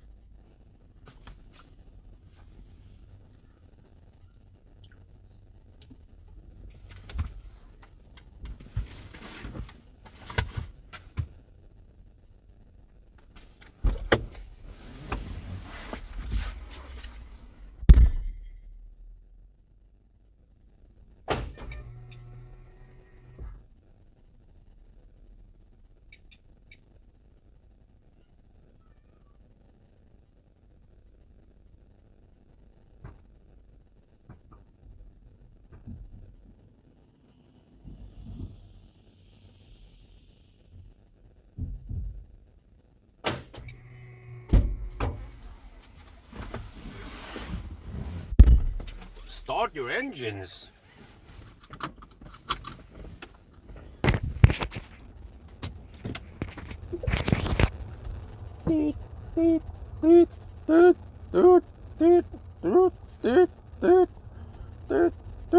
Oh, the BYD Tang has a LED bar.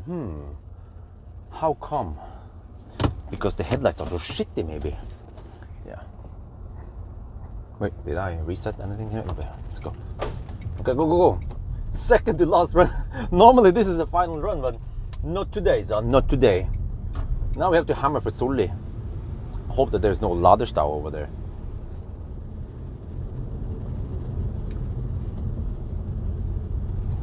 Okay.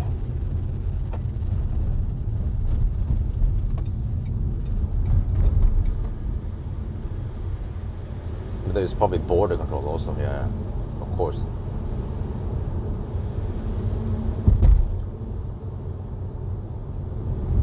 Yeah, it's like the Stellantis cars. It's super trigger happy on unlocking, just like E28, and also that sound, just like the E28.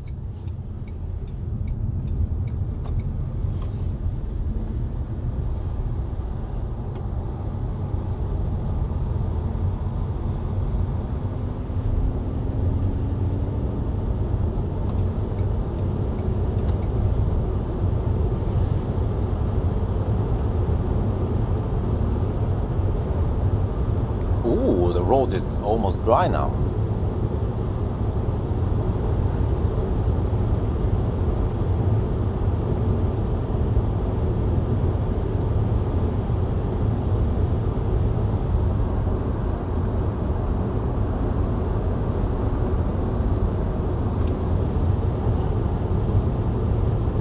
let me see. How do I calculate now? I calculate 2 hours before midnight. Yeah. Roughly 2 hours. Well, actually 1 hour and 58 minutes, but roughly 2 hours before midnight. And then here, and then okay. So now we are 12 hours and 15 minutes. Okay, yes. 12 hours and 15 minutes now.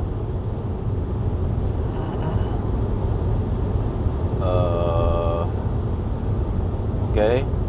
Shit, and the energy flow thing is locked again. Man, this car is getting annoying. The software is annoying me. Charging was great, by the way. I think we had around 65 kilowatt when we unplugged at 49%. That is not too bad. It's not as good as the other one where we had over 70 kilowatt at 50%, but I still wonder, do we need hotter battery or cooler battery? Yeah, I should have paid attention when we got the nice speed, what the battery temperature was. It kind of makes sense that the battery wants to be hotter, right?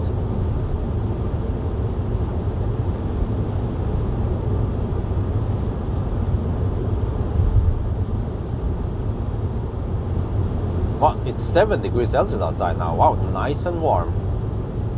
Spring is coming. Oh, there. Something happened there.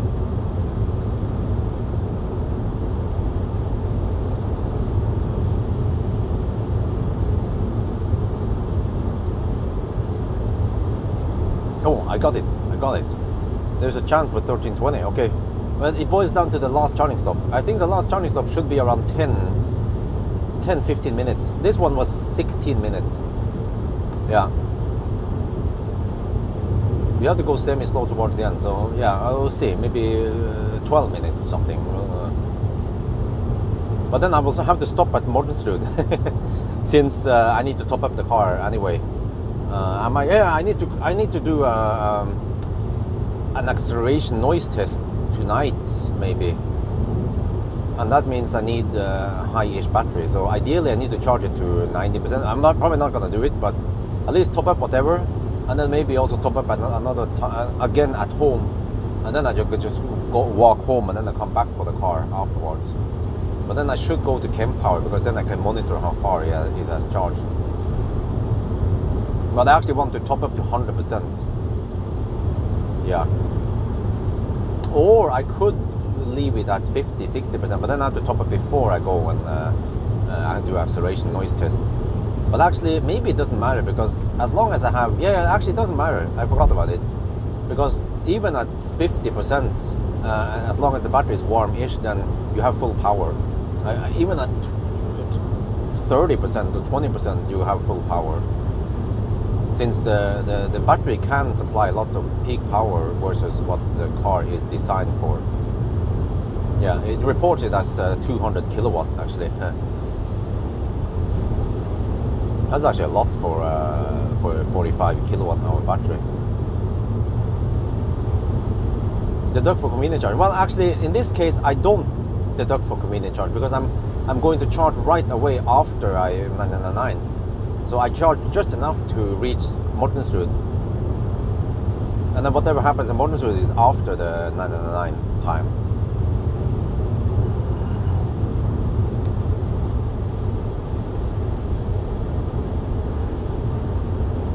But there were so many deductions that many people were confused in the Neo test. Like they said, no, we should not deduct anything. I was like, huh? So you should not deduct 20 minutes of Göteborgsstau. And they'd be like, no. And then one guy was like, oh, but you deducted 5 minutes at the end also. He didn't understand the convenient charge thing. What else was it? Many people were confused. But I gotta say, I get the impression that the problem with Neo is that there are simply not enough battery swap stations. So as long as you have fast charging cars, which actually is more and more common nowadays, then it's not that big of a deal. And the fact that you can leave the car makes it super useful when you stop and charge on long trips.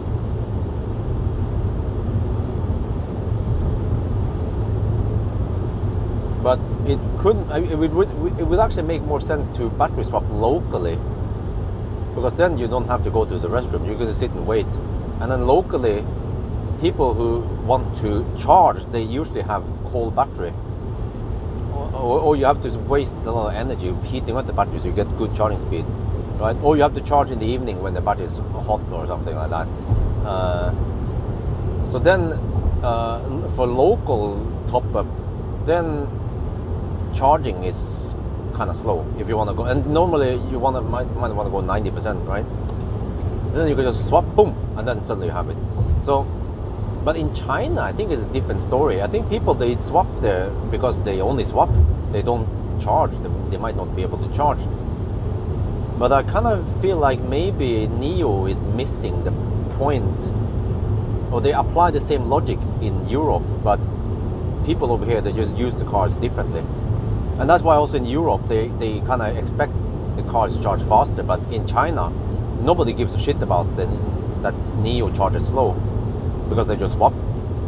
And there are plenty of swap stations. And also, in a way, superchargers were not that great back in the days when we had Millennium Falcon and we had only 6 superchargers in Norway. Because you charge fast at the supercharger, but then beyond that point you have to AC charge and it goes dog slow. We had no CHAdeMO adapter or anything like that. So I feel like it's like similar to NIO, is that okay, we have battery swap, it goes blistering fast, but beyond that point you then have to DC charge, and the NIO doesn't charge that fast.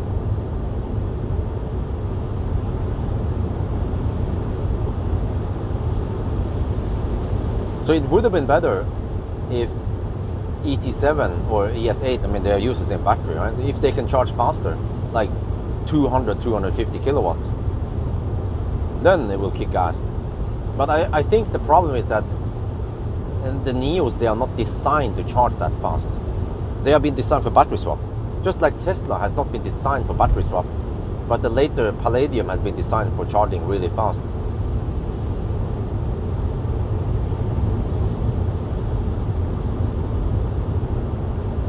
Yeah, but I also talk about this. Like, I realized that, wait a minute. So okay, in the case where the battery gets bad, like really bad, right? They will of course take it out of the loop or out of the pool.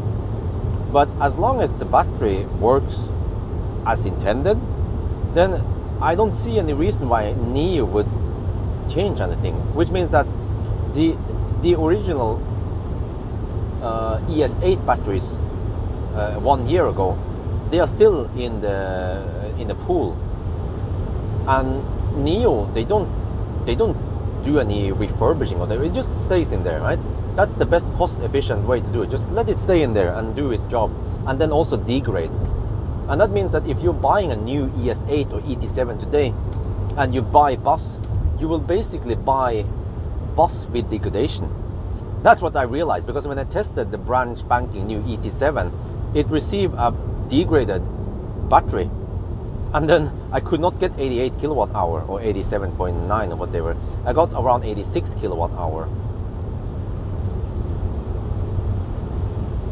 So in a way, it's kind of misleading, because if you then buy a new ET7 and you go for 100 kilowatt hour battery, you are not getting 100 kilowatt hour with bus. You might be getting only 90. If it 5-year, 10-year passes and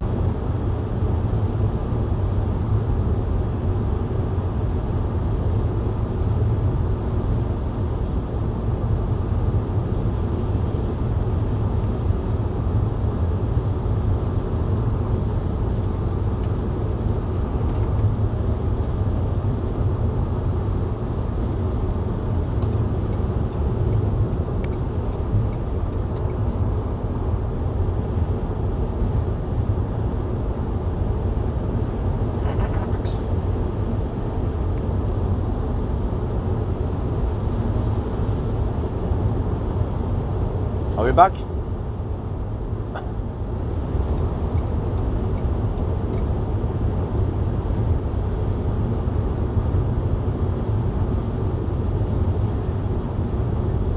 Buck. Okay. So it seems like I don't have to restart anything. It just reconnects. Normally, same thing when I go from Norway to Sweden. I don't have to reconnect. Just wait for it to reset itself. Right. So status update: 905 kilometers. Consumption 325. And time, yeah, you can just calculate the time based on that. So we have 12 minutes of deduction so far.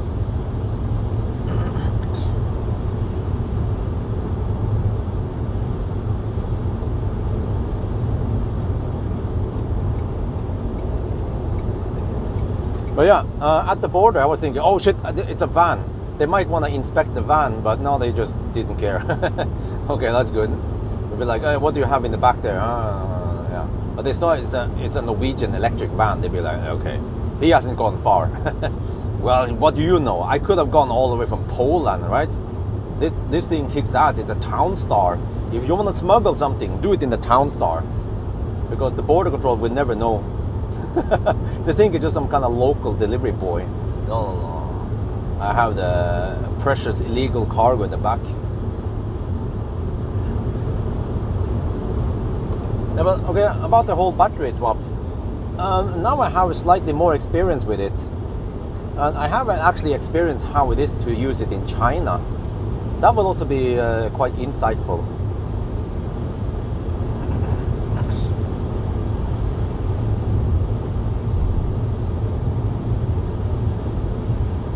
But from what I know, battery swap would work great if it was located in centralized in Oslo.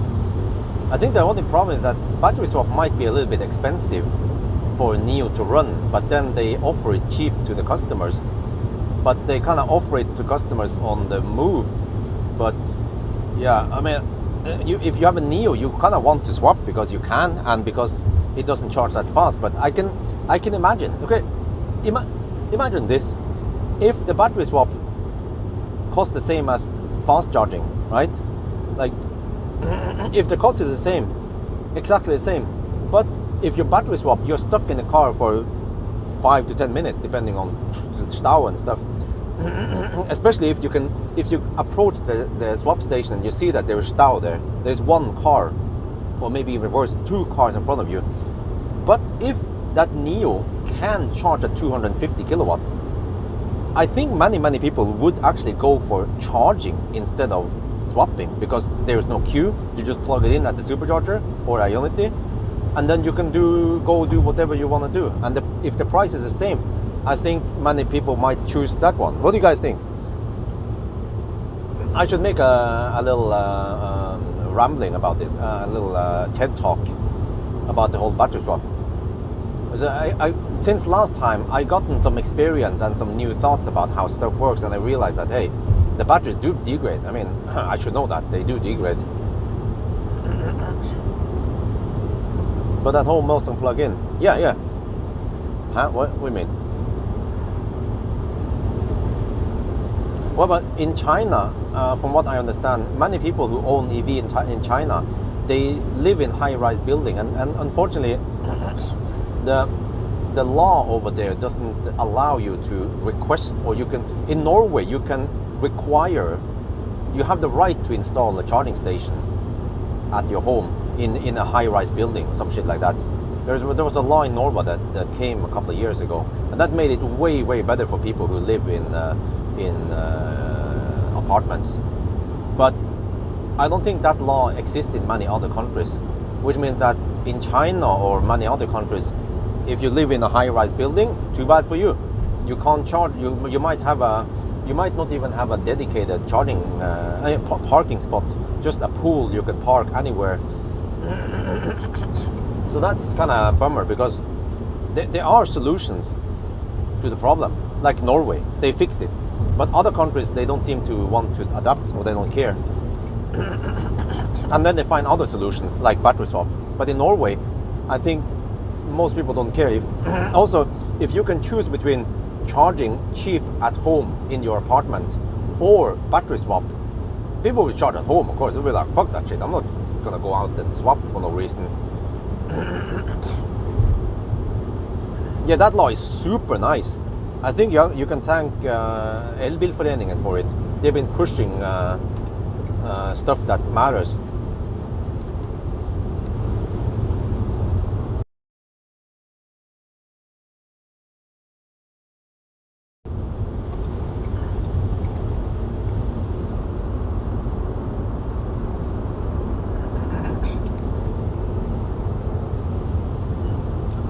Well, but the thing is that you have to face the facts here.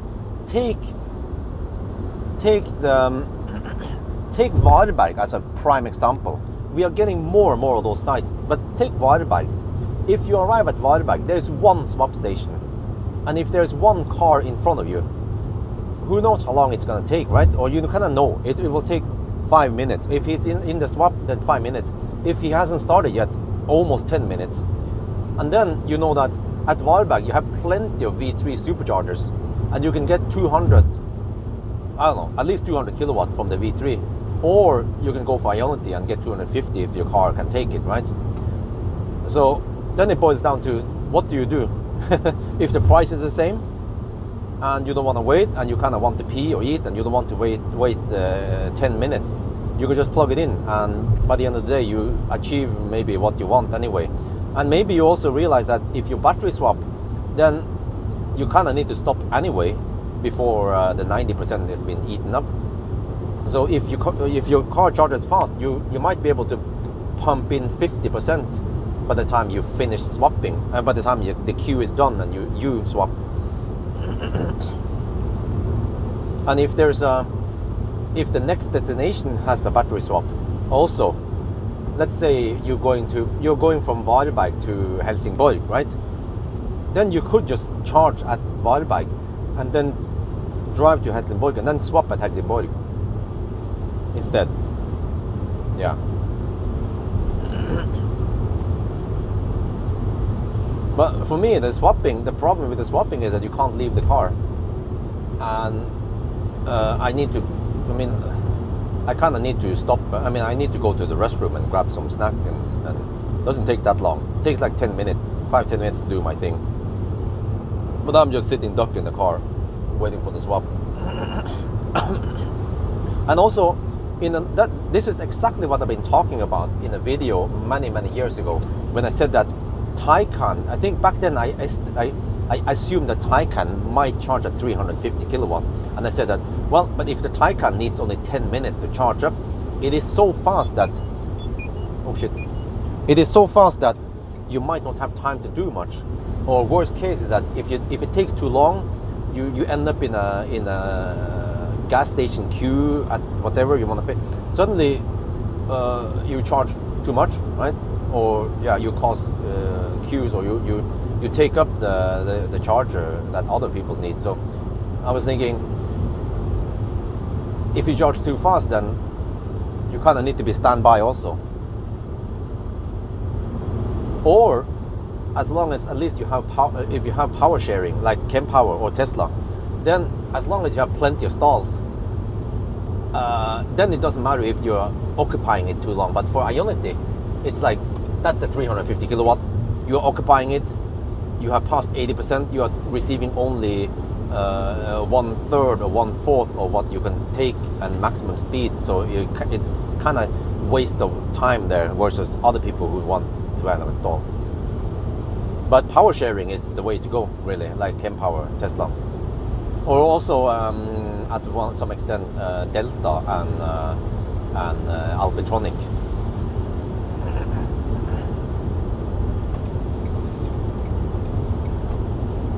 The Volkswagen, I don't know too much about it, except for that it looks like a Golf and it's cheap. Yeah, not sure what else to say about it. It's like the poor man's ID3, right? That is actually the poor man's ID3. Both worlds are a good thing. Yeah, exactly. So you know what? In order to improve, like the Neo, I feel like the Neo's Achilles heel is slow charging speed, because we see in winter or other places that once you cannot swap only, then you charge slow, and then the end result is that a fast charging car like a Tesla is faster. So then what is the whole point with swapping then in the first place, right? Especially since they're like, I don't know, I feel like the swap could have been faster. Like those 7 minutes or whatever it takes, maybe practically we should try to count it. Practically it could be almost 10 minutes from you start and then you back up and then whatever, and then it's and then also when you finish it, because also when you finish charging you can start driving and it turns green on the wall. The swap station says it's green, but the screen is still black. But you can actually put the car in gear, but many people might not know that. So that's another 30 seconds that you're wasting, right? So practically maybe a swap takes almost 10 minutes. And I feel like they could have speeded up the robot maybe to make it faster. Yeah, I mean there shouldn't be a reason why the robot couldn't swap within, let's say, 2 minutes rather than 7 minutes if they design it to be faster. But they probably figure out that it's already fast enough. Well, I guess for swap, you just want to have it as fast as possible. Like, speed things even more. Like 7 minutes is not good enough. Improve it. 30 seconds improvement, 10 second improvement. Every increment helps.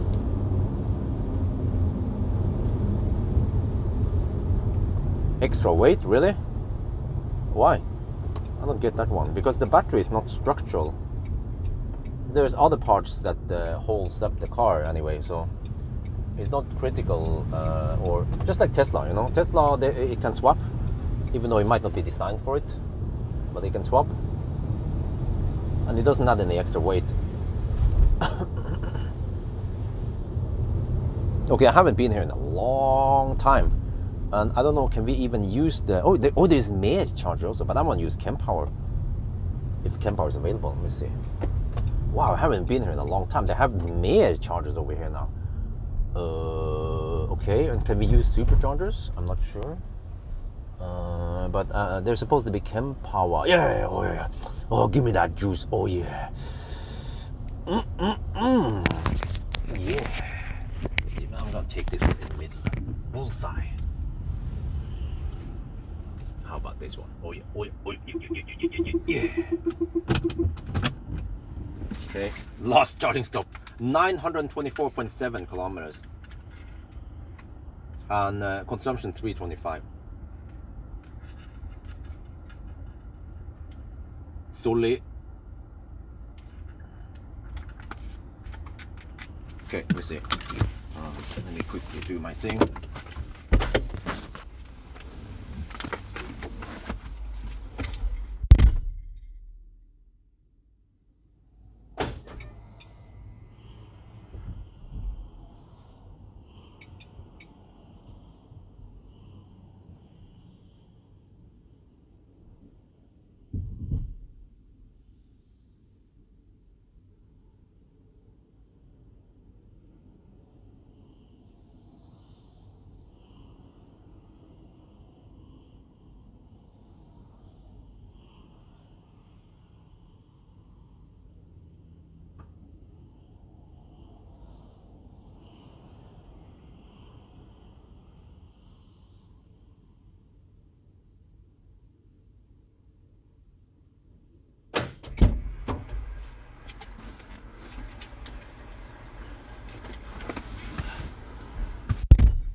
We're getting close to the 13-hour mark now. Shit. Okay. Where's the mic? Oh, there's the. This one keeps falling off. Okay, whatever. Check it out later.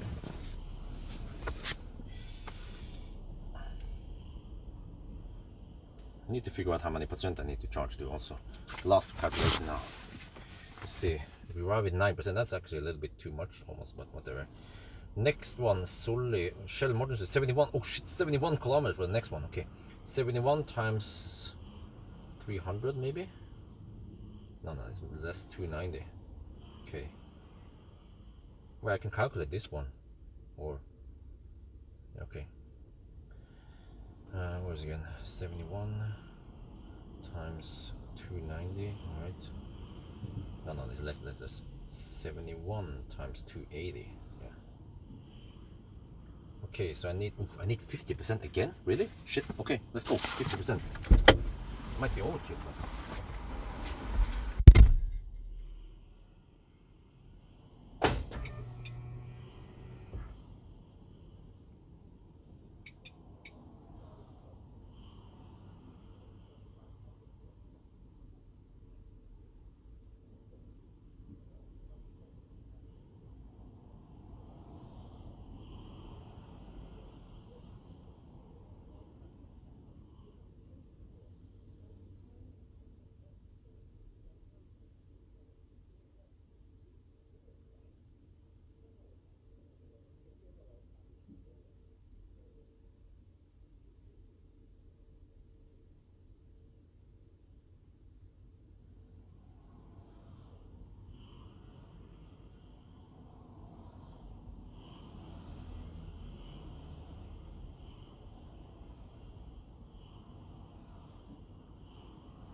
Man, the charging stops are so close now that I don't feel like I need to pee that often. I mean, I don't need to pee like a dog, you know.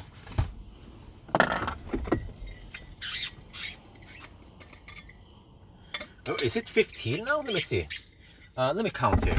The 10th charging stop was at Kungsbacka. Okay. Kungsbacka. 10th one. 11 was at... Which one was it? 11th was at Ljungskile. Okay, 11th Ljungskile. 12th was at Strömstad. Where was it? Strömstad. And then 13 at... Wait, is it only 14? Oh, it's only 14. Okay. My bad. Yeah, this is the 14th charging stop, right? If you guys... Did we count correctly now? Okay, let's count from number 1. Number 1, Strömstad. Number 2, what was number 2 again? Was it Håkstorp? It was Håkstorp, right? Number 1, Strömstad. Number 2, Håkstorp. Number 3, Spekkerød. Number 4, Kungsbacka. Number 5, Varberg. No, number 5, Falkenberg. Number 6, Melbyson. 7, Helsingborg. 8, Halvstad, whatever it's called, not 8, whatever it's called, not Halvstad. Yeah. Oh, what's it called again? Yeah, but 9 Varberg and 10 Kungsbacka. Yeah. I remember. 10 what's Kungsbacka? Halmstad, it's called, not Halmstad. Halmstad, yeah. Yeah, so 10, and then 11. After Kungsbacka, we went straight to Ljungskile. No, wait. Yeah, we did. 11 Ljungskile, 12 Strömstad.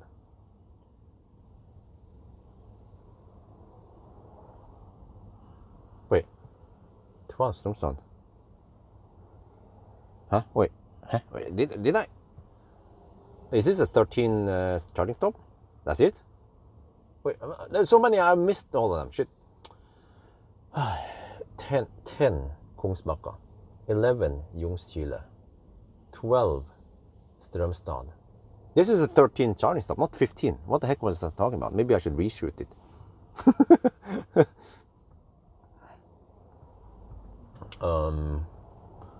Okay, and now I need supposedly 50%.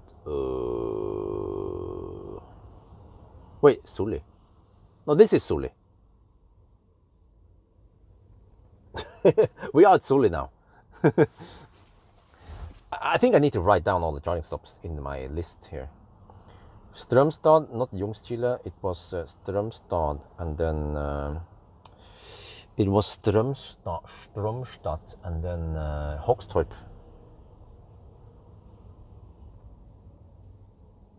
And then it was Kungsbacka, and then Falkenberg, and then Mellbystrand, and then Helsingborg, Halmstad, Varberg, Kungsbacka, and then not Håkstorp, Kungsbacka, and then we went for Ljungskile.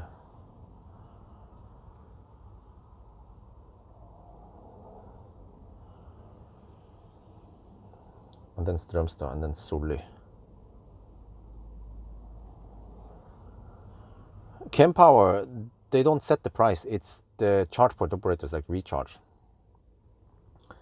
Strömstad 1, let me count here. 1, Håkstorp 2, Kungsbacka 3, Falkenberg 4, Mellbystrand 5, Helsingborg 6, Halmstad 7, Varberg 8. Wait, huh? Wait, there's something weird here. No. Ah, shit, what the heck? I forgot something. No. Spekkerud. I forgot Spekkerud. Let me see. Spekkerud is before Kungsbacka. Håkstorp, Spekkerud, of course. 3 Spekkerud.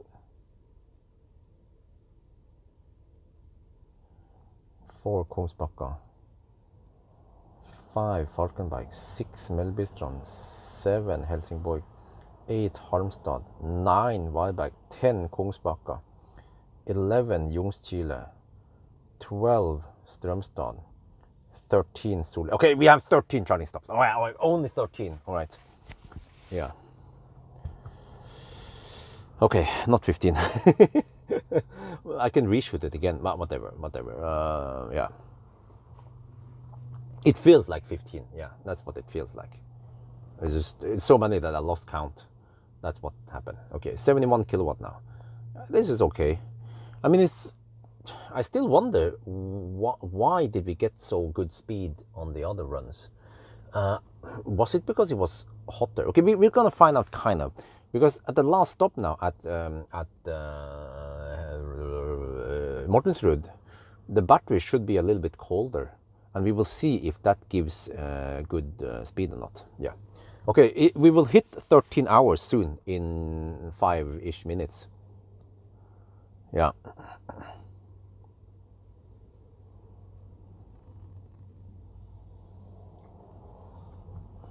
But the charging stops only last for roughly 15-20 minutes, and then the drives are typically half an hour, 45 minutes. So we are driving more than we are charging. Yeah.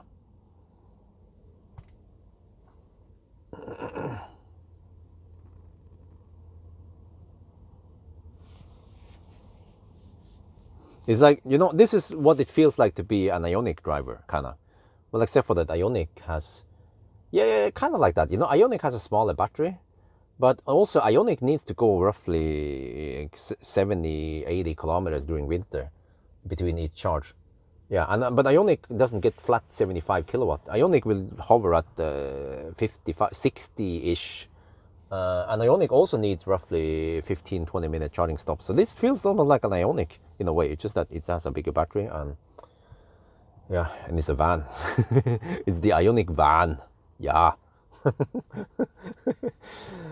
Shit. Okay, I'm just wondering if I should go to the restroom or if I just go for it now and I can just go to the restroom at yeah, I think I'll do that. I'll go to the restroom at Mortensrud instead, because that one might be a slightly longer stop.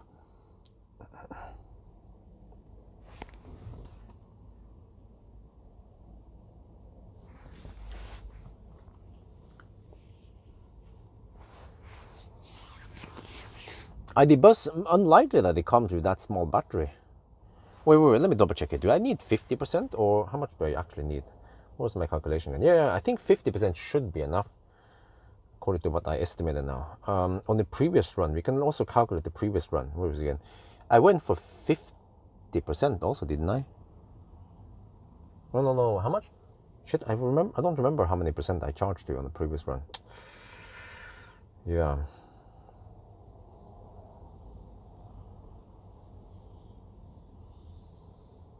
I would like to know how many percent, how many kilowatt hour or watt hour per kilometer I average. But I can kind of feel like this one is going to be slower, more traffic and more left lane huggers, and I can't really hammer it on the last leg now. I mean, it's midday on a Sunday, so yeah. So you have to drive less than 1 hour.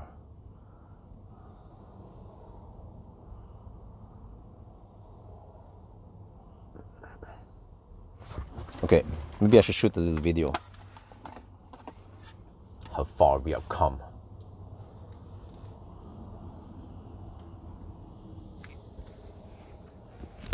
We could leave soon. Yeah, we're gonna leave soon. Well, I forgot to preheat the battery or whatever.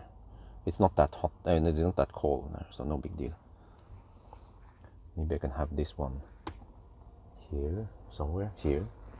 Does that make any sense? Kind of, like, can it stand up there? No, it can't. It's too slippery. Shit. Here, maybe. There. Okay.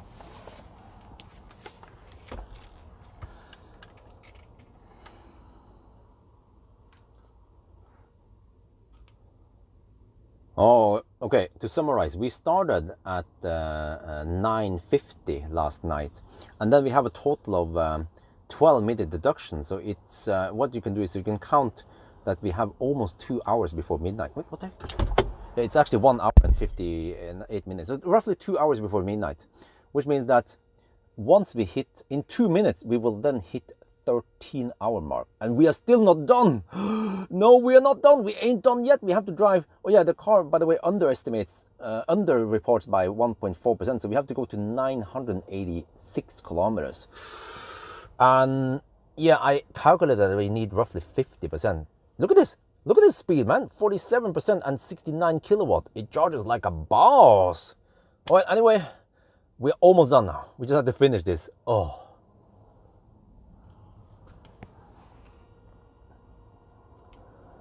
โอเคเมื่อวานนะครับเราเริ่ม 3:50 นะครับแล้วก็เราต้องบวกอีก12นาทีนะมันมีปัญหานิดหน่อยไม่เยอะหรอก12นาทีที่เกิดขึ้นนะครับก็เหมือนกับว่าเราจะนับว่าก่อนเที่ยงคืนนะครับเราใช้เวลาเกือบ2ชั่วโมงเป็น1ชั่วโมงกับ58วินาทีเกือบ58นาทีนะครับแล้วก็แปลว่าถ้าอันนี้นะถ้ามันเป็น11โมงกับ2นาทีอีก1นาทีนะครับมันจะเป็น13ชั่วโมงนะครับรวมเลยว่า13ชั่วโมงครบ13ชั่วโมงแล้วก็รถคันนี้มัน under report 1.4% แปลว่าเราต้องนับไม่ถึง 1,000 กิโลเมตรเราจะนับถึง986กิโลเมตรนะครับมันจะเป็น 1,000 กิโลเมตรแล้วก็ตรงนี้นะครับผมได้กะไว้แล้วว่าเราต้องการ 50% นะก็ตอนนี้ก็เดี๋ยวจะไปได้แล้วครับเนี่ย 50% ได้65กิโลวัตต์นี่โอเคป่ะ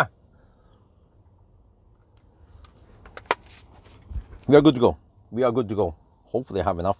Shit, I hope I have enough. I kind of know need to drive a little bit slow. Yeah, okay. I can slow poke if I have to after 999. Let me check here. Sanity check. Sanity check. We have 23 kilowatt hour. I have to drive 71 kilometers. Okay. 23 kilowatt hour divided by 71. I have budget of 3. Oh, okay, plenty. Let's go. Let's go. Start engine. Stop the charging. There. Happens every time.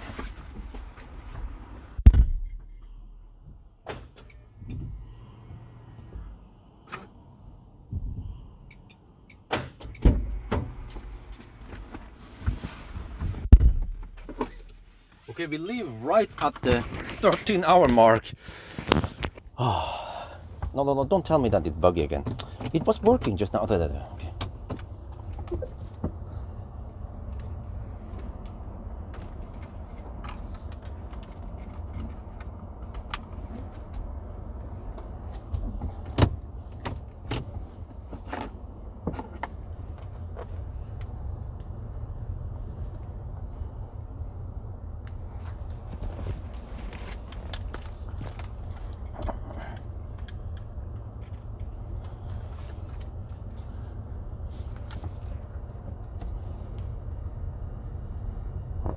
What the heck? There's a Honda E there. Getting rescued by tow truck. I guess another Japanese car bites the dust. Actually, I'm not sure. No, it's probably not that one. Okay, whatever. Delete that scene. I saw that it wasn't the Honda E. It was some other fossil or something. It was just parked in a weird way.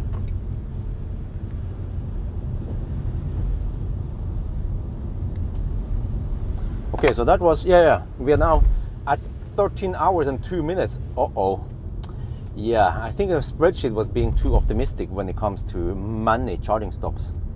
Yeah, my spreadsheet probably estimates correctly if as long as you have around 5 charging stops on average. But once you have 13, like 8 extra, and each of them cost at least 3-4 minutes extra, then it adds up.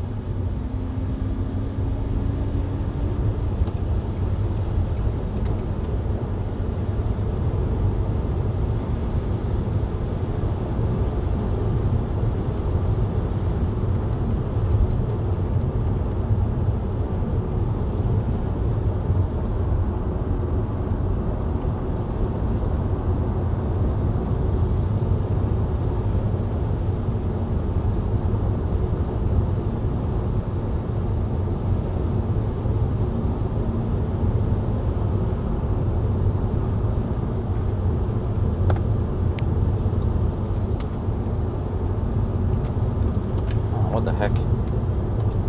Yeah, let the left lane hugging begin. Like, seriously.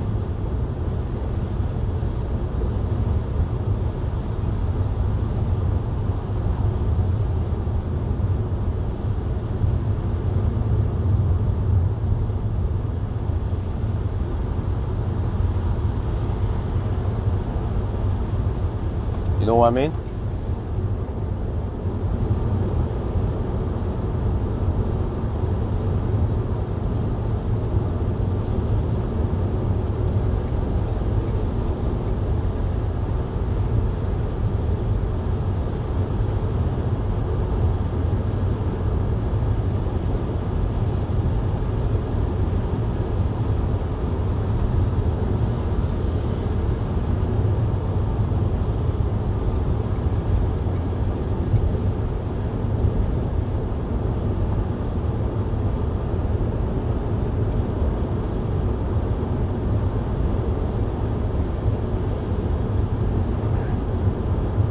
But yeah, I mean, I have to say, man, I'm quite impressed with this Townstar because it blew my expectation. I mean, it's a small battery. It was designed for city runs, but it can actually go long trips in winter, in shitty wet roads, and still 13 hours something. It's not that bad really for a van. Yeah, we also have to consider it's a freaking van. It's not like a aerodynamic efficient sedan or something, you know.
Okay, yeah, at this point, we know for sure that we beat the Toyota. Maybe almost, yeah, roughly 1 hour faster than Toyota. Yeah, well, that's good to know.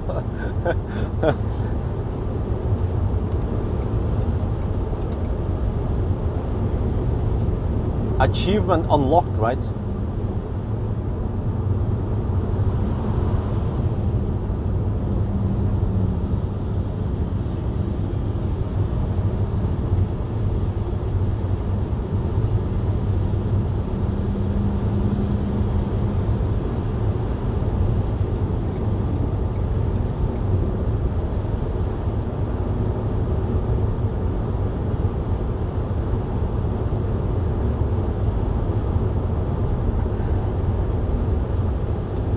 Okay, let me see.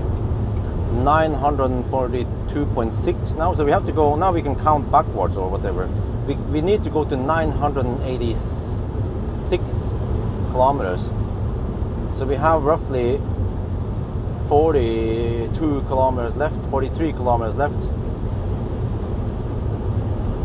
And we hit the Sunday drivers, left lane huggers.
I hope I don't burn too much juice now.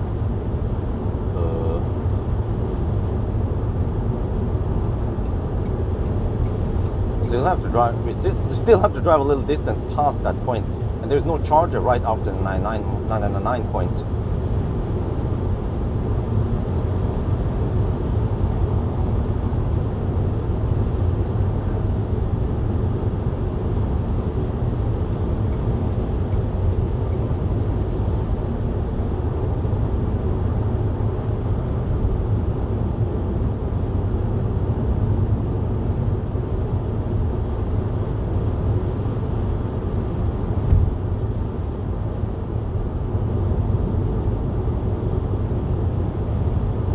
Was 986. Okay, 986.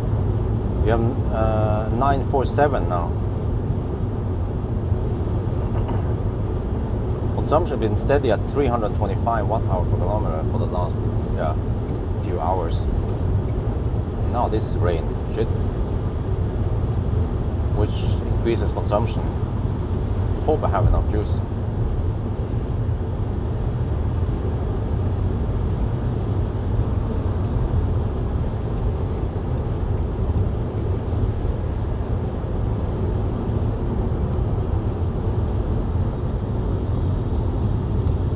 These Swedes and Danes, they're invading the country, hugging the left lane.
Okay, 950.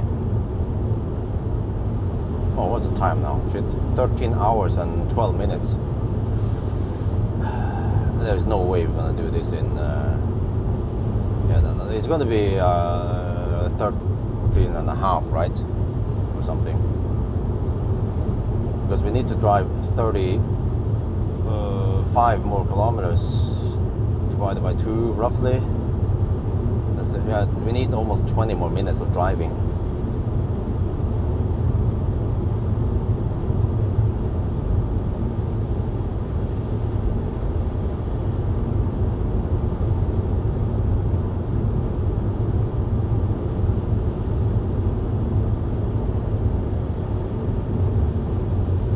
Oh, is it supposed to rain today? In Oslo also?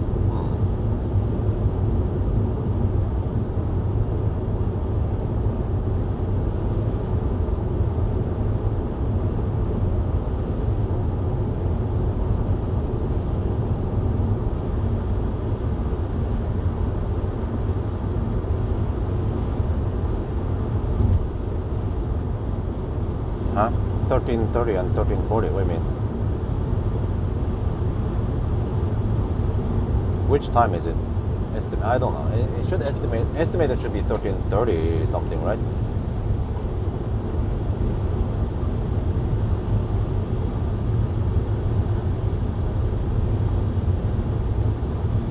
Okay, so we are now at 13 hours and 14 minutes.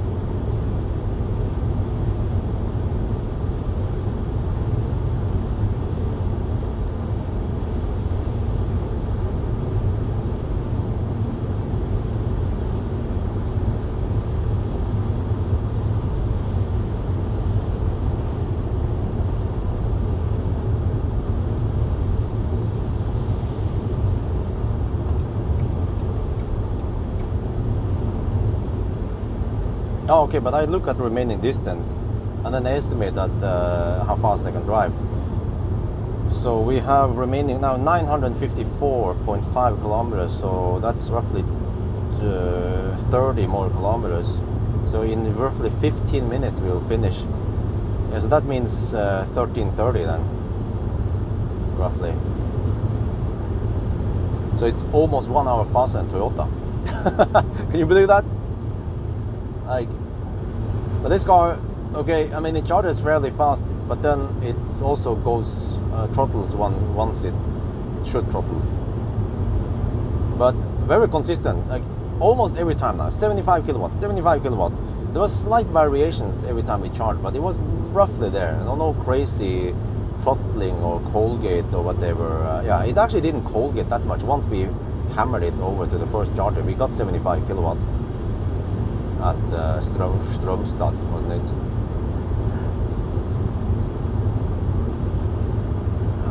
I was tired earlier, now I'm just pumped up to finish the challenge. I was really tired around Helsingborg, but normally when it gets bright outside then I kind of wake up a little bit, especially towards the end I'm pumped to finish it.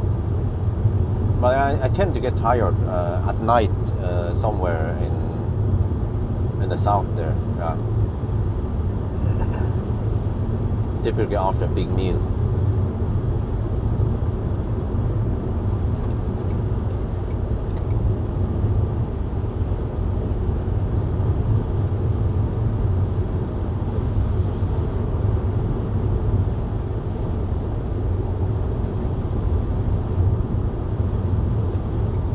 Yeah, I think I counted the last charging stop as a charging stop, but it's actually not the one that the one at Mortensrud. That one is not a part of the challenge.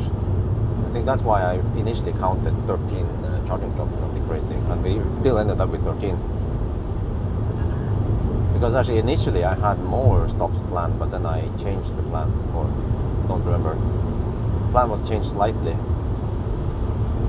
Yeah. but it's kind of hard. Ideally, what I want to do is charge to roughly 50% every time, and then get some kind of nice charging stop right by the highway, not too much detour. But I think the thing that slowed us down was that we had many charging stops, and some of them were a little bit far off. So you have to kind of take a 1 minute detour times 2, and then multiply by 8 or something. Yeah, so then you have suddenly 15 minutes extra because of just detour and extra handshake. And the fact that I might spend 30 seconds recording the data. Once I stop, I record the data before I plug it in. So there's extra overhead.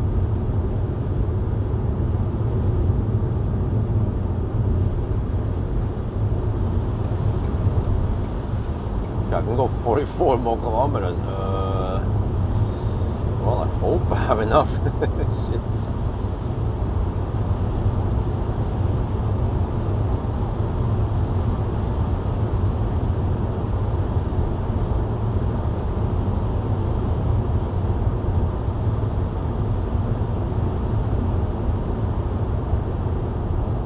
What, is it snow? No, it's not. Or is there some fog or something? It's 5 degrees Celsius outside. There's no snow at 5 degrees.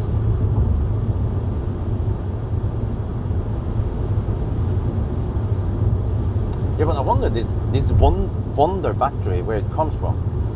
It seems to be able to charge fairly fast, and it has good properties. The temperature in the battery cells or modules are fairly equal, and so on. And it doesn't seem to colgate or replicate that much.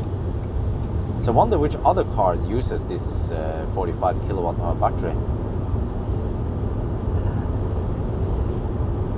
Would be nice to have it in, let's say, a next gen Ioniq. Well, except for that they don't build Ioniqs. But yeah, let's say a Zoe. If they could put this one in Zoe, but it might not fit. Well, actually, yeah. Like why the heck is the Set E40 charging so damn slow? Well, it's Set E52, wasn't it? Oh, Set E50, wasn't it? I never saw 75, 80 kilowatt on the Zoe. That would be great, man. Yeah, let's make Zoe great again.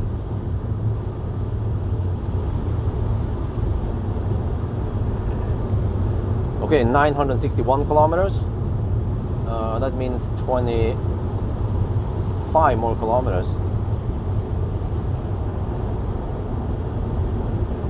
Battery rent, huh? So, huh? Oh, yeah, some Zoes that have, I forgot. In some countries you can rent the battery still. I thought they discontinued that because, yeah, who would do that? But I guess they still do it. The consumption is 324 now, by the way. Dropped a little bit on the Norway side.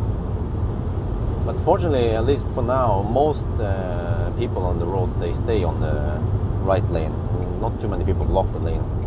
But I have to expect that it will happen. We're almost done anyway. So we managed to avoid most of the traffic. And in a way, like I always say, it's a little bit unfair because we've been driving at night with no traffic at all. On the normal day run, there would be some traffic. So again, I will not deduct for any left lane huggers we encounter this morning or midday. It's part of normal traffic, unfortunately. It just happened that it comes in one bulk now, rather than spread out through the trip. But they are kind of slow, these guys. I have to admit, they are slow poking because of a little bit of rain. E-Transit? Nope, I haven't heard about it.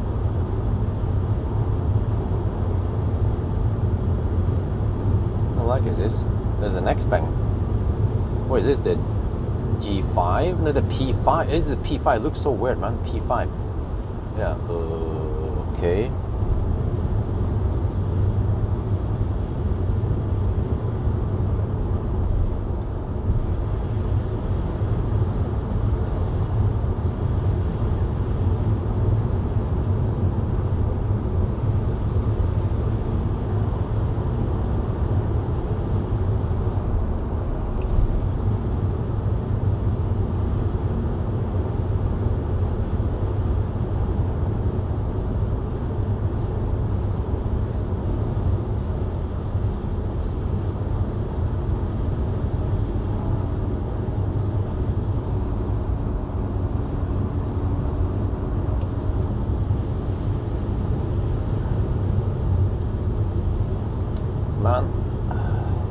Wi-Fi, I'll be home by noon-ish. Well, that didn't happen.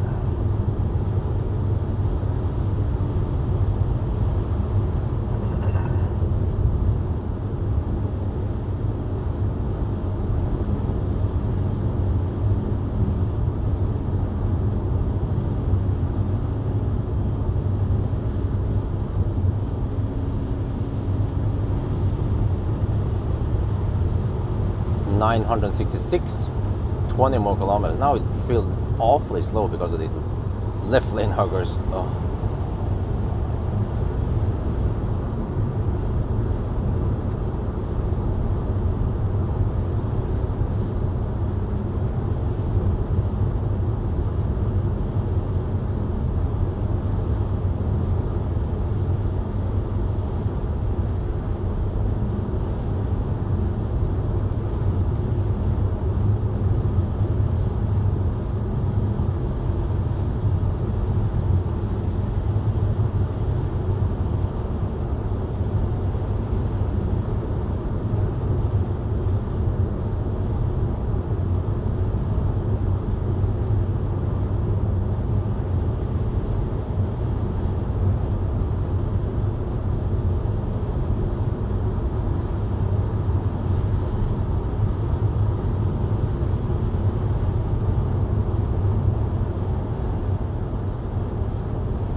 Finally he moves. Holy shit, man.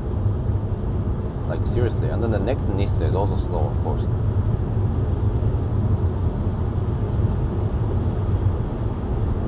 Has to be a Swede. Of course.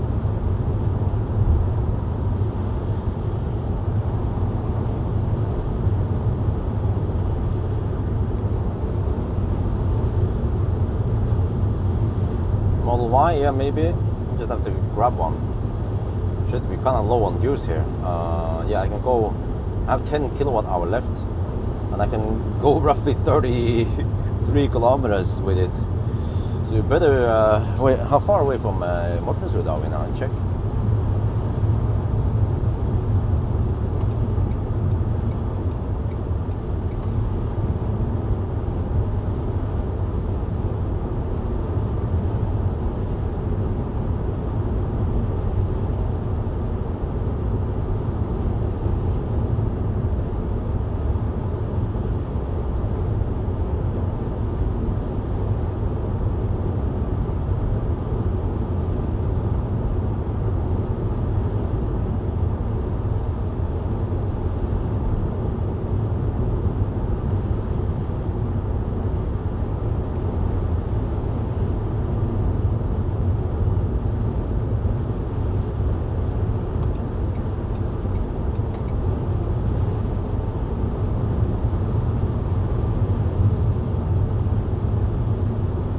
Okay, yeah, we are within reach.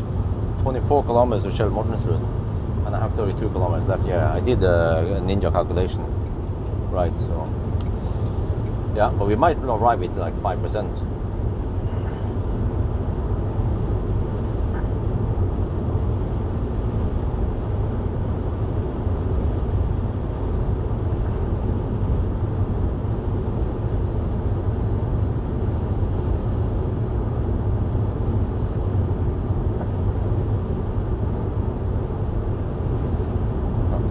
Celsius. Yeah, the snow is melting fast nowadays because of the temperature, and especially if we add a little bit of rain. So the snow that fell a couple of days ago is almost gone now. Just big piles of stuff cleared. But I'm actually considering buying a snowblower, electric one. I don't remember which variant, but it has 4 batteries. Well, you can put, at least you need minimum 2, but you can put 4 batteries in there. I think that's what I will use for clearing the snow in front of the house. I could go for a heated driveway, but it's going to be kind of expensive. Yeah.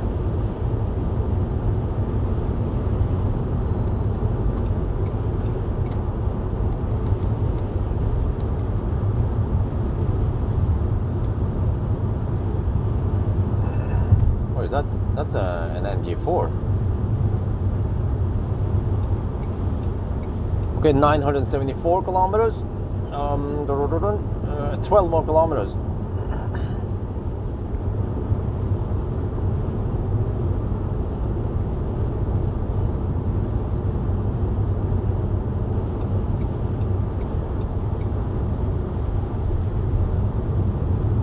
And then we are getting close to the... Wait, what is this? Oh, we're getting close to the...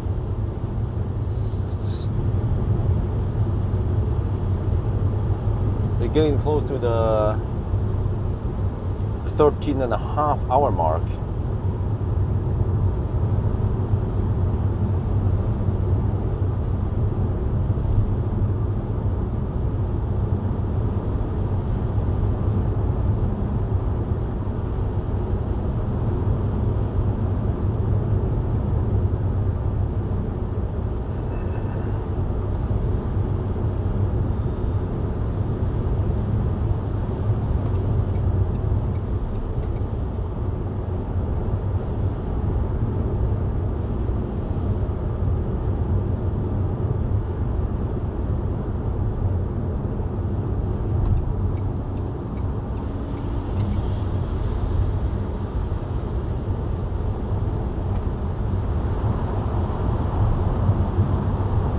Don't tell me it's going to slow down in the tunnel. I even let him pass because he seems to be fast.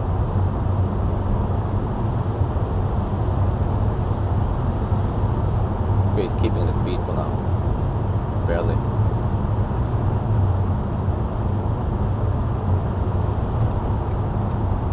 Of course it's hugging the left lane, yeah.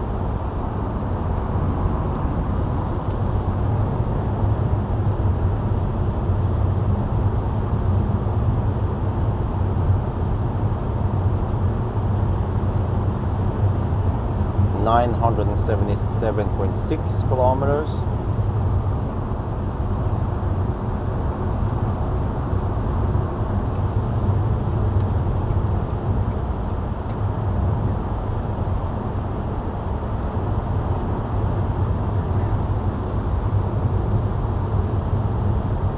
$978. 8 more kilometers, but we have already hit the 13.5-hour mark. So it's going to be 13:35 then.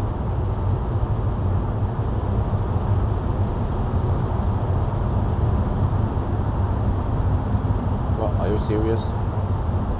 Like, are you serious? Man, these Danes. Holy crap, man. These Danes.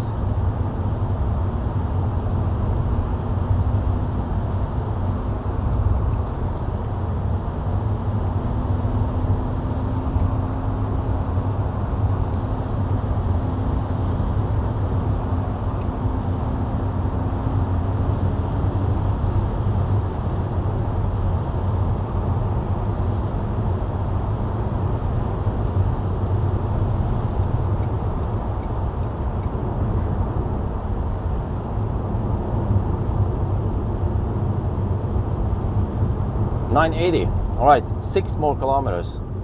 Then we are done. DUN.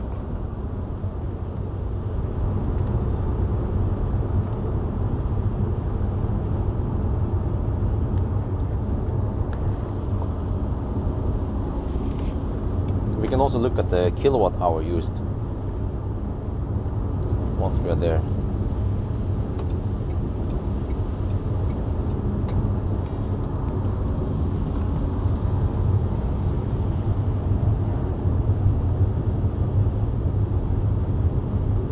What's embarrassing?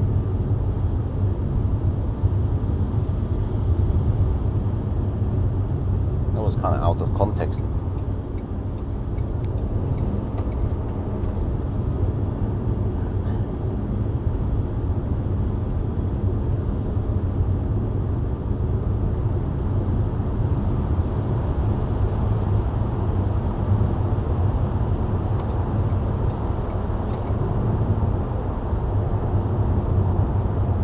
Right, 982.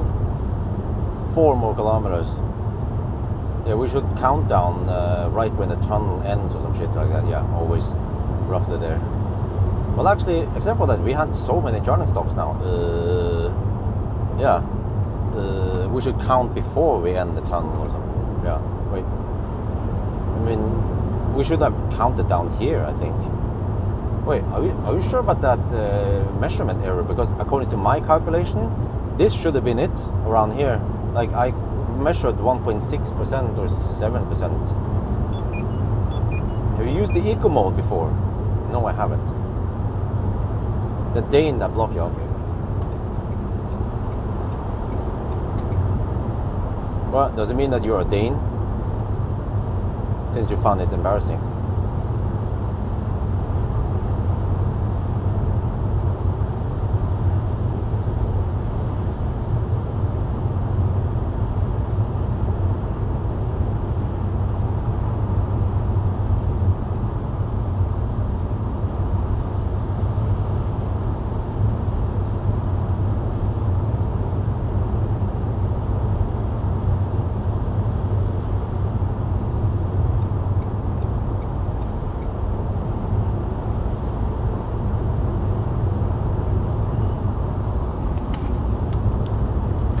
I bet you could do the countdown.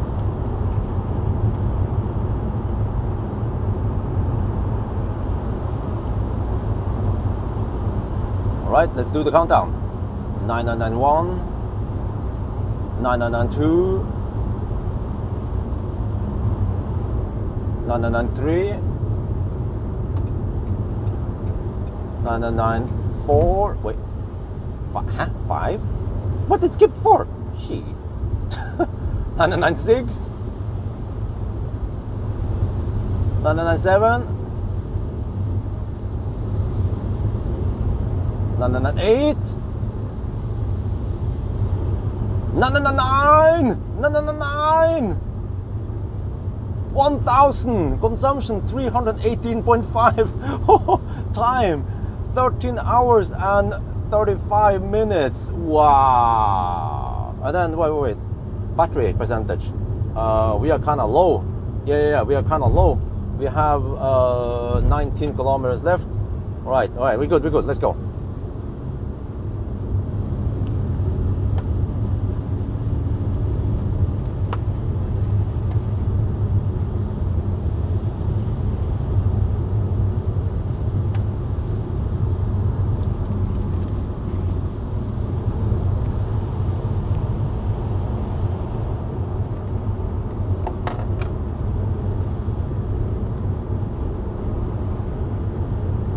Yeah, we are good juice-wise.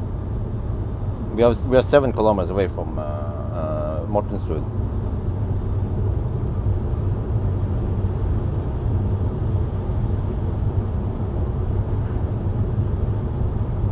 So it's actually 319 watt-hour per kilometer. We round up to 319 watt-hour per kilometer.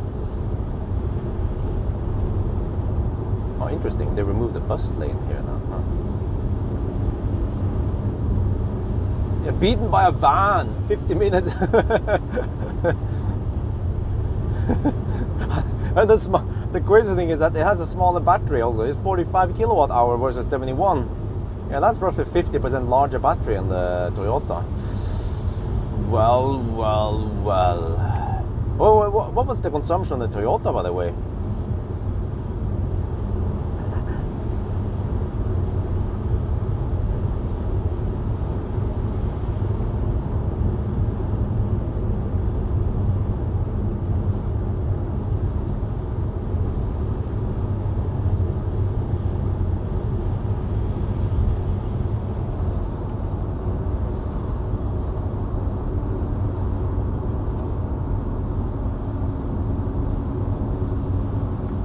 That was in summer. Ionic.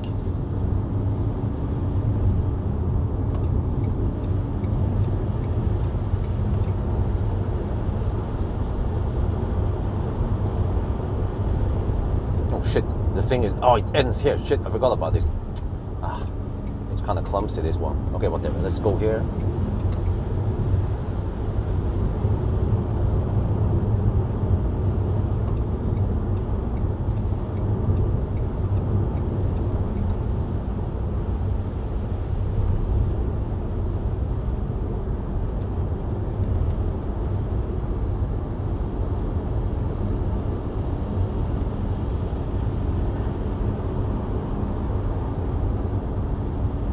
302 watt hour. Okay, that wasn't too bad. I mean, this one was 390, but I think the Toyota, that was yeah, I had to drive semi-slow some places, but also that could have been including some charging loss, right? So it's actually lower than that. It should be lower, like 270 or something, right? Yeah, it should be lower. I mean, it's not a van, it's a Toyota. And I was driving kind of slow many places, I remember. Oh, the only was winter. Oh, it was, okay, my bad. Wait, huh? But wait, didn't I have a summer run also? Oh, the first one was a summer run, but then I beat it with a winter run. Yeah. Huh.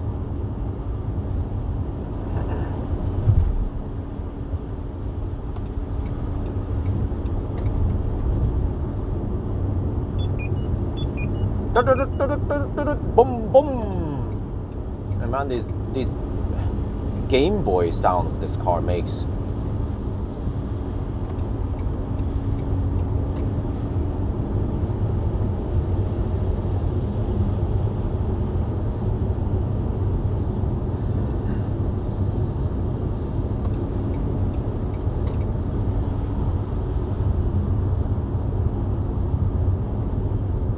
Yeah, it stopped at kWh.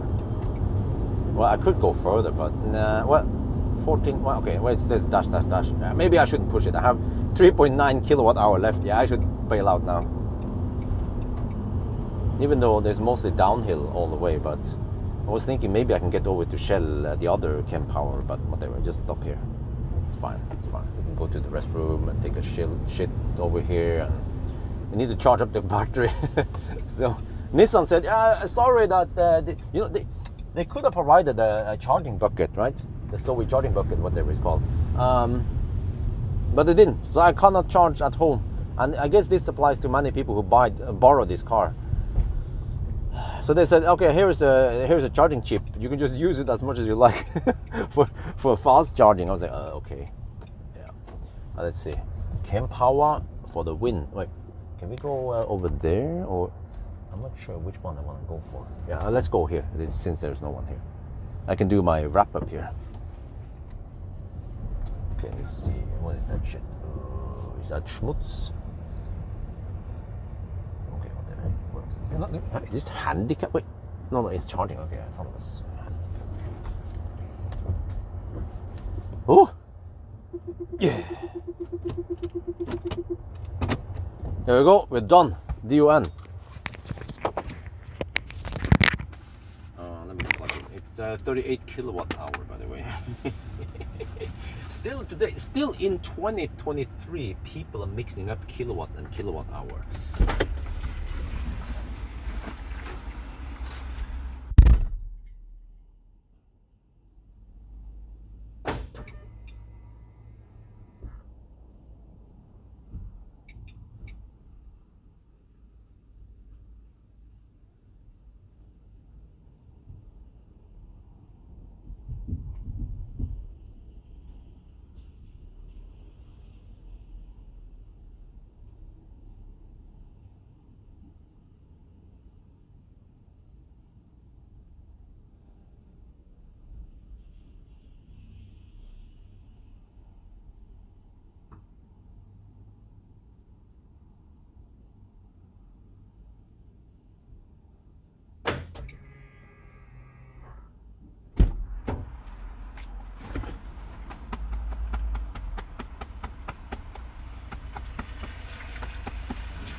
Okay, let me see. There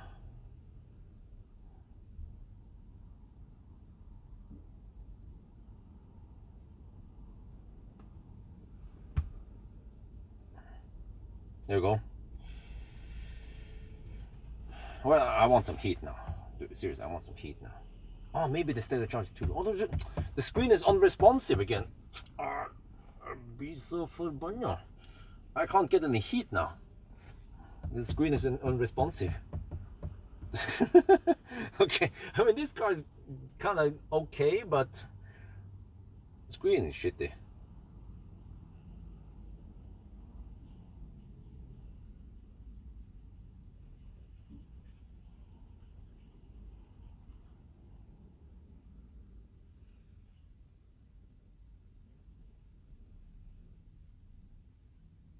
Okay, 75 kilowatt. Yeah, that's okay. Yeah, that's good. That's good. Oh, that's good. Yeah. Wait. What about the charging test I was thinking about? Now it seems like it's really hard to achieve that 80 kilowatt. I don't know how I'm gonna do it.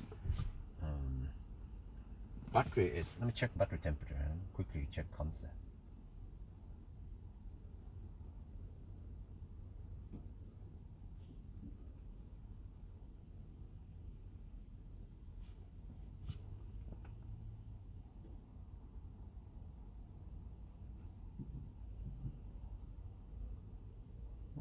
And then I don't get any values for some reason. I'm not sure why.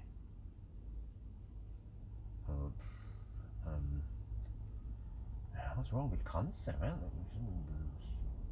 Kill the app here. Try again. Come on. Can we get some info here? S'il vous plaît. Charging. There. 35 degrees Celsius. It's not that hot or cold. What I could do is, man, freaking someone puked over here. I could get over to the other charger.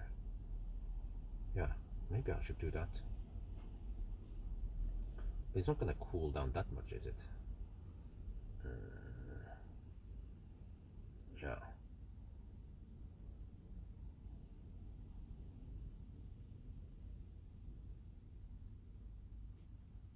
Because that would actually make more sense, because then I can chill over there and then I can just let it stay there, finish charging until 100% there. Yeah, but I also feel kind of lazy. Yeah, I don't know. It's really hard for me to gather data on cars that doesn't charge consistently. So, there's some dude puked around here. I hope I didn't step on too much puke. I tried to avoid it. Yeah, it's a replacement. They discontinued the EMV 200.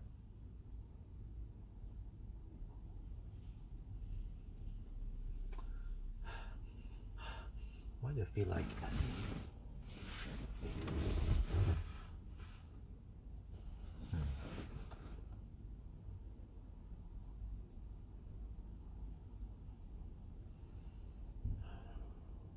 okay. I guess I can just camp here for a little bit and then wait, then how long do I want to camp here? Ideally I need to camp over at the other spot when I think about it. Because that's closer to my home. Because now what I need to do is yeah, I realize I kinda need to camp over there, not here. But I'm already at 17%.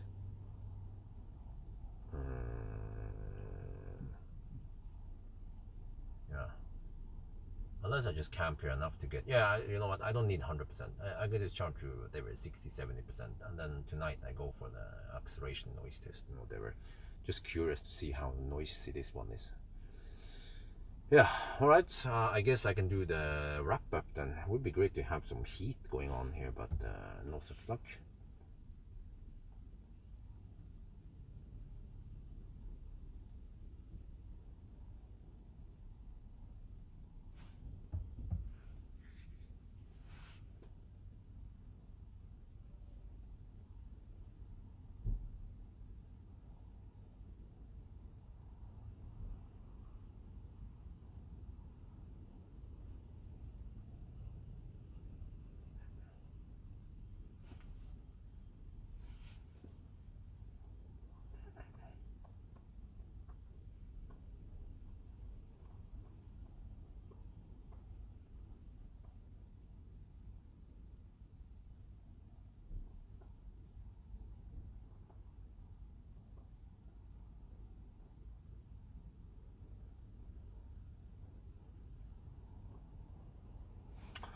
Yeah, okay. I guess I should shit also.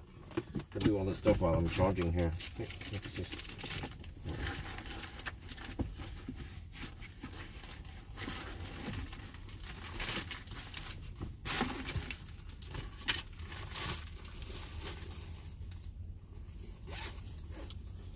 So yeah, we are charging. I'm just chilling right now. Need to try to figure out what I'm supposed to say. 13 hours and 35 minutes. Okay, that's decent. This must be the record of the number of charging stops.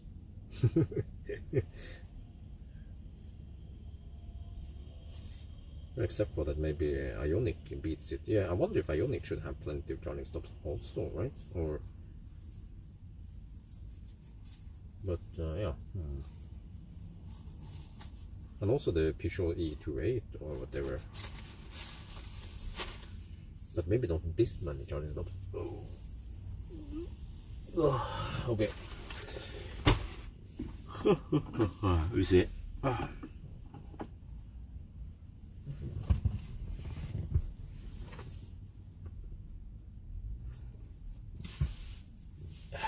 The battery is slowly heating up now.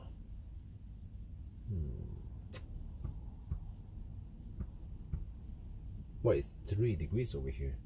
It was actually warmer at it was warmer at Strömstad or Varberg over there. I don't remember. Kungsbacka. So at one point it was 7 degrees Celsius. Though here, I guess it's further north and it's colder.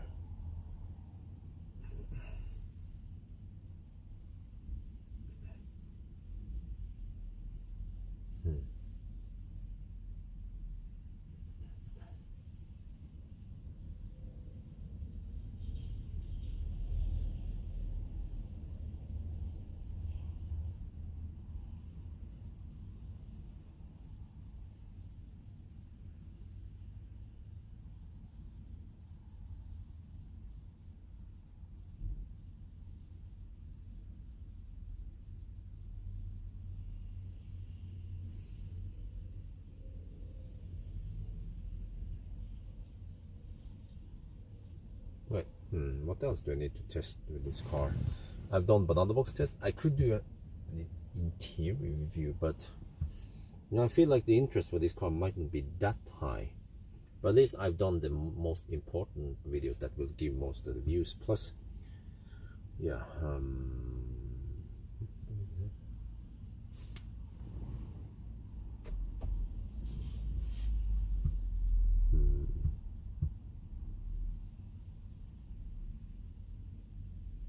Yeah, for example, I haven't done headlight test. I feel like I'll be flooding the channel with videos that people don't care about. So, but I bet they want to watch some kind of 1,000 kilometer challenge with 13 charging stops. And range test is always popular. And the banana box test, yes, people, yeah, the 3 most important tests that people would care about. I have done them. And then I personally want to know about noise levels in this car. That's why we're doing that one. And I think that will be it. I have booked this car until Thursday, I think it was. But I might just return it because I suddenly have the e-tron. The fat e-tron. It's a Q8. Wait, how should we call the new e-tron? It's a Q8 e-tron. Q8 e-tron. So that's why we don't have to call it Fat e-tron anymore, because now it has a unique name. If you say Q8 e-tron, it is that one, the Fat e-tron. Yeah. But previously, if we just call it the e-tron, then well, I don't know if people care about it. That's the thing, because I can make a quick interior review. Yeah, it doesn't take that long. But will people watch it? I kind of walked quickly through the interior in the range test anyway, and it's not that much to show, and it doesn't have any like child. Well, actually, it has child seat hooks in the front, but yeah, I feel like it will be a short video, and that many people might not care about it. But maybe I'm wrong. Okay, maybe I'll do it anyway.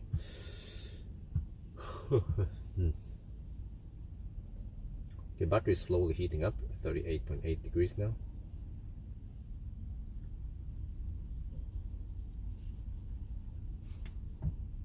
Oh, did it react? Oh, it did. Okay, whatever. But I can't preheat now, it's going to be too noisy. So, I'm just kind of sitting here like, oh, I'm done. 13.5 hours plus it was almost 14 hours plus the preparation also. It was a long a classic e-tron, yeah. It was a long test, but interesting, fun.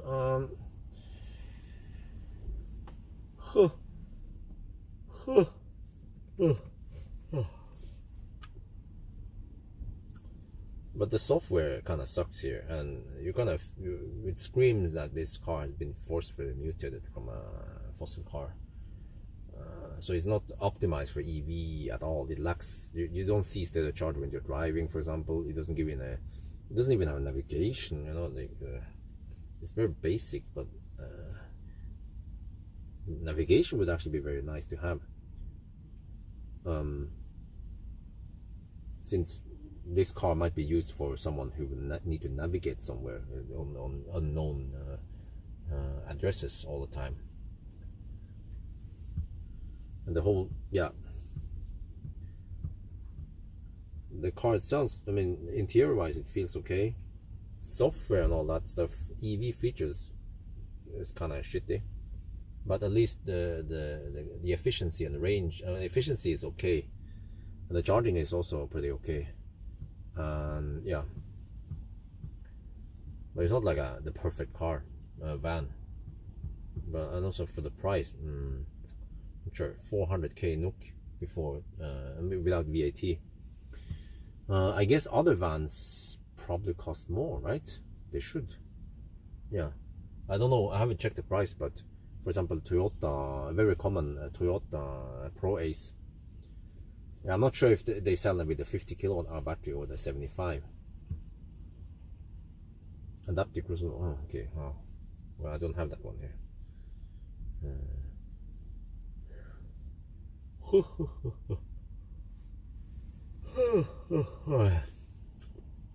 Okay, we're at 41%. Okay, now we start throttling a little bit. I guess I'll set up for the summary then. Okay, let me see. Take this one out. This one out. This one out.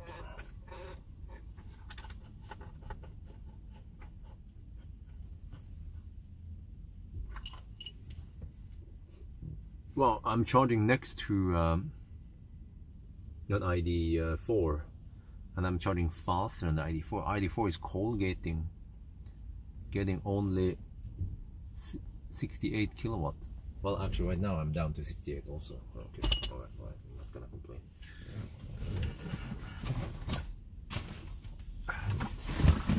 Okay. All right. I guess I'll put up this one. Well, I should get back home soon. It's almost noon now. Okay, but I will be there. Okay, not too late afternoon. Okay, I'm just figuring what the heck I'm supposed to do. Just wanna take a nap if I can, if I'm allowed to. That'd be great. Yeah.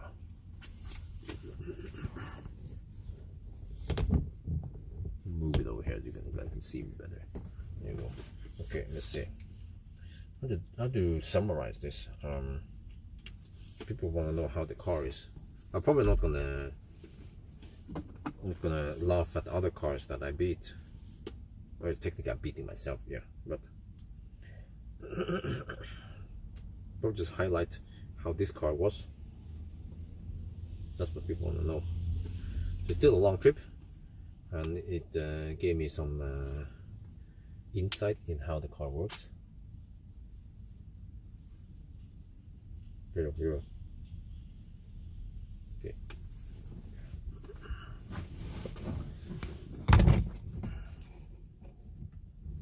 The heck? What is it bumping into? Oh shit, it's a shaft, of course. There's always a shaft getting in the way.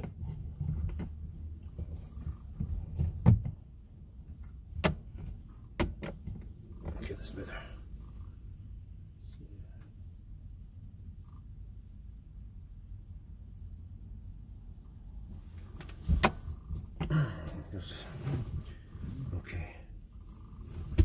there. Okay, we have a nice shot in the van now. I need to look at the table. Oh, 41 degrees Celsius now. Okay.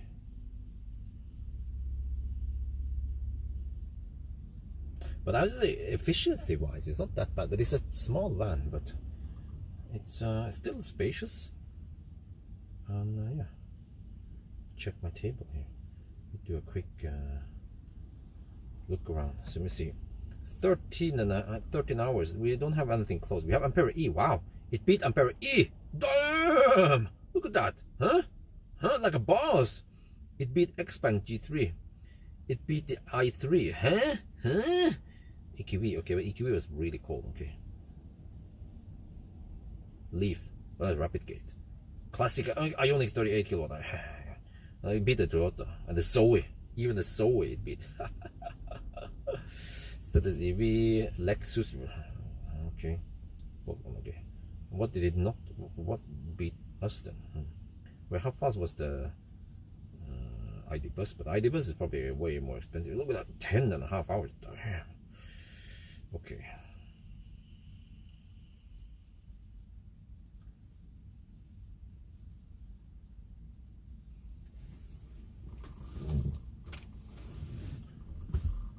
Right, we're now charging up. Yeah, because I can't charge at home because I don't have 400 volt at home. Yeah, this car can only take a 400 volt AC. Well, okay, so 13 hours and 35 minutes. That is a decent time given that this is a van. It was winter, it was wet most of the time and somewhat cold, and it also has a small battery. So, you know, all those things together actually makes this a good result. You saw today that what was good today? Yes, let me redo that. Bad preparation. All right, we're now charging up at Mortensrud, but okay, anyway. So you see that 13 hours and 35 minutes. How good was it? It was actually pretty good. It actually beat Ampere E in summer. Huh? Think about that. It beat the Xpeng G3. It beat the i3. Okay, those are small cars. EQV was really cool. Okay, beat Leaf. It beat the Toyota. Okay, whatever. But okay, I'm not gonna shit on other cars. But what was good with this car, this van? Yeah, it charges relatively fast and consistent every time. Bang, bang, bang, bang. 75 kilowatts. Sometimes you get the bonus speed. Yeah, and then for a van, it wasn't that thirsty. So somewhat efficient for a van, given the circumstances. Of course, in summer it will be better. And what else? The interior actually looks and feels nice. The seats are good. I'm not butthurt even after sitting here for a long time, like 13 hours at least. And then soundproofing wasn't good. Soundproofing wasn't that bad. It was actually pretty good also. And also the ride, it doesn't feel that van bouncy stuff. So this is a great upgrade over the ENV 200. But of course, if you want something faster or you know, like that spacious, you have to go for something else, like maybe the very popular Toyota ProAce. I actually should try that ProAce, but it's just based on the Stellantis cars. Or EQV even, that's even bigger. But yeah, or Evito if you want the van, the cargo version. Or of course ID Bus. ID Bus is way faster for 1,000 kilometers. Did it in like 10.5 hours, something like that.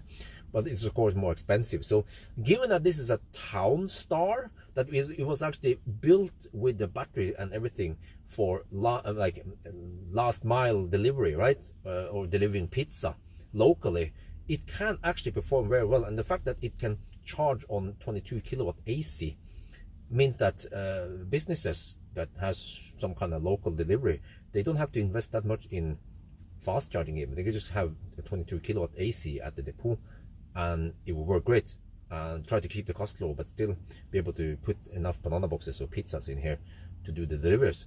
And even if you have to go longer distance, you have the DC fast charge, it should also be fairly fast. So in a way, this car ticks many boxes, but it also ticks me off because the user interface here, it's like, it's big facepalm. The way, the lagginess, and the fact that it is just a fossil car that has been forcefully muted into an EV. So everything here just doesn't feel smooth, or it doesn't feel tailored for EV. Like I don't see battery percentage while I'm driving. I can see it while I'm charging. There is no navigation here. What the heck, man? I have to connect my phone to it to use some navigation. This, especially a car like this where you want to do deliveries and stuff, you want to have built-in navigation so you can easily enter the locations you want to go to. So yeah, there are some good things about this car, but also some bad things. You just have to know what are the good and what are the bad, and then is this car for you, or should you go for another brand? Yeah, so anyway, I think that's gonna be it for now. I hope you guys enjoyed this video. As always, thank you for watching, and talk to you later.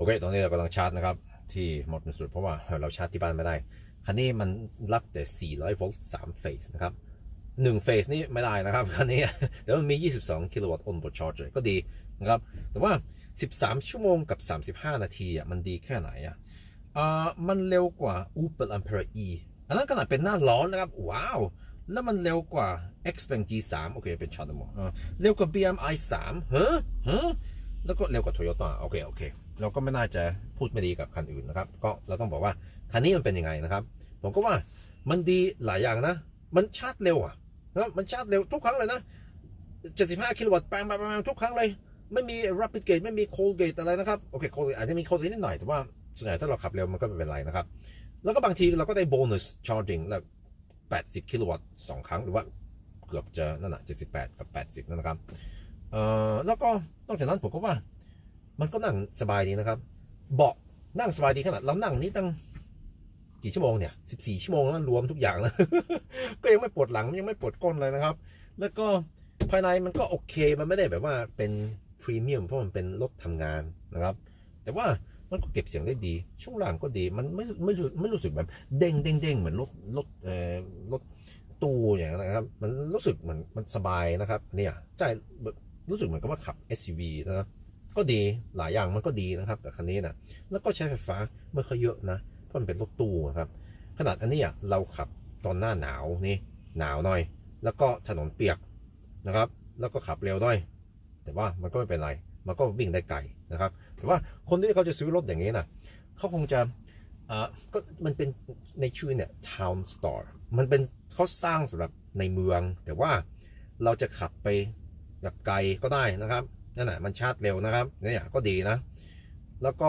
ถ้ามันมี22กิโลวัตต์ onboard charger ก็แปลว่าคุณไม่ต้องลงทุนอะไรเยอะจะซื้อ DC fast charger ถ้าคุณต้องการชาร์จเร็วนะครับที่ร้านอาหารหรือว่าร้านหรือว่าเดพูหรือว่าที่ไหนใช่ไหมครับโกดังหรือว่าอะไรนะคุณก็แค่ตั้ง22กิโลวัตต์ AC แล้วก็มันก็จะชาร์จเร็วนะครับนั่นแหละไม่ต้องการ DC ก็ได้แล้วก็ถ้าคุณต้องเดินทางไกลมีงานต้องเดินทางไปหลายร้อยกิโลเมตรมันก็ไม่เป็นไรคุณก็ใช้คันนี้ได้แต่ว่ามันก็มีออปชันอื่นนะครับ Toyota Pro Ace ที่นอร์เวย์มีคนใช้เยอะมากมันจะใหญ่กว่าผมก็ไม่รู้นะมันเป็นยังไงมันดีไหมแล้วก็มี Mercedes EQV แล้วก็มี EV ตัว EQV มันจะเป็นสำหรับผู้โดยสารแล้วก็ EV ตัวมันเป็นขนของนะครับแต่ว่าเบนซ์เนี่ยมันใหญ่กว่าแล้วก็แพงกว่านะครับแพงกว่าคงจะ2เท่าเลยนะนั่นแหละแล้วก็คันอื่นแล้วก็มีID Bus มันก็ใหญ่กว่าแต่ว่า ID Bus นี่ชาร์จเร็วมากนะครับใช้เวลาแค่ 1,000 กิโลเมตรใช้เวลาสัก10 ชั่วโมงครึ่งแค่นั้นนะ แต่มันก็แพงกว่าใหญ่กว่านะครับคันนี้มันก็คงจะเหมาะสำหรับถ้าคุณต้องส่งของอะไรแบบไม่รู้ว่าส่งอะไรพิซซ่าอาหารหรือว่าของอย่างอื่นกล่องอะไรเป็นแบบไปรษณีย์อะไรอย่างเงี้ยคันนี้มันเหมาะแล้วก็วิ่งได้ไม่ค่อยไกลในเมืองอะไรเนี่ยนะแล้วก็ชาร์จในเมืองก็ดีคันนี้นะครับเนี่ยก็คงจะเป็นอย่างนี้นะโอเคแต่ว่าเมืองไทยจะได้ไหมไม่รู้ โอเคคงจะเป็นแค่นี้นะครับขอบคุณที่คุณดูไปแล้วแล้วก็เขาก็ไปกันใหม่สวัสดีครับ you know it's like all right okay and then thank you guys so much for watching and then I see you guys later yeah that's always how it is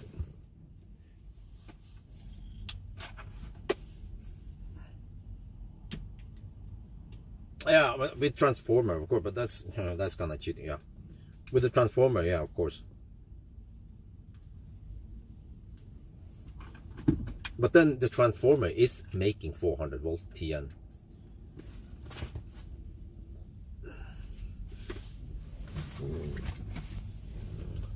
So right now the battery is at 42.8 degrees. You know, I feel like it's kind of rapid gating. That's why it doesn't charge that fast anymore.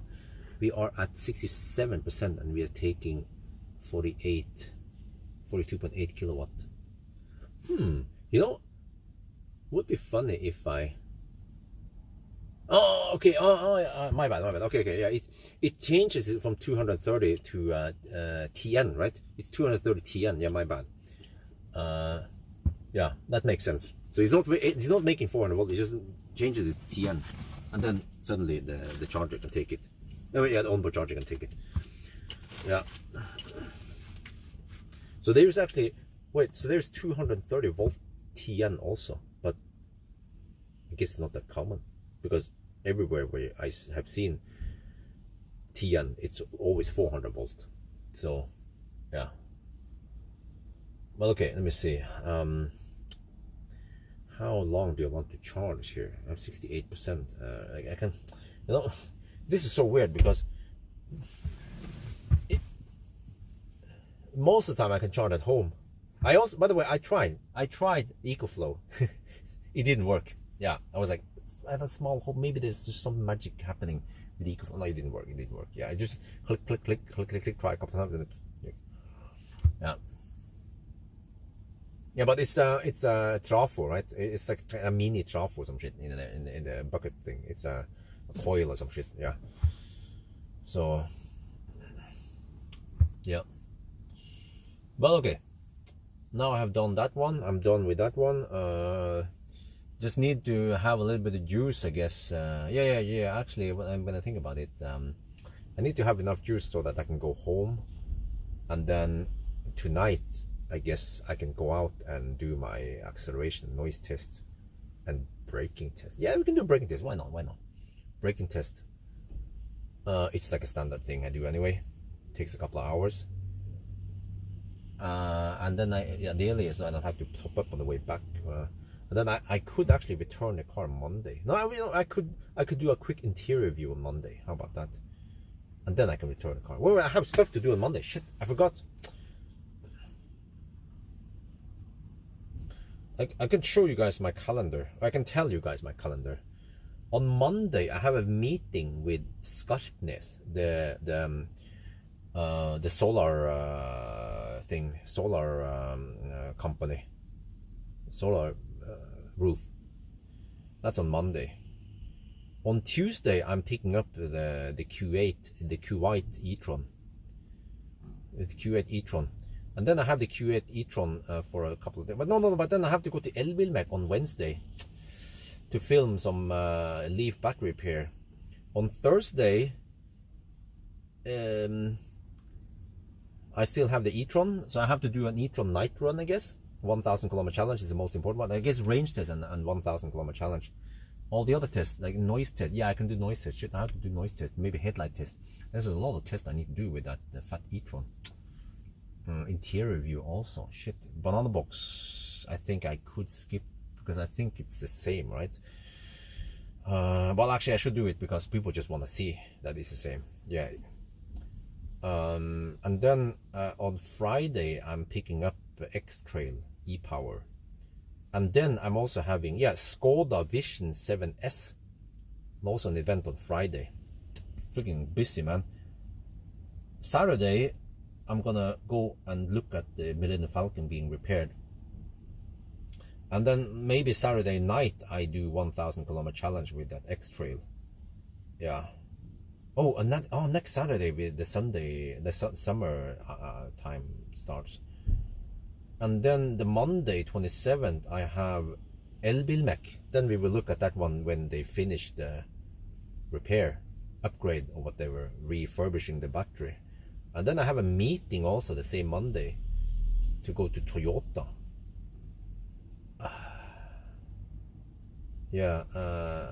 Tuesday I also have some stuff going on. Wednesday I'm going to Foto, the Dendo. I'm going to have a speech at Foto. I know. And then Thursday the 30th March I'm returning the Nissan and picking up EQS SUV. And then I'm also going to Bilkomponenter to install motorized frunk. Wait, that means I need a S-plan then.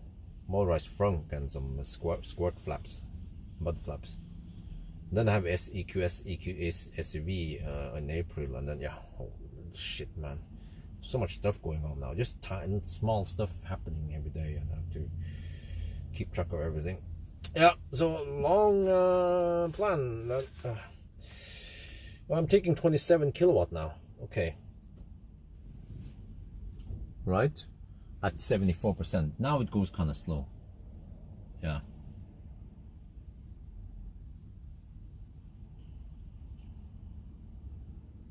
Alright, so I guess at one point I could just go home, right? But let me see.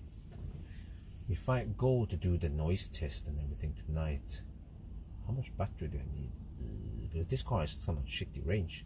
I'm going to be burning half the battery. That means I need to top up on the way back home. Okay, I guess I'll do that. Because I don't feel like sitting around here too long. I've done all the stuff I need to do. Yeah. So I should just go home, and I need to walk Dolly. Oh, yeah. Oh, once I'm back home, I need to walk Dolly, and then maybe I can get some nap. That would be great. It's Sunday today, but normally we try to have a Sunday dinner. But I can't do it today because I don't have a spare car. But even if I bought that Leaf, like a backup car, there's no way wife is gonna enter it. Even if after we ozone, nuke it with ozone and everything, no, she's not gonna enter that car. So, but she did enter Millennium Falcon, so she thinks the Millennium Falcon is okay, it's acceptable. I just have to get Millennium Falcon fixed. But Nasir takes forever, man. We are almost in April now, and he still hasn't touched Millennium Falcon. I know he's very busy, but yeah, would have been great to get Millennium Falcon fixed because I kind of need him for doing my shits.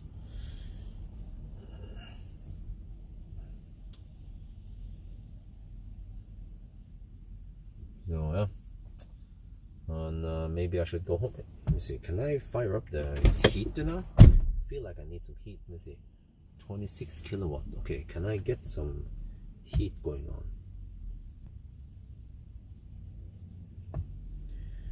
12:30, I guess. Okay, 12:18, 12:30. Okay.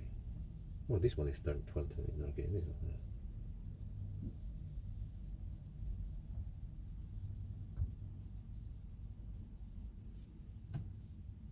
Holy shit, the lag.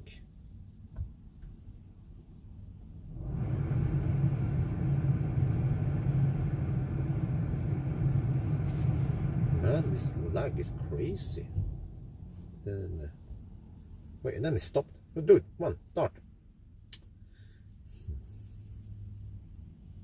This lag is just annoying.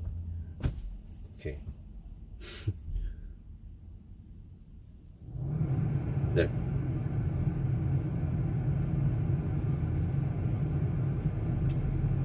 "26 kilowatt. Let me see if it pulls more suddenly.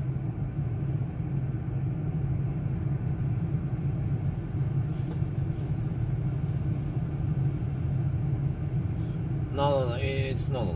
You just don't simply just change it to Elbilmek. But they already took the task, right? And the car is kind of stranded there, so then we need to suddenly transport it over to Elbilmek. So yeah, well, I don't know what's wrong with it yet. Just some kind of drive. It's undrivable.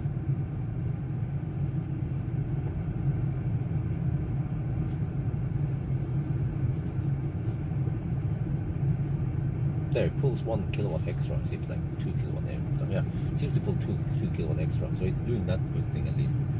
So I don't compromise the charging speed. Okay, so I have 78% now. 25 kilowatt input. Okay, that's kind of slow. Yeah, maybe I should consider leaving.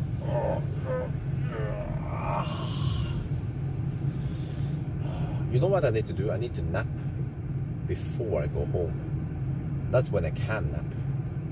I can nap while I'm charging, because it will take 45 minutes to go from 78% to 100%. Because once I'm home, no nap for you. Yeah.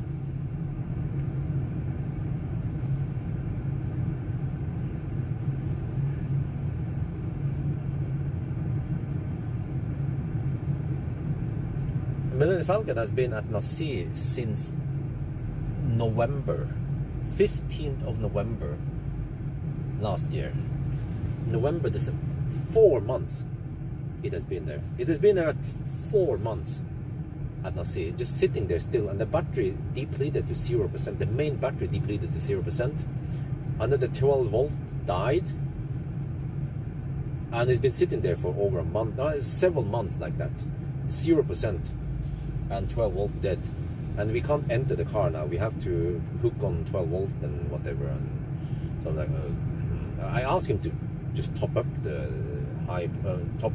thing, but I guess he didn't bother because it was parked outside. I thought it was parked inside, but it's outside, and I guess they don't care, because how the heck are they going to do it? To pull an extension cord or some shit over there. So I could have kind of gave it some juice with the EcoFlow if I was there, but yeah, but whatever. So hopefully the battery has not taken too much damage from this sitting at 0% for months. Yeah, because it does self-discharge a little bit.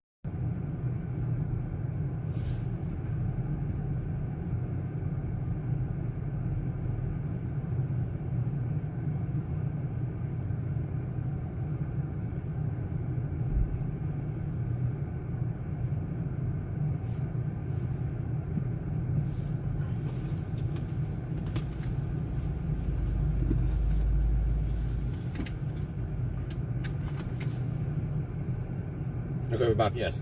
Now the live stream phone is down to 19%. It's still okay, but I think I'm gonna go home now. I'm 82%, so that should be good enough. I feel like I need to top up on the way back anyway. Just a quick one somewhere at night. Yeah, a quick one or something. We'll see. Because right now I'm kind of wasting time here, and it goes kind of slow. 20 kilowatt, so I'm better off just topping up, getting 75 kilowatt near my home, for example, tonight instead.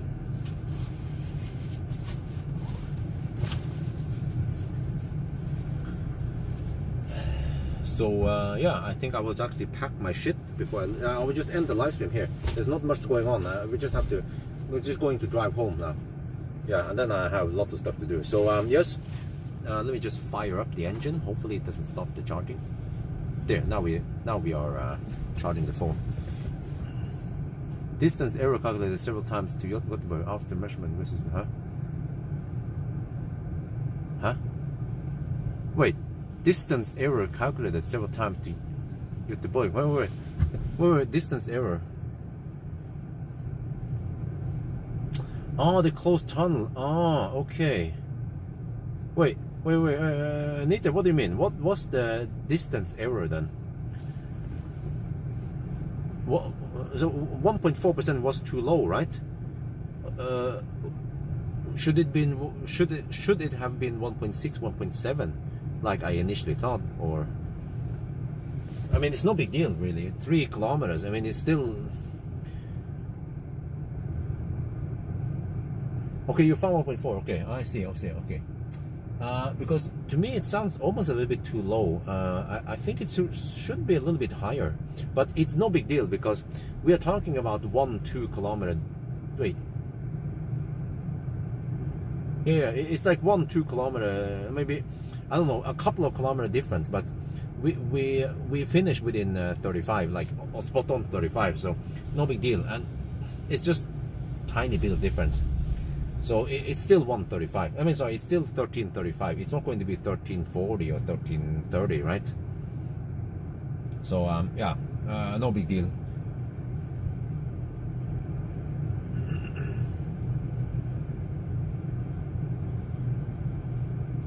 Yeah, but by the way, that was kind of weird, because in my logic, by the way, since we had so many detours, you know what it means? It means that we travel a longer distance versus a Tesla who didn't take that many detours. So it means that the 999 should have happened earlier. I mean, we should have hit 1,000 kilometers earlier, like near Tusenfryd or something. Normally we will hit the 999 further up, but because we had so many detours, drove extra distance, then yeah, it should have happened earlier. And it kind of makes sense, because if the error was 1.7%, for example, 1.8, wait, let me check the range test. In range test I measured, yeah, this is kind of weird. In range test I measured 2.3% under reporting. Yeah, 2.3, but that was only in a 65 kilometer stretch, so it has quite high error. But you guys remember when at least when we went to Schweinsund Bridge, I said it in the live stream, 100 and something, whatever. At least the Schweinsund's breakpoint is fairly accurate, but I think it should be closer to 2% error, not 1 point whatever.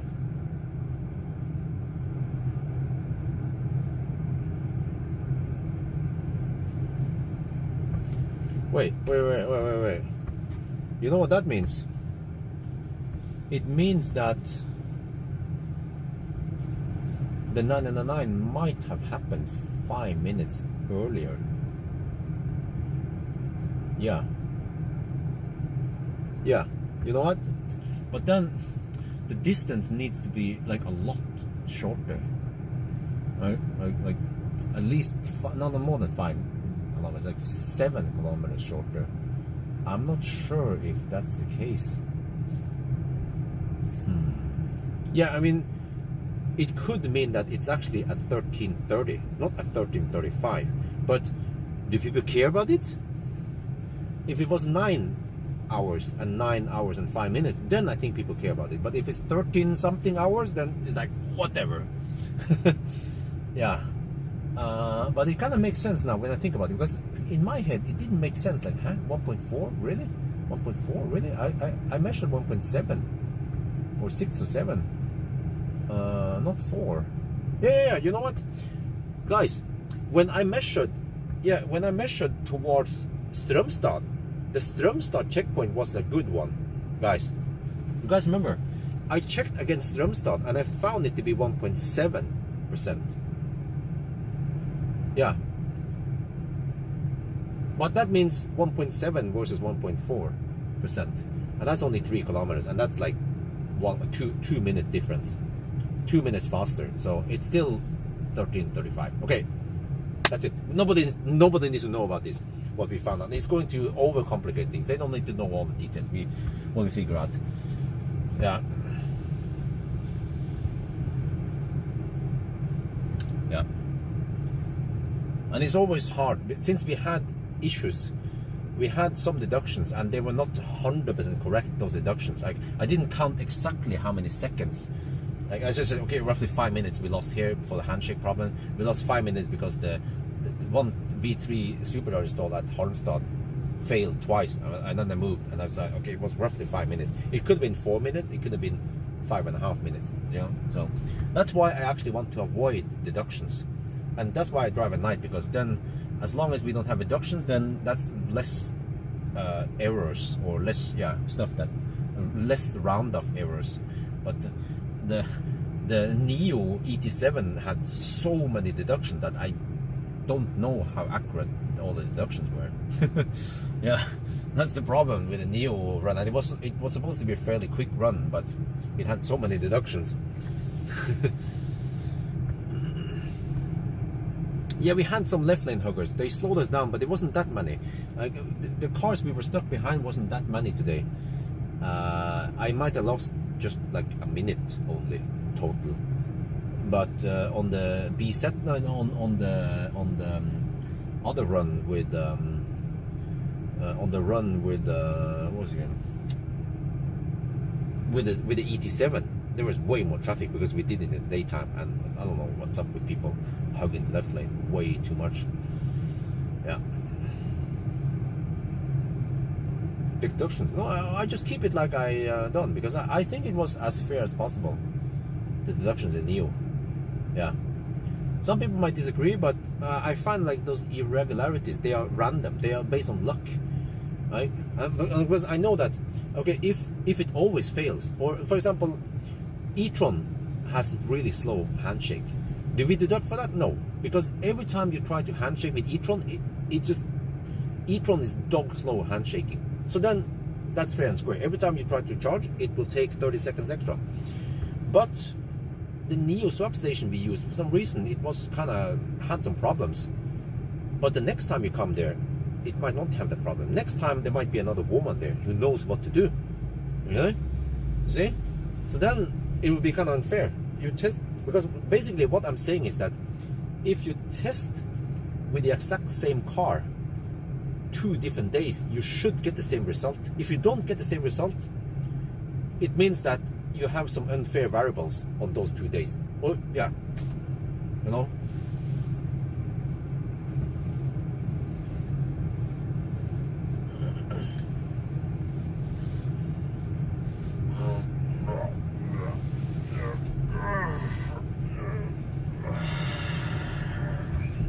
I feel like I need to take a shower, but I want to hug Isabel and wifey.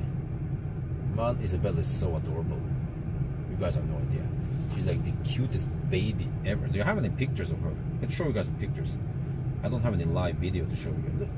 Look! Look at Isabel!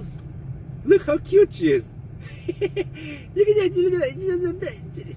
Wifey saw that hat and she was like, "Ah, that is so good." I was like, yeah, get it. Oh, she's so cute. Stupid cute. I need to hug her every day. And then she started pushing me away. She was like, yeah, it's a bunny. It's a bunny. Yeah. Okay, that's it.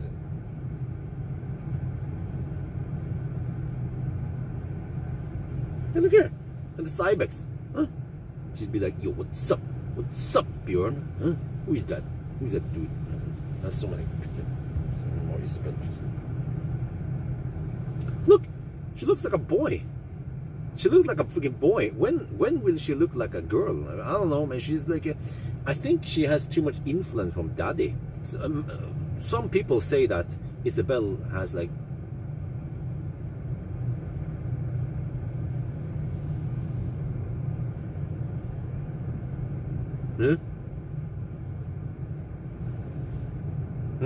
See? Like, looks like daddy, right? But she also has sometimes she also looks like mommy.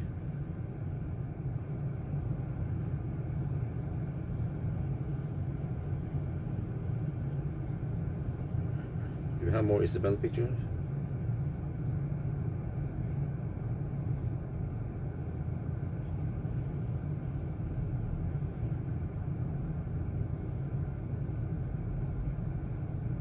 Okay, whatever. Yeah. Right. Anyway, we're at 89%. I think I have. Oh shit! 15 kilowatt. Okay, 17 kilowatt. Oh, interesting. The BMS tells me that I can charge at 15 kilowatt, but I'm taking 17 kilowatt for the charger, which means that 2 kilowatt or 1.5 kilowatt goes into the heater. I guess that makes sense. Yeah, so this at least it's good. It's well designed. You know, it pulls extra power when it's charging and we are heating. Okay, the heating stuff sucks because you have to freaking program in a preheating schedule for it to heat up. But at least it pulls extra power, so we don't slow down the charging process like some Toyota is doing. Yeah.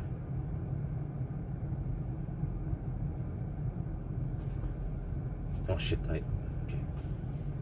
But the lag is freaking crazy, man. Okay, hopefully this becomes a good video that people enjoy watching. I think that's important for me. I'm trying to be a little more critical and make videos that people will enjoy. That when they watch it, they will feel satisfied and they want to watch more of these. You know, yeah. And then I try to cut out like repetitive, boring videos like headlight test. Braking, acceleration test. People like, we don't give a shit. Yeah, I know. Why am I wasting time on it? Oh, we have a donation. Okay, well, I was about to leave, but okay, there's one last donation. Thank you very much. Future A to B donated $5. Thanks for the good test run. Okay, since I have 129 people in here, one last thing I'm gonna ask you guys. Since I have you guys here, and since I'm kind of digging around a little bit, and I'm still waiting for the car to charge, but I'm gonna ask you guys something. I had a Cybex giveaway last year in October-ish something. I had a Cybex giveaway. It was an Anori T worth 8,500 NOK, 800 euros for an Anori T. You know, with the airbag, with alien technology. And I had a Cybex Cloud Set 2. Also awesome. Isabel loves it. She loves it better than the Cloud Set 1. And I gave a giveaway to 2 of my patrons. Well, it turns out that within 3 months or 4 months, they never replied to my email. So I have decided to re-raffle. Well, it's not a raffle, but I decided to. I have now recorded a new video, and I have chosen 2 new winners. So it's not announced yet. I have edited. Well, I have not edited. I just recorded the video, picked the 2 new winners, lucky winners. Hopefully they will respond, because every time there is a giveaway, they always respond, right? Just not these 2 guys for some reason. So do you guys think it's fair that the 2 guys who never responded, how the heck am I supposed to reach out to them? I don't have any other means to reach out to them, and I even made a video like, thank you so much, you are the hell lucky winner. They never responded, so then the ticket goes to someone else, right? Is that fair and square? So yeah, I chosen 2 other guys, unless you guys protest and say no, you should try to find them somehow, and then okay, we just pretend that I never re-raffle these 2, and then yeah. Maybe they really don't have kids. No, regardless if they have kids or not, they always know someone they can give it away to, right? They can even sell it. It's a price. Who cares? I don't care if they have kids or not. So, double winner, you snooze. Yeah, totally okay. I mean, I appreciate that they support me, but they kind of need to respond since I made a video. And since, okay, if they don't, for some reason, if they just made a dummy email that I never read, okay, fine. But I made a video. And they didn't catch that one either. So what am I supposed to do? And I don't want to waste too much time. And the stuff is sitting in my what do you call it? Basement, taking up space. Yeah. So yeah, that's what I'm gonna do. Okay, I'm gonna post it. Maybe today, maybe tomorrow. We'll see. And then we see if they respond. If they don't respond, I will just keep re-raffling, I guess, until someone responds. Yeah. Well, preheating schedule, yeah, but they also have many cars like Tesla. They have their keep climate on, which is way better. You just keep climate on, half an hour, 1 hour preheating, and then done. The UN.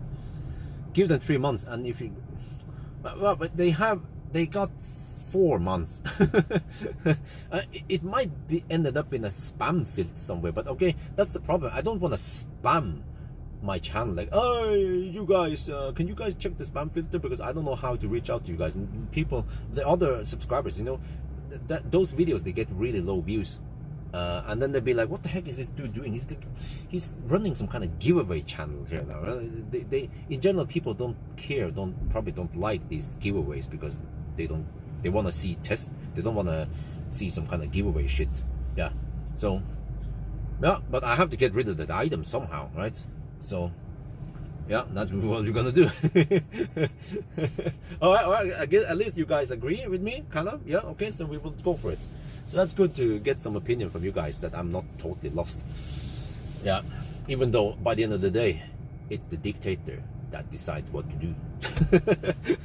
Yeah, but actually a true dictator would not ask anyone for their opinions, right? They would just do it. Yeah, that's the tell sign for a true dictator. So I will be a pretty bad dictator, to be honest.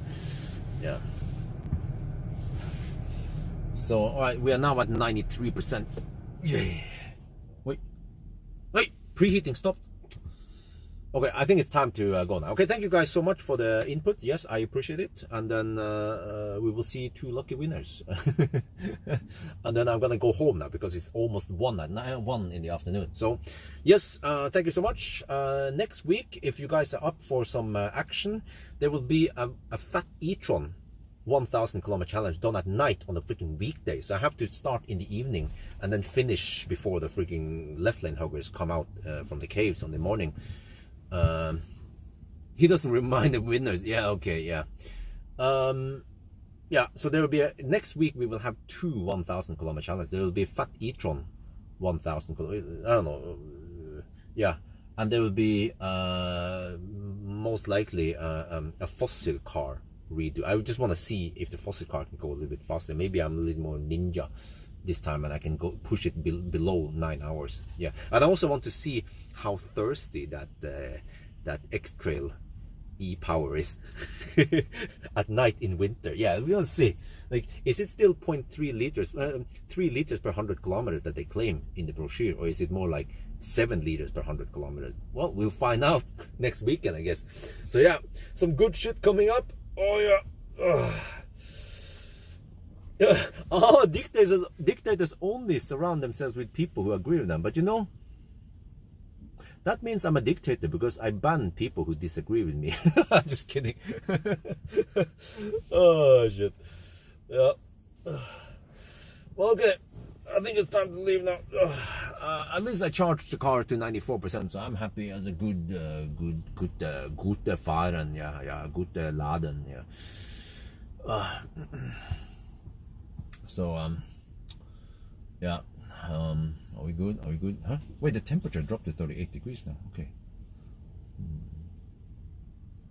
Maybe I need to keep the battery warm. Nah, it doesn't matter. It doesn't matter. Wait, actually, it's gonna cool down during the night, right? During the day. 5 liters per 100 kilometers? Really?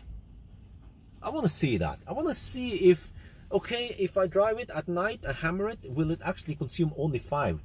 I'm thinking something like a brick, like an X-Trail, would consume 7 liters per 100 kilometers. I don't drive like an old man. Yeah, in the 120 zone, I'm going to drive in the 120 kilometers per hour plus VAT. Even with the fossil, I would drive exactly the same as I do with the EVs, and we'll see. I want to see how thirsty that one is. Yeah. Okay. Anyway, I think that's it. Enough good chat now. So yeah, thank you so much, guys. Talk to you guys next week. Right? Have a good one. Have a nice Sunday driving. Yeah. So yeah. Okay. Hasta la vista. Wait, shit, it's discharging again. Okay, let me see. Okay. Good. Yeah, all right. Are we good there? Are we good there? Are we good there? Yeah, okay. This one. All right. Bye bye. Talk to you guys later. Thank you guys for joining me on live stream. Over and out.